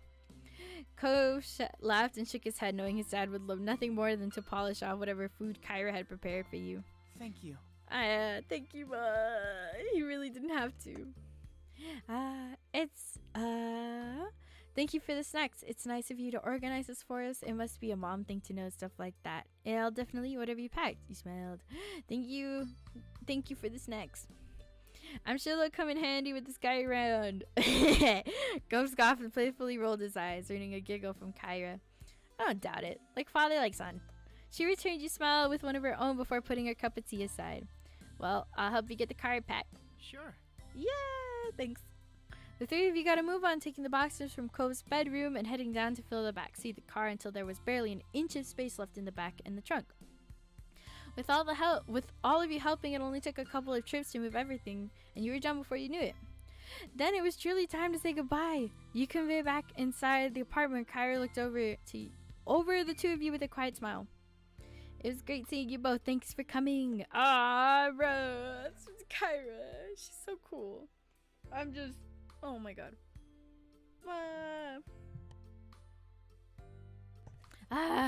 She gave each of you a hug, and you felt a little sad that you hadn't been able to spend more time with her. It's good to see you too, Mom. Cove embraced her in return, the two of them holding on to each other for a few seconds longer. I'll miss you, but I'll visit again. I'll visit again soon. Of course. You better. Hey, we should make plans for you to visit us too. I'll let you know when it's settled. I love that. Kyra bundled a bunch of stuff she prepared into a bag and handed them over to you. You took a quick peek at what she packed. There's fruits, nuts, seeds, hard-boiled eggs, some veggie sticks. Cool. Oh, good to see we got some fresh food options now. The snacks I bought weren't. Kyra shook her head at him and let out a soft laugh, as though she wouldn't have expected anything else. I seriously hope you're feeding yourself better than at home. Yeah, of course, just not on trips. I can live with that, then. She looked over at him fondly, her eyes at last focusing on his face and filling with emotion. Oh. No, Kyra's gonna get emotional. I can't do that. I'm gonna miss you, baby. Me too. Yeah. We'll all be together again before you know it. Yeah, I got you. I hope so. Kyra put an arm around you both, pulling you in tight to your sides for one final squeeze. Bye. Have a safe trip. We will. With the last goodbye, you exited the apartment. Though Cove hesitated for a moment in the door, his expression distant. You weren't sure what he was doing, though you tentatively took a step towards him. Everything okay? Your voice seemed to bring him back to earth, and he shook his head to clear his thoughts, his green hair swaying from side to side. Come on. Oh, yeah, let's go. With that, the two of you headed back down to the car, ready to make a long trip home. Though soon enough you were on the wide open road with a car full of Cove's things and only one destination, Sunset, California. The drive went smooth as could be expected, with the morning slowly creeping into midday as the miles flew by. The day flew into a whirl of open road and sunshine, and before you knew it, it was early afternoon. By that point, you already crossed over the state line. Cove announced that he planned to stop on the way home. He was quite pleased with himself that you arrived at the pre-pice, huh? Oh my god! Redwood National Park. That's where, like, the whole thing with the dummy anklets happened. Shaded beneath a canopy of enormous redwood trees, you drove along. When Cove parked the car, you pushed the door to get out, and the first thing you did was look up. Enormous redwood trees surrounded you on all sides, their massive trunks shooting straight up into a canopy of foliage overhead. There were too many of them to count, stretching on and on for as far as you could see. You squinted against the sunlight that was peeking through the leaves and danced on the paths around you. Tree big. It's great, right? He smiled at you from over the roof of the car before glancing around the place fondly. Dude, this is where the anklets happen. Remember the trip our families took you that one summer? It was cool going on a journey and seeing the forest in person, even if we didn't stay very long. So... And I guess we can stay for even less time this time, but oh well. It just seemed like a good time to stop by. Who knows when we'll get another chance. His voice got a little softer at the end. It seemed to be bittersweet for him, being in a place he was so fond of, but not having the time to appreciate it fully. You were pleased to have stopped there. You felt pretty good about being there. No, I felt pretty good. It's cool. Oh, I got lost in the forest at nighttime once. Oh my god, that sounds so terrifying. What the shit? There's plenty to look at, and it was a good chance to refuel with some snacks and water before heading out again. Thanks for being here. There will be more chances in the future, I promise. Better than taking a break at the gas station. I'll put up with you for the trees. I'll put up with this place for you. Nah, there'll be more chances in the future.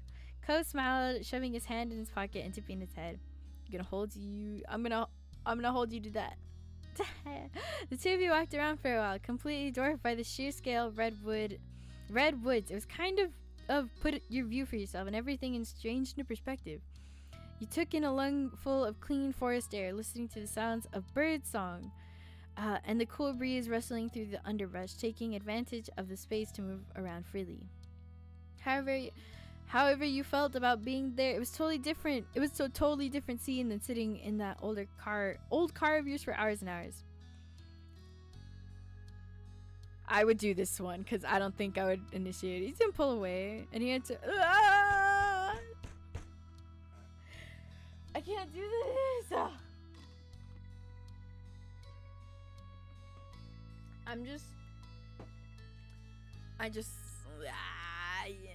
Just running his fingers through you, smiling as you realize. Being there again, you couldn't help but reminisce on what else had happened during the trip you had taken here all the time long ago. There are a lot of things that reminded you of it recently. You looked over. I went off trail by accident. You know, I'm in the scared of the dark gang, so it was terrifying. That sounds really, really fucking scary. Holy shit, bro. I would be crying, bro. You looked over at Cove, who seemed lost in the peace of the place, and you wondered if any of it crossed his mind. Smiling at the sight, you thought it back on what had been a highlight of that long-gone vacation. Dude, the, like, classic ankle thing is what I think when I hear this. That was a revelation.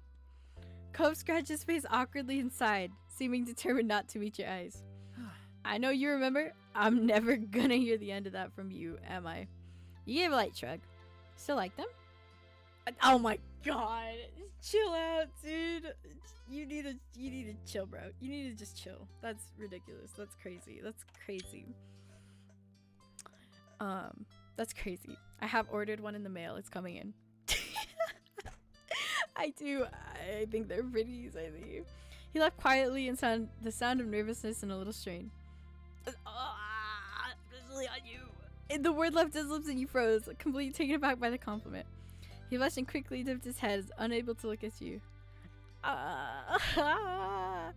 You put your hand to Remy's swoon. You found it difficult to hide your blood. Dude, I'm like crazy. Dropping your head, you hoped that Cove hadn't noticed. But by the silly grin that was tilting his lips, you knew you had. Your spirits were light as you ambled past information boards and picnic areas. Before long, you decided it was time to bring this short trip to an end and headed back to the car to go on the road again. Well, I heard crying at the time too. Turns out a friend got lost too, and I couldn't handle the darkness and being alone. I comforted them though, so it was all good. I definitely would have cried if that happened to me. Like, that seems so scary. But it was nice of you to comfort them and, like, you know, tell them it was all good. Cove sighed when you finally reached the vehicle, jangling the keys in his hand before unlocking the doors. Well, I sure didn't have to go, but we're gonna be the responsible and not stay longer than we should. How grown up of you! He smiled slightly. With that, the two of you jumped into the car and buckled in, and he put it in drive. Good thing they didn't, because I never would have found them if they were silent. Yeah, that would have been scary if you didn't find them. Holy shit! I didn't think about that. You're getting closer and closer to the town as the sun started setting, though. Oh my god.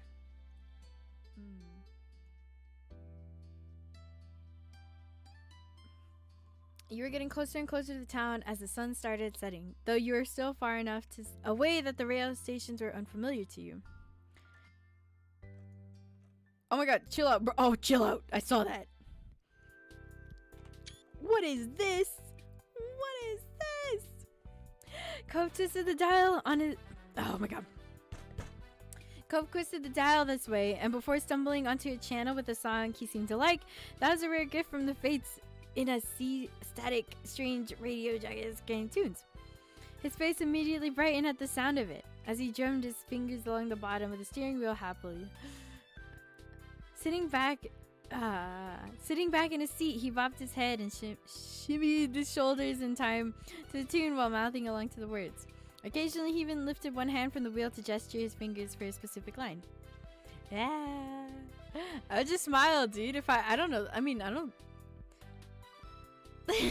know.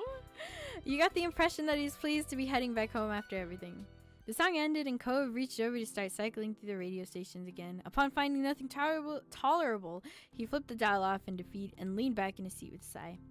You rested your head on your hands and stared out the window as the sky darkened, watching the landscape slowly melt into more familiar views. Miles went on, and any energy you had earlier was beginning to drain away. You imagined home and your family. You'd be there together soon. Oh, you know, I've spent all these years living in Sunset Bird and taking a few weeks each summer visiting my mom in that second room. It's not gonna happen anymore, really. Oh. I mean, I can still see my parents, but the way it works between us has changed forever. Oh, what? Hell? He paused, the silence stretching. A serious look settled on his face. His thoughts far away. I feel the same about my parents too. I'm worried about how things will be in the future. I'm excited to be on the brink of real adulthood. You should lighten up. I would just let him continue. Cove stared straight ahead down the road. A long road. The path looked like it never end from where you were, but that wasn't true. Eventually, he found a few more words to say. I'm so glad. I think it's good we were able to do this trip without any parents or chaperones. It was just us. We did it all. I don't know. I feel a little more independent now. A little more ready for what's ahead. I'm not sure I'll ever be ready. The thought of leaving my home, my mom's, is scary. Cove sighed solemnly. The topic seemed to wear on Cove. He made an attempt to find something else to speak on. So I'm kind of sad about getting back. I'm gonna miss having you right there tonight. He cleared his throat quietly, though said nothing more. You smiled to yourself a little at hearing him say something like that out loud. I'm gonna miss it too. And with the feeling confirmed as mutual, the two of you fell into a comfortable silence. The sky outside grew darker as the hours passed by. The stars blinking on... I can't see this right now. Tiny fireflies painted into the canvas of blue. The scenery continued transitioning between the open roads, industrial areas, beach towns, and becoming increasingly recognizable as time went on. You felt somewhat disconnected from the world around you as you watched it through your window, your mind growing hazy. It was a strange, reflective feeling, but peaceful nonetheless. Soon enough, the world would return to you, and you found your feet firmly on the ground. It couldn't be helped. The adventure would end, life would continue, but your memories would linger on. That was good. I like that one. I have to save it there because I'm like, oh my god, it's been like so long. It's been so long. Holy shit. I am gonna go insane. That was really that was really good. That was like really, really good. Yes, I love to let me disconnect from the world. Oh my god, I don't know, man. That was really that was really nerve-wracking. That like, I don't know, that second one. That was so nerve-wracking. I literally couldn't.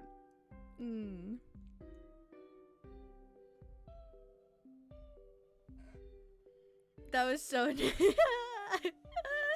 I didn't know. Like, I didn't know. Like, I know I confessed to him, but at the same time I felt like he would never do it if I didn't say anything. You know what I'm saying?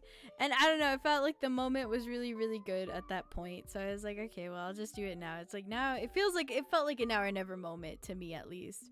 And I just went for it, and glad I did, because he started being like, I totally forgot that I had it on high intimacy, and he went crazy, and I went crazy, and brain is going, wow. That is crazy. I'm literally sobbing. Okay. What am I doing? I was taking a trip to the first time I talked to you now, and wow, I made a very strange first impression. Really? I don't remember it. It's been a bit. It's been a bit since I guess since you started like showing my streams, and I was like, wow. No, but it's always fun. It's always fun. You're always there, and it's so cool to see you there. It's so cool. I thank you for being there, Gammy. Hella nice. I felt so upset that I forgot the Capri Sun. I'm trying to remember like at least every stream I can. But soon, I'll have another one soon. I'm gonna be okay, so hopefully I have enough energy to like stream tomorrow, because my god, I feel so sleepy right now. But at the same time, Cove got my brain going crazy. So I can do hey Kimmy. Hey Kimmy. My brain is just going crazy. I'm happy for you and your friends. You really love this game. Yeah, I got like two friends. I had no idea who you are. I've never seen Mad Fathers. Let's play, but I'm intrigued. Bro, what kind of hello is that? I've had people like on stream say like, I have no idea who you are, but like cool. And I'm fine with that. You probably have never seen me before on stream, and then you like finally, you know, said like, yeah. So it's a vibe, bro. It's a vibe. But no worries about it. Oh my god, what am I doing? Oh my god. Okay, so I'll be streaming on Monday. Or I mean, what day? Oh my god, I'm so confused. What day is it today? Oh my god. I don't even remember. Okay.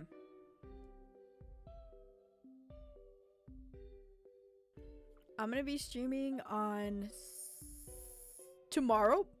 I'm gonna be streaming tomorrow at 7. Yeah, I just saw a live stream and I was like, cool, I'll check it out. I did not expect you to answer to chat, Lamau. That took me by surprise. Yeah, I feel like, especially with like small streamers, I guess people are so used to the idea of big streamers just kind of not paying attention to chat, or it going too fast that they really can't, even though they want to. So being like a really small streamer, like an extremely small streamer, like I'm getting there though. Like I have enough time to read every message. That's why I was like, yeah, I have enough time to read every message. This is really cool to do as like a small streamer still. It's still cool. It's still hella nice. I like it. I'm just Cove brain rot. We like, okay, so what did we do in the thing today? I don't know. The only thing I can remember is like the ORCA meeting, and then Cove like being like, hey, look at this firefly, Lamau XD. Oh my god, Gammy, do you know what happened to Derek in like the episode I did like before this one? Cause it was like the ending of summer when like step 2, and Derek was like, would you ever like go out with like a boy, and I was like, oh no, he's okay, but he was like really like intense. He was like, would you ever like go out with like a boy? And I was like, well, I'm bi, so yeah, I would do that. And then he was like, well, who do you like? And I was like, Cove. And he was like, I wish you happiness. I heard they're gonna make a route for Derek. I don't know. I heard that. I don't know from where, but I heard that they were gonna make a route for Derek. But I was like, oh, I thought he was like going through it. I was like, oh no, little man's, what's going on? Are you okay? I was like, oh yup, they are making a route for Derek. That's where I heard it from. Yes, Derek, go get him. I'm excited. I hope to see it. I'll definitely play it because this sort of game style is so cute. But like, I was so like, wow. But things that happened in this episode was like the ORCA event, which was like intense. It was so. It's confirmed that they'll be making a route for him. Cool. I'll support my son all the way through. After they complete Cove Story. So after this one, this is the next route, right? Oh my god. So after Step 4 is released, they'll start Derek route. That's so. Let's go. Since he was like, that's how we'll probably meet him, huh? Like that sort of version of him that showed up in this game.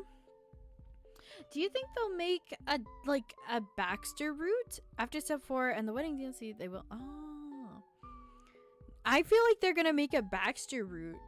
I don't know. I don't have inside information. This is like, I just got into this. I'm so late to this like hype thing, but like they have to, right? Derek, like it's just, yeah, and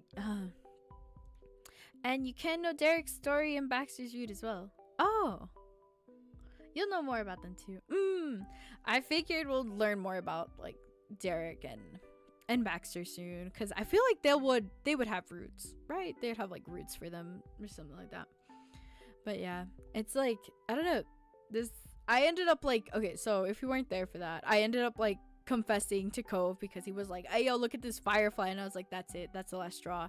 Hey yo, A, and then he's like, oh, A, and so now we're like, A. Yeah. And so that happened, and literally I forgot what intimacy he was on. I totally forgot I put him on high intimacy, so he was like, hey yo, mwah, and I was like, I lost it. I confessed to him when we're teens.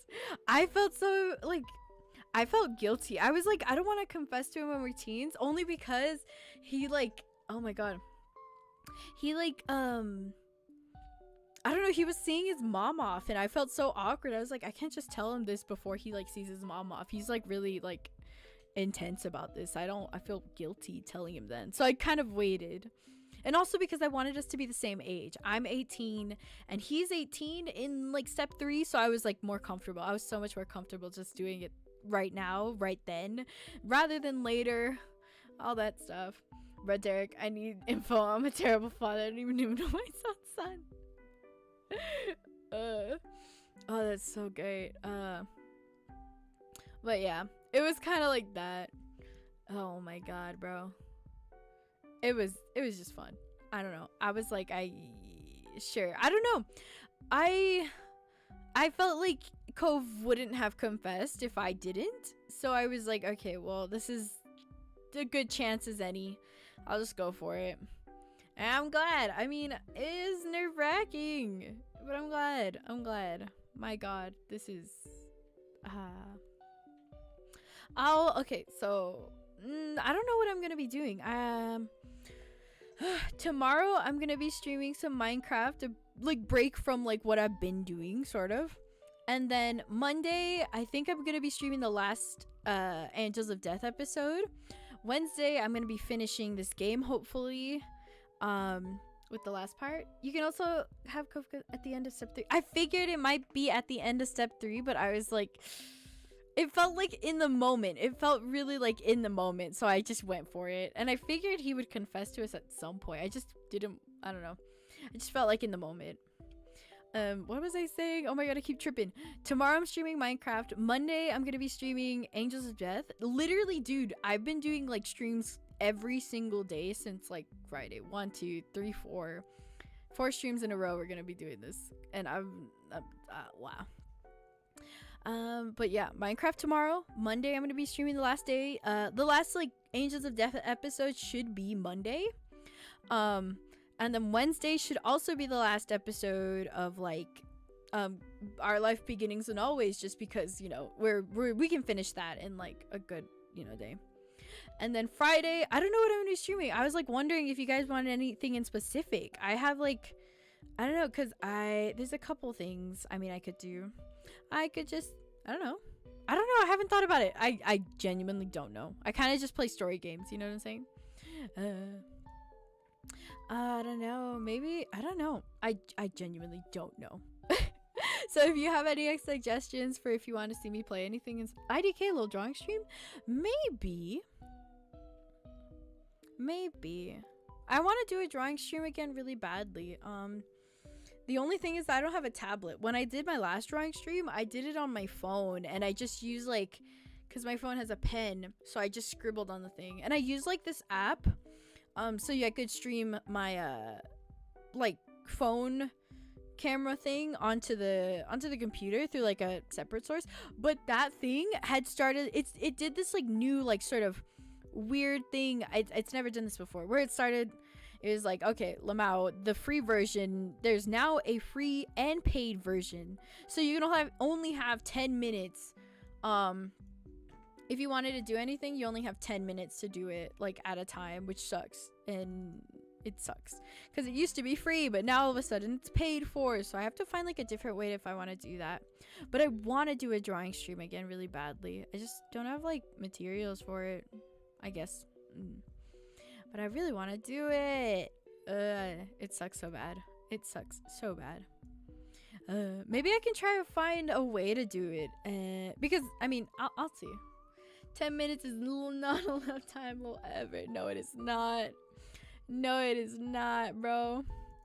I was just like, this is not going to work out if I try and do this. But I want to do another Minecraft stream really bad. Like, really, really bad. I mean, not Minecraft, drawing stream. I feel like it would be really fun. And it's been a while since I've done one. Oh, hi. RT. Hello. But yeah, I want to do that again soon, a drawing stream. It's been a while, and it's just, man, I did it on my phone. I was like, okay, before the last drawing stream, I was like, okay, I'm gonna use 2 webcams, one for my like face webcam and one for like displaying like my like whatever like sketchbook.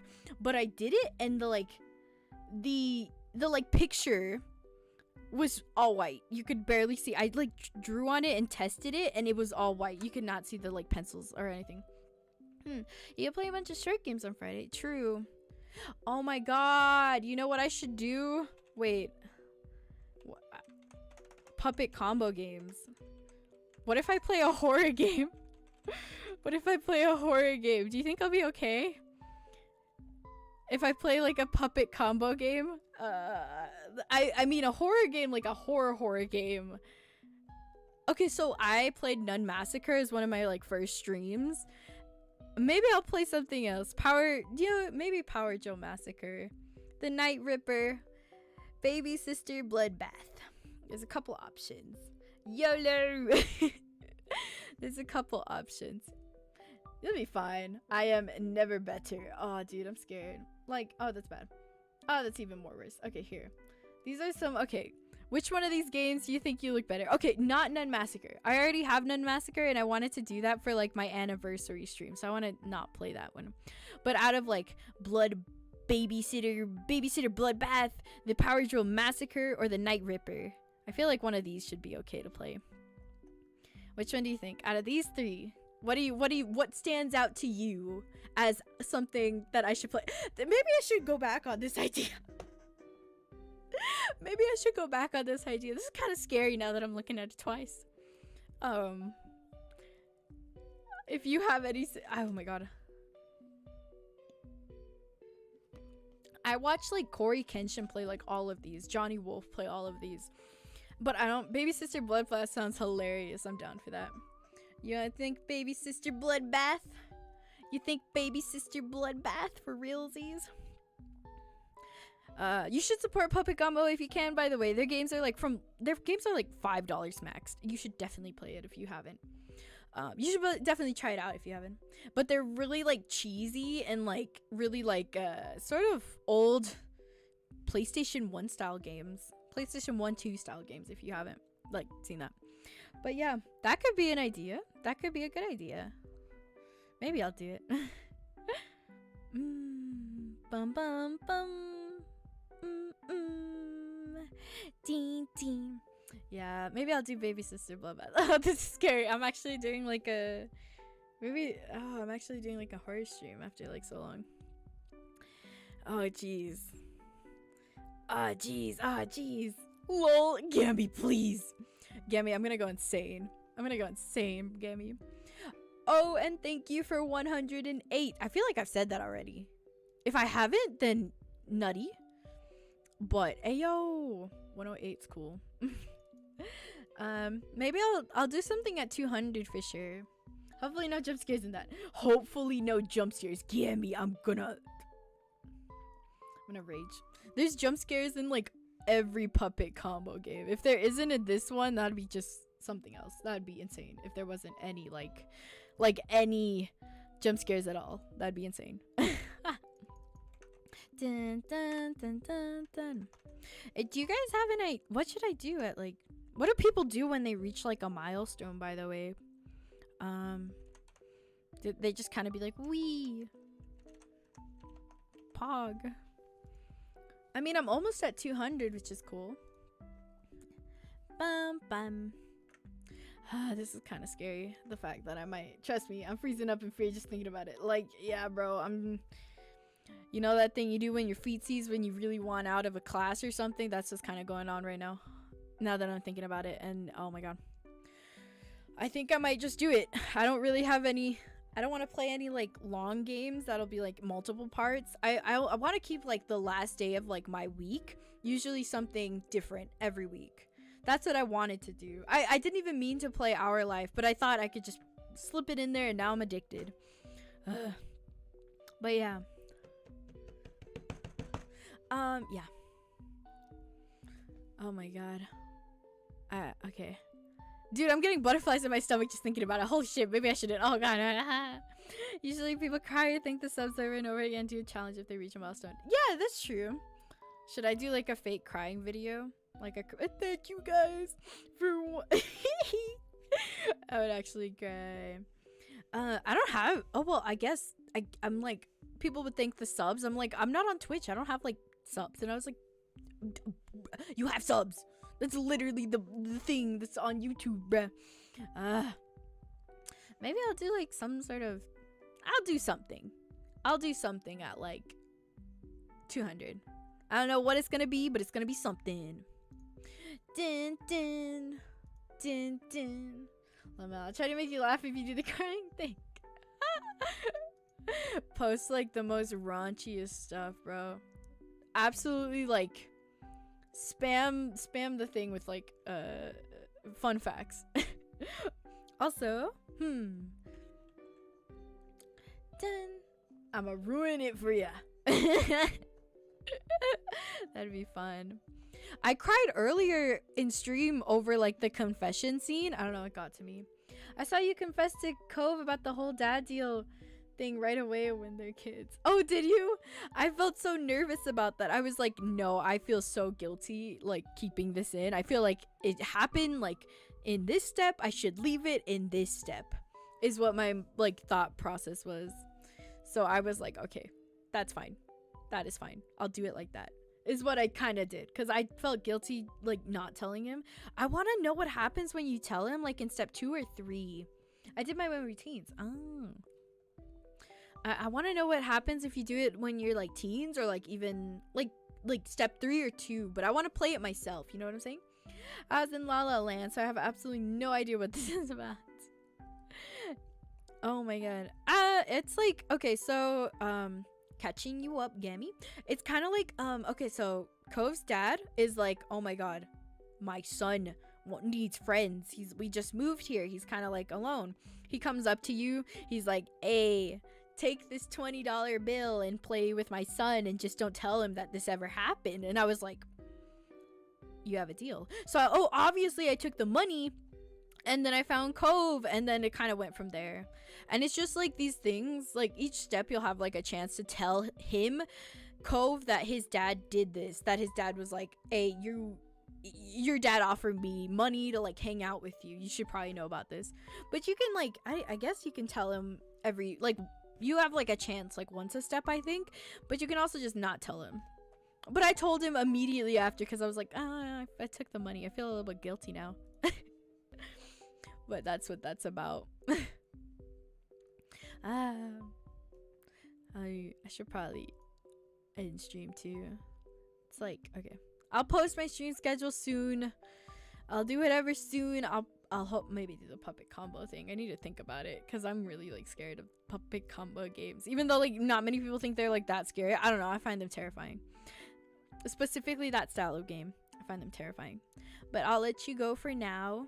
Sub, like, whatever you want, comfy, whatever you're comfy with. Join the Discord if you want to. Very swaggy. That's it. Oh, that makes sense. And yeah, that's it. Do whatever you want. Go drink some water and stand up, please. It's been like 4 hours, almost 5 hours. I'll be emotional support for the horror game, please. Oh,